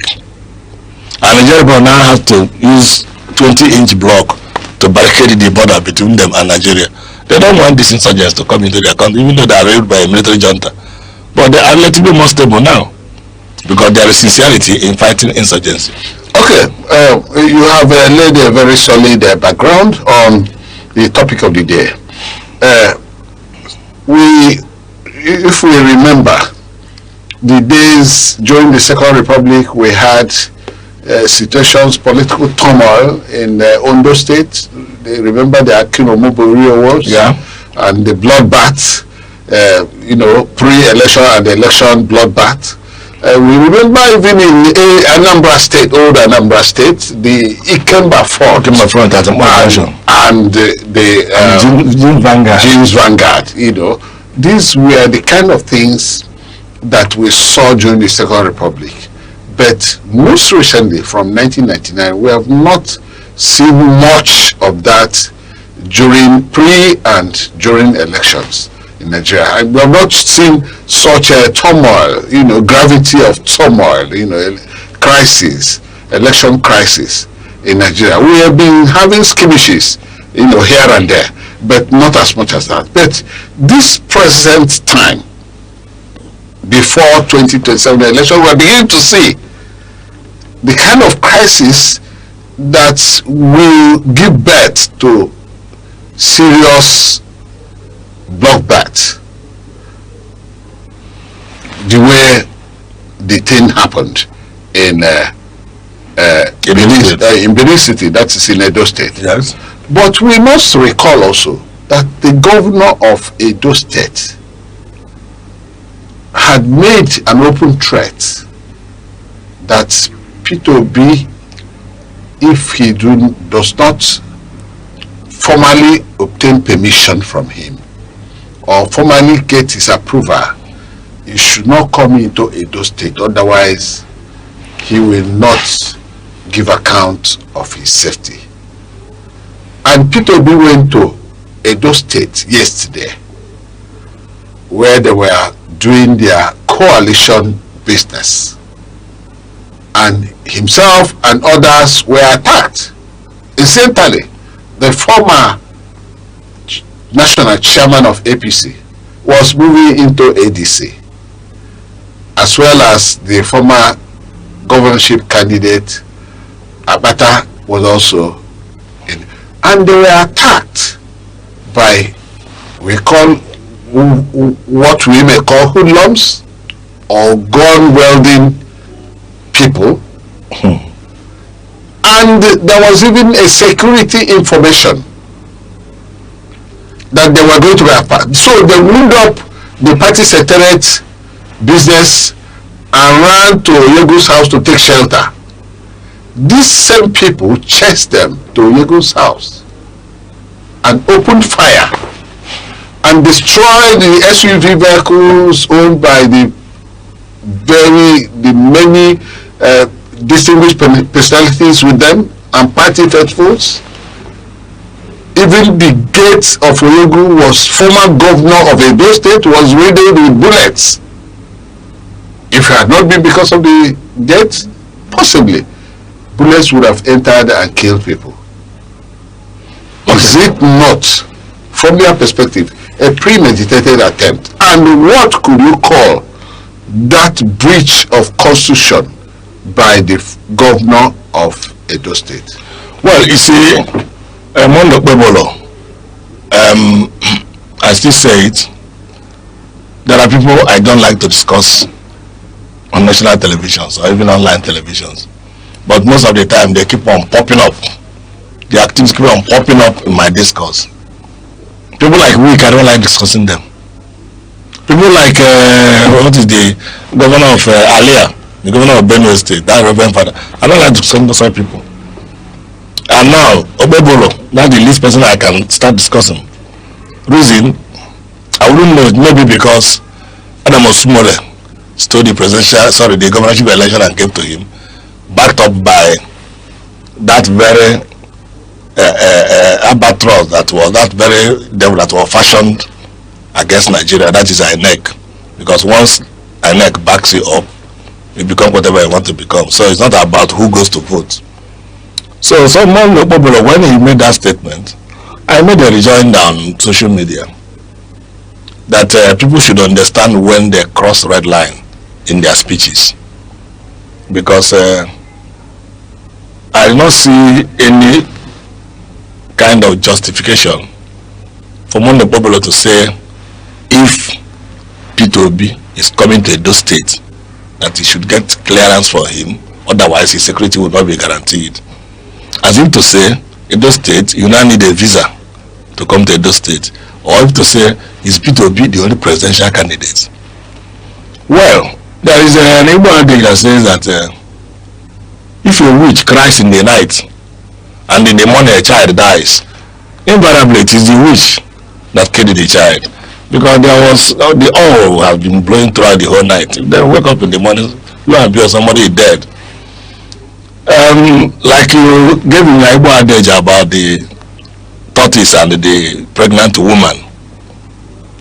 You see, they were very quick before 4 p.m. to come and report the fact that what P2B and the NDC was alleging is false, is premeditated, scandal, blah blah blah, all the rubbish they said.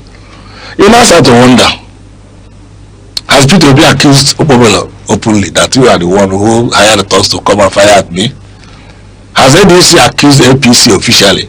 Apart from young men who are doing some video there, they can see APC talks attacking us. There have been no official statement yet from ADC linking APC to the shooting. So the underlying fact today is that P2B has made a statement, told the world what happened to him, and said that such a thing is unacceptable. He has never pointed a finger at anybody because he is not an investigator. We still hope that police will step into the matter, which of course we know they will not.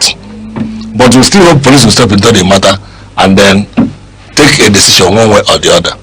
But having said that, I think APC, Edo State, and whoever they must have hired has crossed the red line. Truth of the matter, they have actually crossed the red line, because I don't think they still want the stability of Nigeria. Maybe, like the drowning person who grapples at anything to stay afloat, maybe they have seen, maybe that Wike cannot do the magic he did in Abuja on Saturday, in the 36 states of the Federation and Abuja. Maybe they will mandate the governors to be the foot soldiers of like Wike, who created a curfew on Friday that nobody should move. when he knew Aneke has changed the voting booth of a lot of people from their closest earlier polling unit to another place, which they may require transport to go. And lo and behold, you have placed a coffee no movement. Yes, you are the only one moving. And now, having told the APC members, your duty for me is to go and vote. Leave whatever happens thereafter to me. For of course, they went and voted. We now left whatever happened thereafter. And what we saw was mind-boggling. We saw a polling booth that had 324 registered voters. 321 got well, I think 221, 211 or so got accredited, and about 200 and maybe 2 or 203 actually cast their votes. And out of the vote cast, about 2 or 3 of the votes were rejected, leaving about 198 or thereabouts to be the valid vote cast. And APC there had 1,212 votes in a place where we have 324 registered voters. That's what we told them. Leave the rest to me, just vote. And they now felt that the only snag they have in making their selection, because what they wanted to do was selection, they have no plans of any election. And they now know that the only obstacle on their way is P2B. They have tried to hunt Erufai with EFCC and ICPC, only to find out that the young man has nothing. At least he covered himself up very well. He's already sued the federal government. They are packaging that of Aneke. I'm talking about some presidential candidates or materials or presidential vice presidents. And opposition persons. That's an opposition person I'm talking about. They are packaging that of Aneke. Maybe in the nearest future they might arrest Aneke too. They have also tried to rubbish Kwankwaso using their lobby group in the United States when they now listed Kwankwaso as a sponsor of terrorism, leaving people who they have seen publicly as sponsoring terrorism. Nobody has ever mentioned Pantami, who said that Osama bin Laden is a better Muslim than him. And he served as Nigerian Minister of Interior, having our secret document, including our NIN, to his credit. Nobody has ever mentioned the Erufai, whom the bandits called said he gave us these things we are using. We are cow-rearers. We don't know anything about gun. But the government called us and gave us these guns.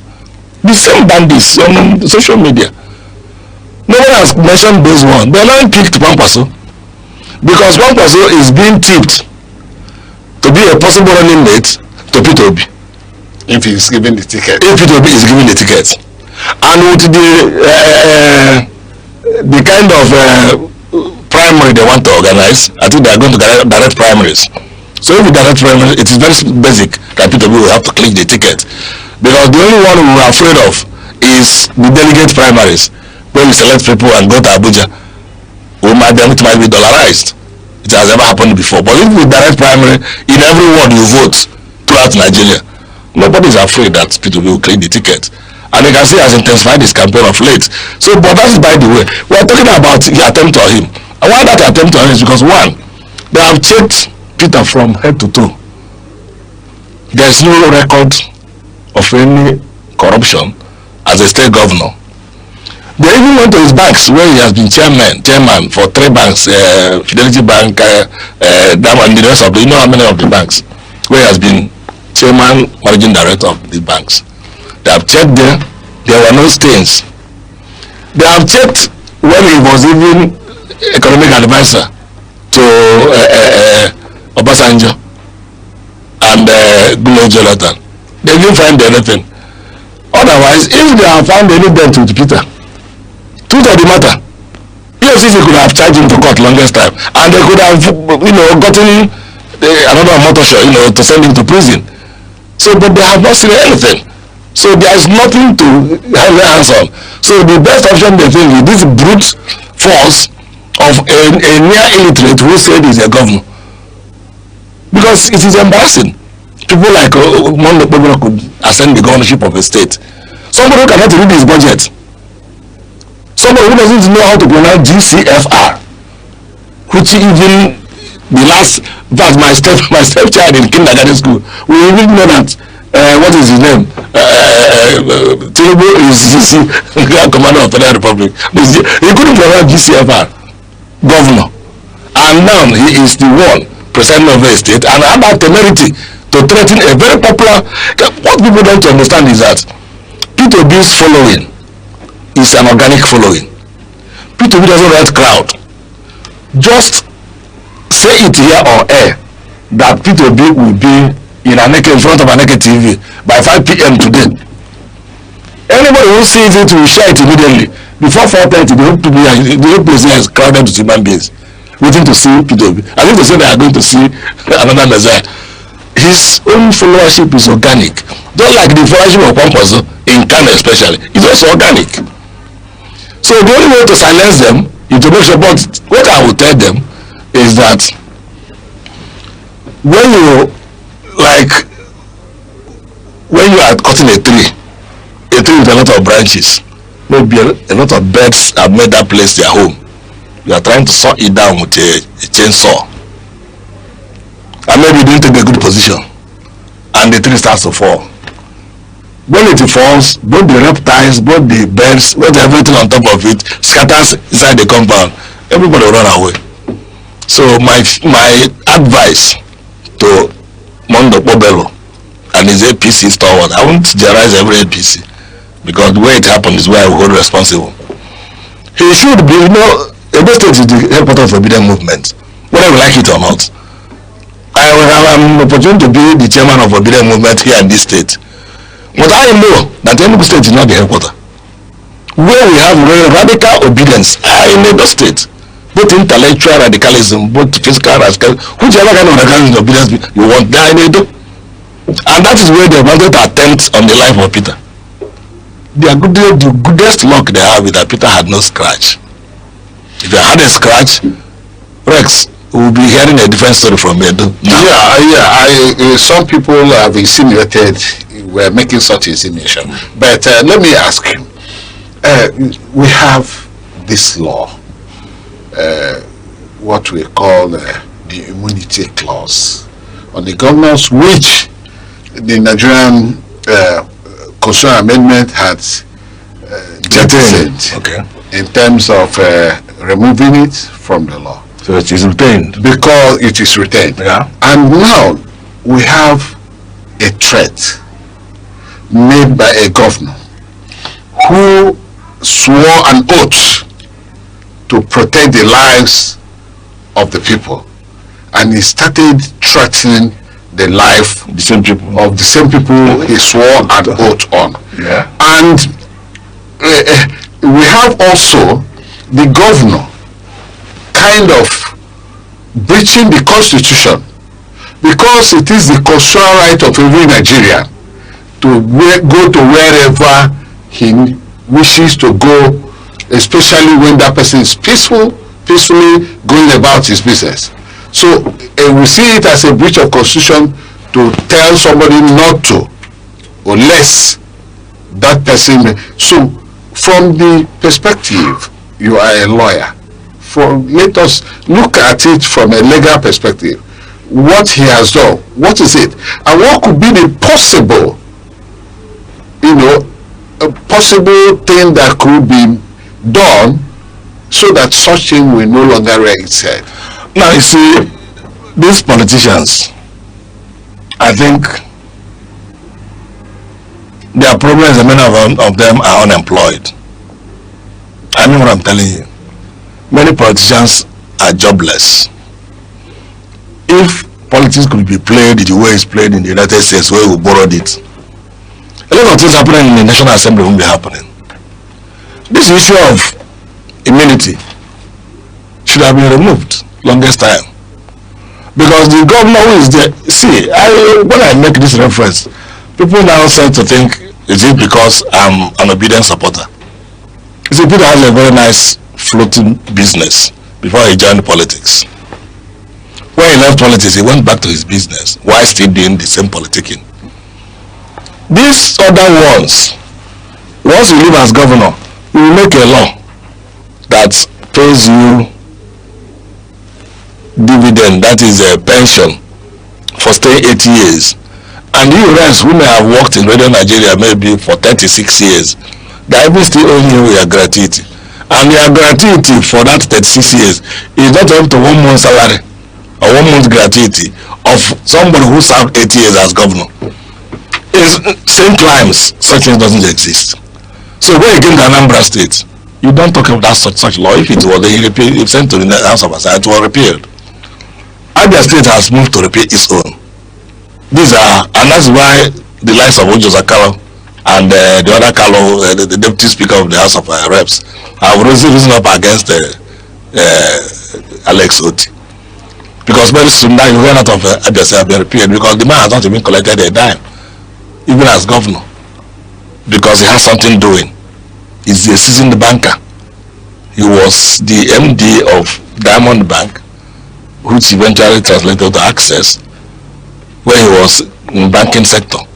And it was him who, when P2B said, I'm leaving some amount of money in your bank, and I want, the day I will do handover, I want all the bank managers to come. So it will not be a paper handover. Yes, Anambra people, I left some amount in Access Bank.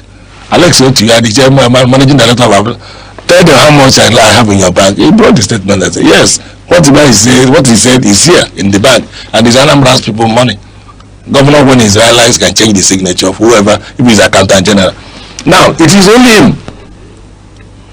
So that immunity clause, the very moment it is removed, you know what it empowers you as police now is to investigate the governor. But you can also, in the course of investigation, stumble upon a dead end. Because if the law allows you only to investigate, not to arrest, you might tell the governor, I want to search your office. He's telling you, get away from here. Who are you to search my office? You know you cannot force him. And when he leaves office, he might pack all whatever dangerous weapons they are kept in his office to some other safer place. Now, many people who are employed and who are in politics, they think about the people. It is sad that in Nigeria, over 250 million people, very few of them who are in politics are lording it over us, and we are keeping quiet. So what Mondo Bobolo said is actionable, both a civil wrong and prosecutable in crime. But prosecuting him in crime means when he has left office. And you know very many people who have left office who did someone something or the other when they were in office. It is only in Nigeria that nobody tries to prosecute leaders or heads of state. But most governors are being prosecuted for the crimes they committed. I know Lucky Binedo was in the Federal High Court Enugu here before he mentioned his matter was transferred to Federal High Court Benin. I know Ojo Zakalo was prosecuted and sent to jail. Even appeal court, confirmed the sentence before he had a presidential pardon. I also know that 1 or 2 of the northern state governors are also being prosecuted, just like very many other ones. So, but they have left office. But what they did in office, you can sue them in civil wrong. The civil litigation doesn't exclude anybody from suing a governor. You can sue a governor, get judgment, and if you get judgment and they want to execute it, you know what to do. We know how to execute the judgment gotten against government. Then garnish the account of government, and nothing comes out until they pay you your money. Because what they will do is to pay you for whatever libelous things or whatever breach they have caused to you civilly. Now, as to the criminal one, you wait for the thing to finish. When he finishes, you arraign the person for whatever offense he has committed. But it is also sad, very sad, that in a place like the house of Onyegu, who was a former governor, who was a former chairman of APC, there are no cameras. Because if there were cameras, we can, small people like us now fix in our chambers. You don't have camera in that kind of big man's apartment. Because if the camera, the video could have been extracted since yesterday, and made public to the social media, so that you see the people doing the shooting. So it's not a matter of did you go to Yego's house to shoot gun? You will be seeing the person doing the shooting. After all, terrorists, when they capture, including soldiers, they relay whatever they are doing there, using their camera, carrying it on phone, and then sending it on the internet. So one may have committed a civil wrong as well as a criminal offense, but the civil wrong issue has to be tackled now that he is in office. But when the criminal has to wait the very day he's leaving office. But as to whether he's going to answer for whatever happens in Edo during the ADC Congress, he will definitely have to answer for it. If it doesn't happen today, it will happen tomorrow. You can recall, even during the Rwanda genocide, that a broadcaster, a radio broadcaster, an owner of a radio who was not even there, but they used the radio to propagate, hatred against the resulted in the genocide. At the end of the genocide, when everything cooled down in Rwanda, they went and picked him. I think he was in London. They picked him from London, Interpol, moved him to Hague, ICPC.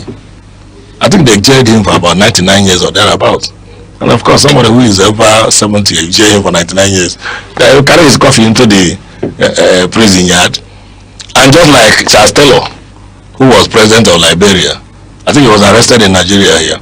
He's still in detention in The Hague. And very many other leaders. I don't want to go to the type of arrest Trump does, coming in the middle of the night and capturing the president of a nation. I don't want to go to that one. That one is actually out of his powers to do that. But he had done that, and nobody's going to kill him because he's a superpower. So, what happened in Edo State on the 25th of February 2026? What does it portend to the 2027 election? Yes. Are you seeing a situation where the worst will still happen? More so when Nigerians are not happy about the Electoral Act amendment. Well, as to the Electoral Act amendment, we're still pushing for it. We're not yet arrested. We're still asking them that proviso should be removed. But that's why I said that there are people I don't like to discuss. What they did during the Saturday 15th, I think it's 15th or 25th, no, the Saturday election at the Federal Capital.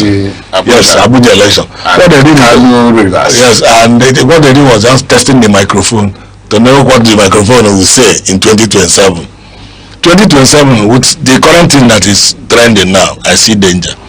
We try to move away from the politics of brigandage to the politics of forgery and other corrupt practices. But taking life because of politics, because of power, is not the worst thing that can happen to any politician. You know why Sir Jonathan has become a statesman today?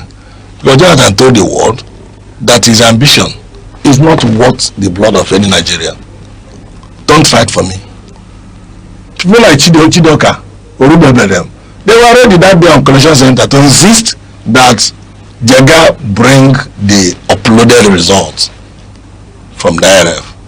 They were insistent, including people like Dino Melai, who fought his own during the 2023 general election that transited from Buhari to Tinubu.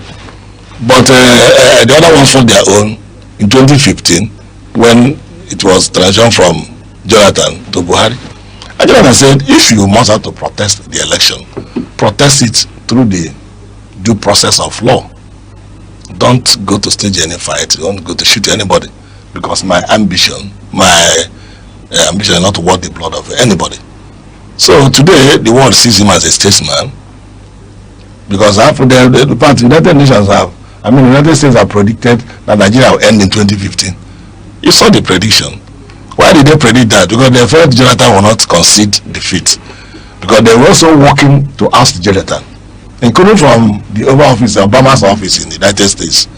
Obama actually worked seriously hard to remove Jonathan, campaigning against Jonathan, even in the United States. So at the end of the day, according to Jega's record, they said Jonathan lost the election. Jonathan said, so be it. The nation was charged. And like Erifai also said, he brought in these mercenaries from neighboring countries, these Fulani mercenaries, come into Nigeria. If this man did not concede defeat, let hell break rules. And the man now considered, even before the last election was called, it was a shock.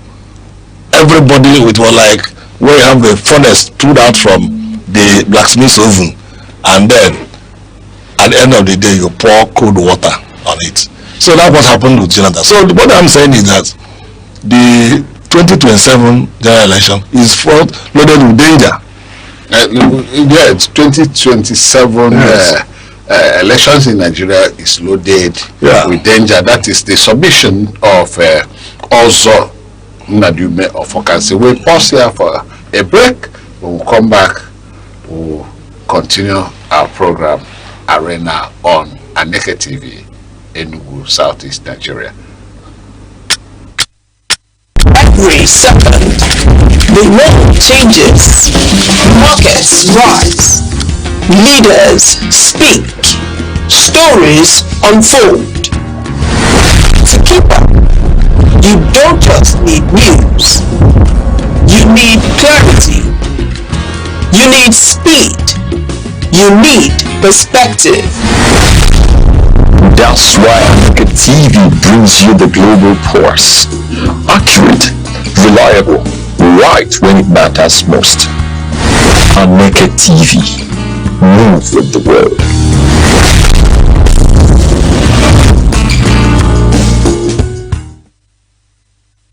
Welcome back to the show. We're still on our program Arena on Aneke TV, Enugu, Southeast Nigeria. And we are still on the topic, the assassination attempt on Peter Obi, the former presidential candidate of Labour Party in 2023 election, and Oyego and others in Edo State, Nigeria. It has come as a shock to many Nigerians that we still have political brigandage in Nigeria in this 21st century.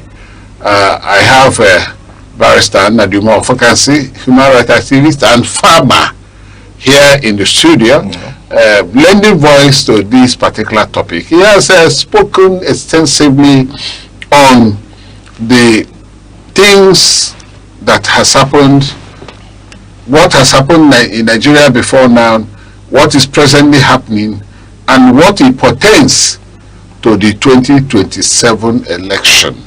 I don't know if you had Barrister of Okansi run over for what it means to 2027 election, because you were talking about yes, I said it's not be good for. I said it's fraught with danger because if you don't nip it down in the bud and we snowball into 2027 with this mindset that you can carry gun and shoot at rival political parties when they're having their rally, that means many people might not even come out to vote, because you know in Nigeria is a preservative has preservative citizens. People say, what is it, what is there? I can always manage myself, but you find out that a lot of people cannot manage themselves now because they can't even pay the bills, the ordinary bills they have. Their children can't even go to school. Poverty has increased. Go to the streets of Obuete here, you see young boys between the ages of 6 and 15 begging. Not that they have any challenge, not that they have any physical defect, but they couldn't even see what to eat. Go to Bisala Road Junction by Chima Avenue in New Haven. You meet all this, but I'm not talking about the hawkers who hawk things. I'm talking about people who are there to beg. I was, taken to tears one day when I saw about 3 young boys, average age, but luckily the traffic lights immediately showed red. I called them. They rushed thinking I was about to give them money. I said, why? What are they doing here? Are they selling anything? They said they're not selling anything. They are begging. Say begging for what? Say begging to find something to eat. Now, you see, if you ask them, can't you go and learn a trade? They'll ask you who will pay for the trade. That they were in school before, but they have to pull out. It is because no person can fend for them. Now, why do I give this little analogy? It's because people might say it doesn't concern us. Let us leave the people to their fate. But what they want to do is to scare people away from the 2027 pool. This drama they are playing now, they played down in Edo yesterday, is barely orchestrated towards scaring people away. So because the smaller the number of people who come out to vote, the more manageable it will be for them to rig the election. Because if in a polling booth only 5 people come out to vote, and maybe somebody comes there and even fires a knockout, the 5 people will disappear. But if somebody had a quote that said, if the number of people who attended Ebuko Peace Crusade in Enugu could come out to vote in Enugu State during the election, no talk can come close to the polling booth because the number of people will overwhelm them. You can't start shooting when such a crowd is there. If you try, some people might summon up the courage and chase you and grab you with that gun and let you there alive. And that's what some of these have been saying, rig and die, because they know it is no more possible to rig. But then the rigging has to go on because the electoral has now permitted it. Because like we saw in Abuja, they have done, you can see the young man who was in ADC was causing when they were counting the votes. If you remember, you'll be laughing and say, ADC has shown these people wonders. And now, having done that, they now collected the result and took it to the collation center, the hub number of election rigging. That was where they now converted 1 vote to 1,212. 1 vote scored by APC in a place where 304 something people registered. One party now got 1,000 something, almost double the number of people that registered to vote. And they say we are normal as a nation, and Aneke accepted it with all the mutilations there. So that is the problem we have, because some of the agents may have refused to sign at the collation center. They now said ignore them, just alter the figures, and you will still see in words they will write 1,212 and they will write in words 200. So what is in word did not promote what is in figure, and the total score got it from that very thing. We still be reading about 48 or 148 when one party has already scored 1,212. So that's where I'm going. The end point of this scaring scenario is to chase people away from the 2027 poll. But I wish to tell Nigerians that the more you come out to vote, the more impossible it becomes for anybody to rig. Okay, because of want of time, briefly, just give me your opinion on this. Are the ruling party afraid of P2P? They already have almost 39 governors in 39 states out of the 36 states. Are they afraid of Obi? The governor has only 1 vote. He may not even be sure of the vote of his wife, nor will he be sure of the vote of his child. It happened in Edo State in 2023. What is his name?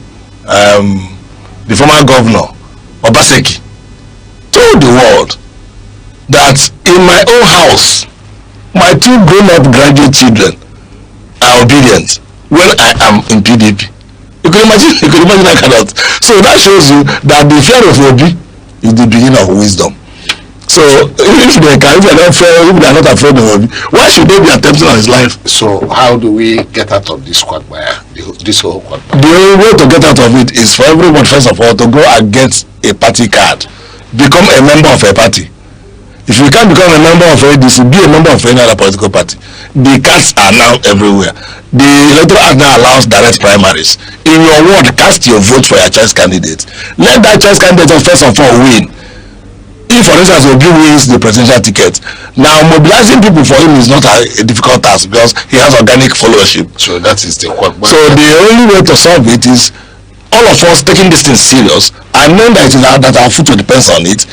Because the more you allow evil to thrive, the more you suffer untold hardship. Because as it is now, I'm wondering how it's going to be in the next 5 years. I'm wondering how it's going to be in the future in Nigeria. So submitted Barrister also Nadume of Fokansi, yes, who is here on Arena this day. This is exactly the much we can take from this edition of this program. We thank you for being there for us, and also Nadume, we thank you very much for joining us today on this edition of the program. Thank you very much to have you once more in future editions. I'm always there. Thank you there for being with us. Thank you.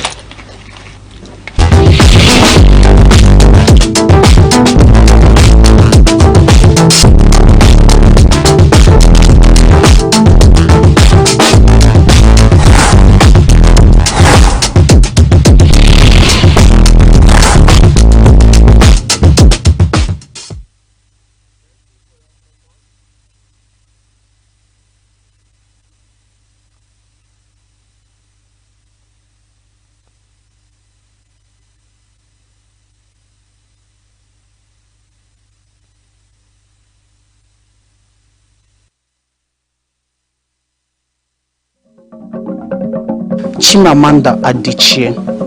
Adichie gives voice to African identity in a global world. From Half of a Yellow Sun to her TED Talks, she speaks truth with elegance. She urges us to reject the single story and celebrate complexity, a modern cultural beacon.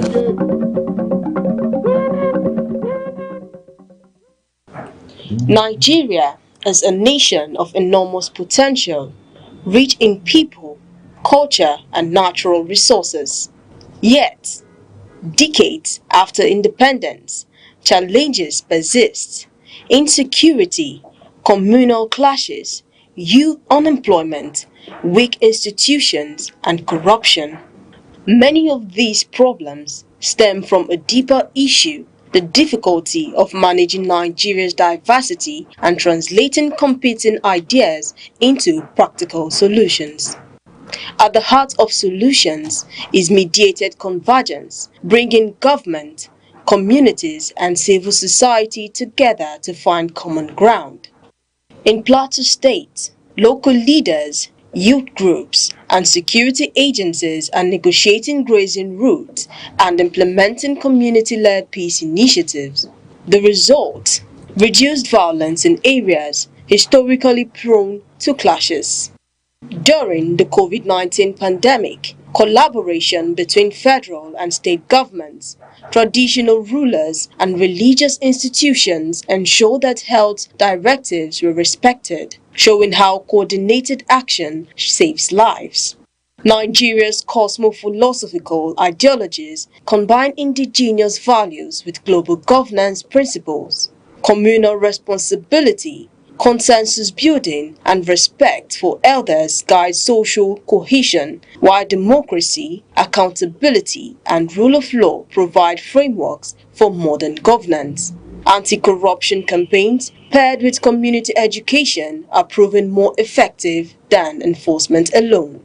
Practical applications of these ideas can address Nigeria's challenges. Coordinated intelligence sharing between military, police, and community leaders reduces violence in Zamfara, Borno, and Kaduna. Youth unemployment initiatives like N-Power, combined with university private sector partnership and tech hubs in Lagos, Abuja, and Port Harcourt, equip young Nigerians with marketable skills. Economic development, supporting smallholder farmers with cooperative models, access to finance, and modern supply chains strengthens local economies while preserving community structures. Governance, strong transparent institutions enforce policies, mediate conflicts, and build public trust. The way forward requires dialogue platforms that include all stakeholders, harmonizing local and global ideas, empowering citizens, and leveraging technology to enhance access and transparency. Building a modern Nigeria is not just about infrastructure or wealth. It is about harnessing diversity, aligning ideas, and turning philosophy into practical action. Through structured collaboration, inclusive governance, and shared values, Nigeria can transform its challenges into opportunities for peace, unity, and sustainable development. The task is immense, but achievable. With dialogue, collective action, and practical solutions, a modern, stable, and prosperous Nigeria is within reach.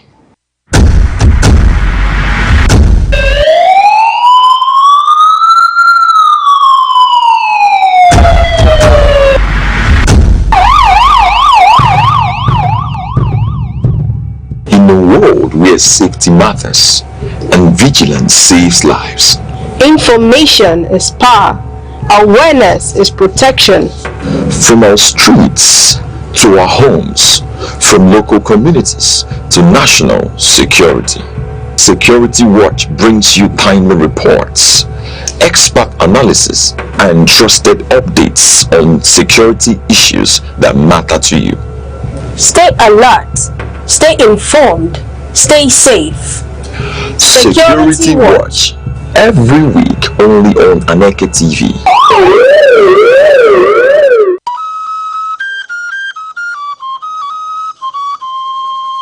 Need advert placements, coverage for events, or the latest news stories? Call 070-3043-7110 right now. Aneke TV, move with the world. We are delighted to have you join Youth Focus once again on Aneke TV. This is a program that has followed up on the lifestyle and activities of the young people with the intention to making tremendous effort towards profiling lasting solutions to making them better and to the benefit of mankind. Thank you so much. You can follow us on our socials, our Facebook, our TikTok, Instagram, and YouTube at Aneke TV. My name is Chukwamaka Obasi, and today our focus is on the compatibility in relationships. Compatibility in relationship, yes. I have another set of high-profile personalities once again here, which are young people as that. From my left is Chinenye Ezenea Sharon. She is a teen coach and a teacher working with Queen's Model Schools in here. Chinenye, you're welcome. Thank you. And again, I have Chikezie Philip Osigwe. He is the CEO, Mi Corazon Links Enterprises. Chike, you're welcome. Thank you very much. All right. Once again, we are here again for compatibility in relationship. Let me come to you, Chine. You want to say ladies first. Please, Chike, don't be annoyed. All right. Chine, what's the essence of compatibility with respect to relationship? It's very simple. Compatibility when it comes to relationship, the essence is peaceful existence. Okay, you can't stay in a situation whereby there's always this loggerheads, there's always this crisis, chaos in a relationship. So you want a relationship where you are at rest, you don't walk on eggshells, you are not afraid of what comes next. You want a place, a peaceful environment where you can live and become a better version of yourself. So the essence of compatibility for me in a relationship, most importantly, is for peace and happiness. Okay, permit me to first of all strike on what compatibility is before we bring it to relation. I know Chineke has done that. Chike, what is compatibility? And bring to the essence of it in a relationship. Okay, thank you very much. If I am to bring the two words together, compact and ability, it's just the ability of two persons to align and work as a team. The ability to align in their values, in their goals, in their communication style, in where they want to get to. So the ability to align and work as one is what we call compatibility. Though compatibility is not a total agreement or a total, this person saying the same language, but then finding common grounds to issues and then working as one team. Actually, what is the intention when two persons or two partners are in a relationship and they discover they are compatible? What next? Or what's the after effect? When they are in a relationship and they happen to find out that they are compatible. Yes, what's the purpose of that? It's to coexist. Coexist in what terms? To live together and build something solid. Live together like husband and wife, or like just friends? Now, if I have to think towards relationship when it comes to two grown-up adults that have intentions of I'm ready to settle down for the man, and for the woman I'm ready to settle down, and I find out that the person I'm friends with, we are compatible, and I know this is what I want in a man and this is what I want in a woman. So I feel from there we can build something solid. Something solid. What is that in solid? That's relationship, that is marriage. Relationship that is solid, and when it's solid is marriage. Do you agree? Of course. Yes, if a relationship is solid, let me borrow her word, it's marriage. We have this adage in Igbo land, though I will paraphrase it in English, but it means if the sleep is sweet, then you begin to snore. That means by the time the relationship gets better, there is nothing else that you need to get to, that is not to make it permanent, and the permanence is marriage. So mostly if there's compatibility, the next step is usually, like English say, they live happily ever after. All right, Chine, have you not seen friends or partners who are compatible and who are just friends of benefit? They don't have the intention of settling down as husband and wife. They are just there. That's what I'm saying. If depends on the angle you are coming from. The angle you are coming from determines the response to my question. So if you are coming from the angle of friendship, then they can actually build, it could be they could open an office, they could open an establishment, they could have things they do together as friends. But when it comes to relationship, whereby, just like my colleague said, you know you are ready to settle down. Like, I'm ready, the man is ready. And I noticed that the two of us were compatible. I don't think there's anything else we are waiting for. Is to build from there and then settle down. But when it comes to friends, just like you said, it must not necessarily lead to. We can do better things. We have our goals. We align with goals. We align with vision. We align with values and character. We can do better things in the society from that. I think that's just Okay. it. Yeah. Okay, but then Chike, is compatible relationship absolutely free from conflict? No, no. It can, as long as it's a relationship, it cannot be absolutely free from conflict.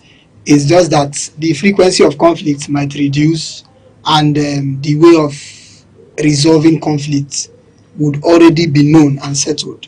Like, let me say two persons in a relationship, let me say a boy and a girl in a relationship now, not even work or maybe friendship. They can set it that, okay, as long as we have this conflict, it should not go beyond sundown. And we already know that whatever issues we have to talk it out. And this is our style of communicating it. This is how I communicate, and this is how you communicate. And once those things are laid down, it will look as if there are no conflicts, but conflicts are there. Like, for example, we had parents back in the years that, if funny enough, mommy and daddy may not be in good terms for days, and we the children will not know of doing their conflict, that they can talk about it inside the room, and when they come out, they show us the smiling faces, and we all think all is well. And the same thing applies to couples or intending couples or people in relationship. There can be conflicts, but then we know that this conflict is not for destruction. Probably we are trying to come to a particular term with something. So with that, we can always know that, yes, we can settle it in this way and we can settle it in the other way. You said in most cases they don't allow the conflict to get to the sundown. I want you to use simpler terms so that Okay, as well will sundown, understand. maybe a rule that if we have an issue today, we must settle it today before we sleep. That we cannot sleep quarreling. Does it not matter the time the conflict erupted? Like, if our bedtime is 9 p.m., for instance, and maybe a few minutes before 9 p.m., there's a conflict that even led to 10 p.m. as case may be. Would that be any possibility of settling that same night before the next day? It's I'm looking at timing now. timing, yeah, timing. I feel compared to me in relationship, for me, I summarize it, my ability to choosing my partner every day. You know, I choose you every day. So when something like that happens, it's always late. Okay, the time is late, and the timing is not really based on what we already agreed. Okay, now there's always early morning. I could allow you to do your sleep. There's always early morning, and this is where I will be intentional with my alarm clock, because I know I don't need to step out of the house having such grudges in my heart. That means it has to be an intentional work. Choosing you on my daily activities and making sure that this thing does not go off the next day. So what do? It's late in the night. Okay, I'll allow you to sleep. But just know that by tomorrow morning I'm waking you up and we're going to be talking about it based on what you already had in mind in that relationship. Just like you said, I believe every relationship should have something that works for them. Okay, and if you don't have something that works for you, there's every possibility that anything can trigger the relationship. But when you have an underlying value that guides that relationship, it keeps you people going. It keeps the relationship blossoming. So for me, what I would do is based on the timing, and we already had understanding that at the end of the day we don't go out with this conflict. I will allow you to do your sleep as early as possible. I will wake you up so that we talk it out. All right, Chike, what do you think that will happen to the night's rest or night sleep for that day that are grudges? Would the night rest go smoothly as usual, or what do you think that will happen? Okay, yes, this is where personality differences come in. some persons, I wouldn't want to be biased now, but for some reasons, I believe women can cope easily. Like, yes, they can just do it and sleep and have their good sleep and wake up. Most times men are the ones disturbed, because we speaking for the men now, we always want it like as it be hot. Let's deal with this matter the way it is now. So that it doesn't deter anything. In most cases, from what I've experienced, it's usually the women that will be like, just give me space, just sleep, let's do the talking tomorrow. From most cases I've seen. So in that case now, you will notice that probably it will be the man disturbed till the next morning. But then there are some personality of men that don't care. If you want it to be next week, let it be next week. They will have their sleep and sleep fine and wake up. But now, if these two persons are intentional about themselves and what they have, I think sleep will be disturbed for both. That's when you actually discover that the night is long. It's very long. And you'll be like, can't they break? Let's just talk about this. So that's it. It's all right. Thank you so much. If it is now you're joining us, this is Youth Focus on Aneke TV. We are on this particular topic, compatibility in relationship. If you're just joining us now, I want you to sit back and listen to us. We have gone a little long way, but you are still there with us. Thank you so much. I want us to come to the aspect of this compatibility. How does a partner, I'm coming to you, Chineye, how does a partner or partners pass this test of compatibility? What are there in their relationship, or what are the rules they have to observe so that everybody will say at the end of the day, yes, we are compatible? But I know, because I know there may be partners at the end of the day, they find that they are not compatible and they will not forge ahead doing other better things. Okay, how do they pass this compatibility test?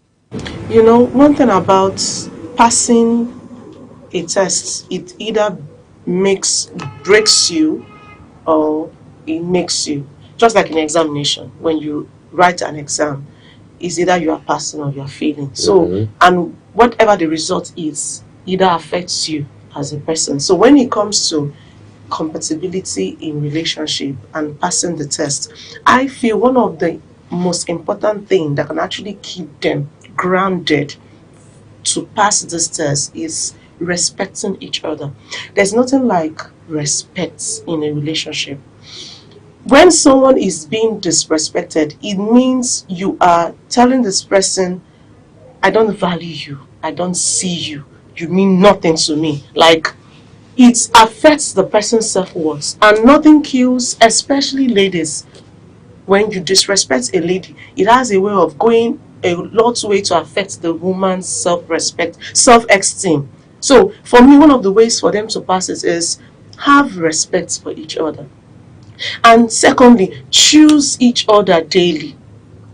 You know, before that relationship, I believe there are relationships that were there before that relationship. So this is where you as a person tells yourself, this is my partner and this is what I want and this is what we hold on to. So regardless of what I see around me, I choose this person.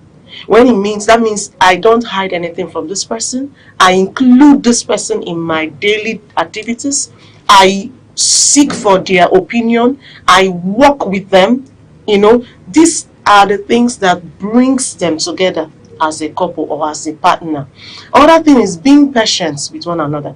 Now, we know that all fingers, if you look at your fingers, you notice that they are not equal.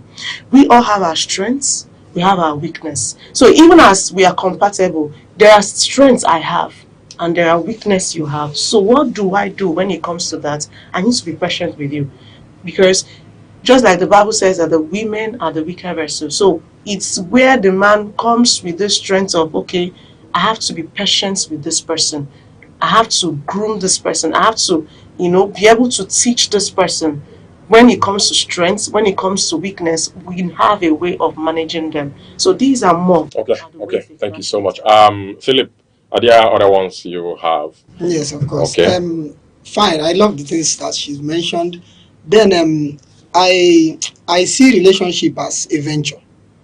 It's more like, okay, if I'm going into a relationship with somebody, it's more like I am starting a new business, a new venture. And one thing people should bear in mind, I normally tell youth, is vulnerability. You should just bear it in mind that this may come out this way. I might be hurt in this way. I might be talked down in this way. Because it's two persons coming together with two different backgrounds. Maybe in my background, the word go and sit down is just normal. We say it casually. And probably being with a new person where in his or her own background, go and sit down is a derogatory statement. If I now come and I'm like, go and sit down, and maybe the lady begins to cry, I'll be shocked, like, what's going on? This thing is our normal gist, so why are you feeling bad about it? So that's where patience come in and tolerance comes in. So if that lady didn't bear it in mind that vulnerability, like I may see something that is not the norm from my background, she will most likely want to leave the relationship. So people should come in with the mind that vulnerability is in the relationship. I might be talked down, I may be insulted, I may see things out of what it should be. Then tolerance should be there to be able to still stay through. Then time also matters, because whatever thing that would work well has to stand the test of time. So we must give this thing time, give patience, encourage people. I love the part of, giving time to grow, tolerate people to grow, because there are some things that will take 2 years to adapt. Some things would take more of that. So vulnerability, time, and then the ability to, let me say, adapt. Okay, Adaptation okay, is also adaptation. part of it, All right, because Chine, let me come back to you. You've mentioned those are your lines that are talking about choosing your partner every day. To me, it is commitment. You're seeing values with each other and being serious with what you are doing. Okay, let me ask you from this aspect of communication, quality communication. Is there a way quality communication can come in to be a factor that will help out in being compatible?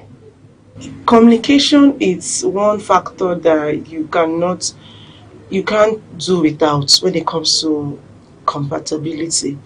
Now, I don't know what is in your mind. We're not spirits. It's only Holy Spirit, God, the Father, the Son, and Holy Spirit that actually can be able to say, okay, this is what in the heart of my partner. And this is where you communicate. I was speaking with someone last week and I was like, something happened. The reason for that thing to happen is because there was no communication. And when something like this happens, a lot of things go wrong in that kind of situation. So this is where you communicate. Open up. Tell me, these are my wants, these are, or this is how I see something, or this is what happened, or so that I don't assume. Someone says something that assumption, nothing kills faster than assumption, because one, it destroys the trust I have in that relationship. One, it makes me to lose women have a way of losing. They don't just come and say, I'm done and dusted. It's a gradual process. They keep pulling gently, it's and everybody, not just Not just women, okay. everybody. you just keep pulling, without, I don't just say. And this is probably something someone keeps telling you, see, I don't like this, and for you keep sweeping it under the mat like it's nothing.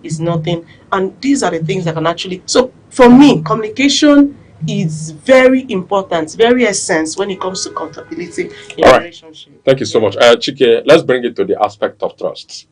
How much does trust come to play a big role in getting partners compatible? Of course, trust is actually the bedrock. It's actually the foundation.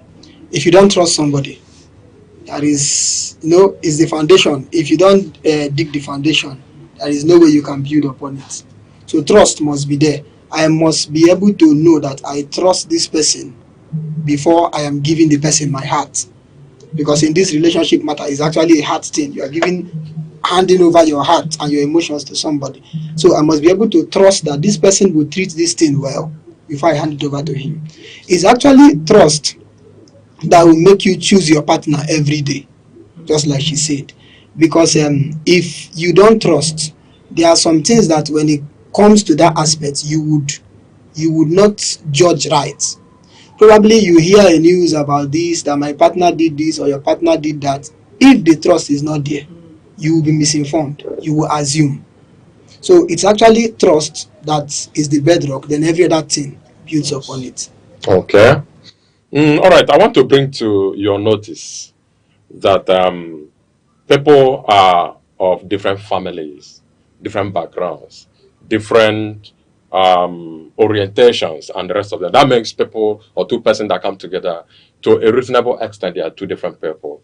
And they begin to understand themselves, coming together, doing all of these things we are saying, to be able to see if they will become compatible one day. You know, people's tastes are different. What you like may be what the other person hates. How right or wrong is somebody whose own compatibility test is embedded in the outward appearance of the partner?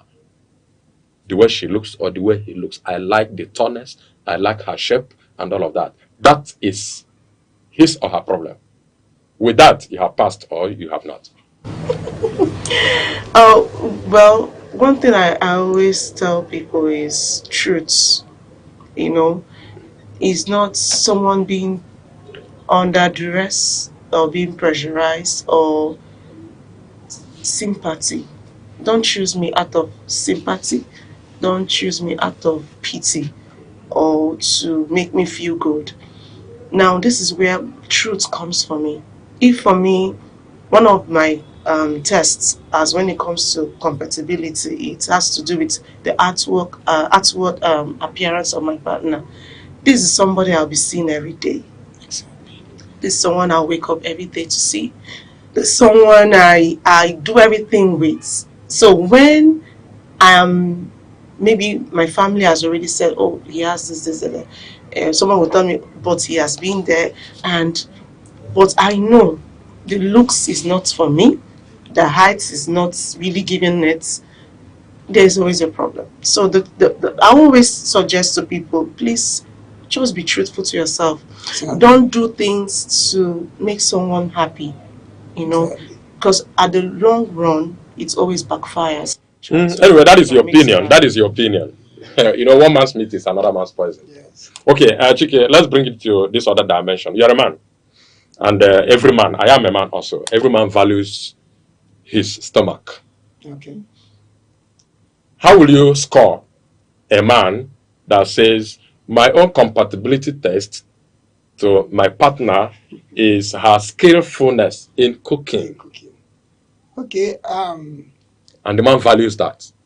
That is for him. Okay. Take your trust, take your commitment, take your communication. This is what he wants. Okay, it's simple, just like he said. You just call it value. So if it is his value, he should find the one that is skillful in the kitchen. He should not maybe find the one that is less skillful and want to subject her to being skillful. The thing is, like when she was talking, I just wanted to add something. I do tell people every day, if you want a fat woman, get a fat woman. Don't get the slim one and try to make her fat. Okay. If you want a tall woman, get a tall woman. What if the fat woman becomes fatter all of a sudden? As long as it's the fat woman you want, go for the fat.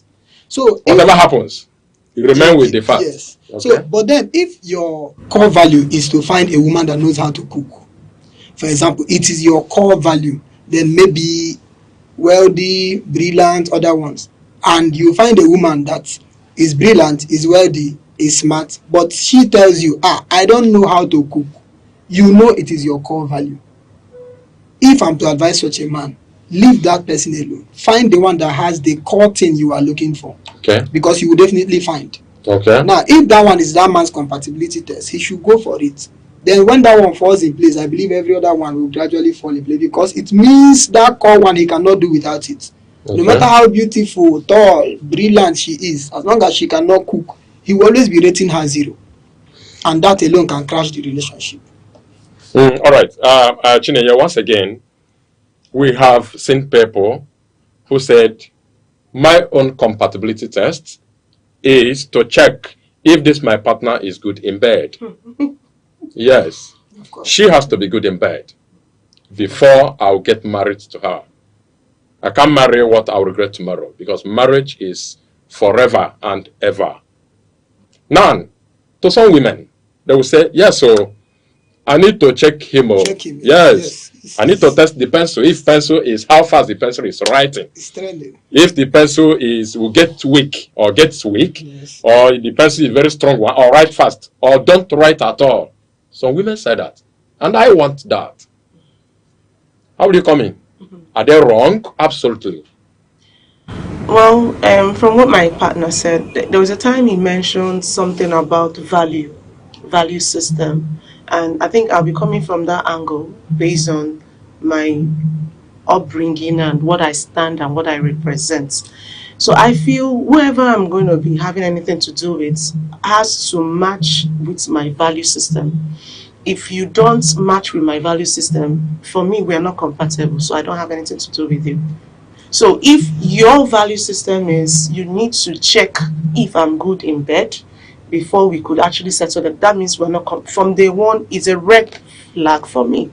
So there's no need of we even starting what we know is going to crash at the end. So just like what he said, it's from beginning you know the value system, you know what stands for you, what you represent, and that's what helps you to check your ability or what you have in common with whoever you want to partner with. So for me, in that aspect, it doesn't work with me. So it's a no for me in that aspect. It's a no for you as a person. But if a yes for some people, you know that. It depends on their value systems too. All right, Chike, once again, you're a guy. Sure. And this is from the aspect of the guys. Okay. That my own compatibility test as a guy is she has to get pregnant for me before we get married. Okay. If she doesn't, it becomes a no. Have you not seen people like that? A lot of them. A lot of them. A lot of them. You know, these things like when you mentioned it, I know it's actually trending now. Okay, look at the basis of it is that most young guys say that most girls have messed themselves up. They have been used by Yahoo guys. Some have been doing abortion and so they don't have a womb again. So they now want to check if she can actually be fertile before they marry. But then for me, and for, let me not just reduce it to myself, for sanity's sake, for etiquette's sake, is not right. Because you trying to know whether the person is fertile, though those things can be noted by tests. You can do tests and find out if this person is fertile or not. Now, what if we enter the marriage and it is actually you, the man, who is not able to get to impregnate the woman? Will she now leave you and run away?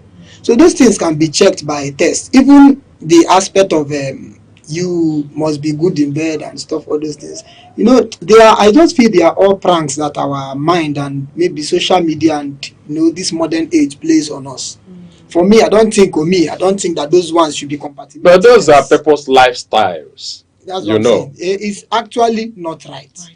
Actually not right. Let's do it from the standpoint of being right. It's not right. All right. We have gone at length discussing this. I want us to observe just a short break. Just a short break. Don't go away. We shall be right back. Every second, the world changes. Markets rise. Leaders speak. Stories unfold.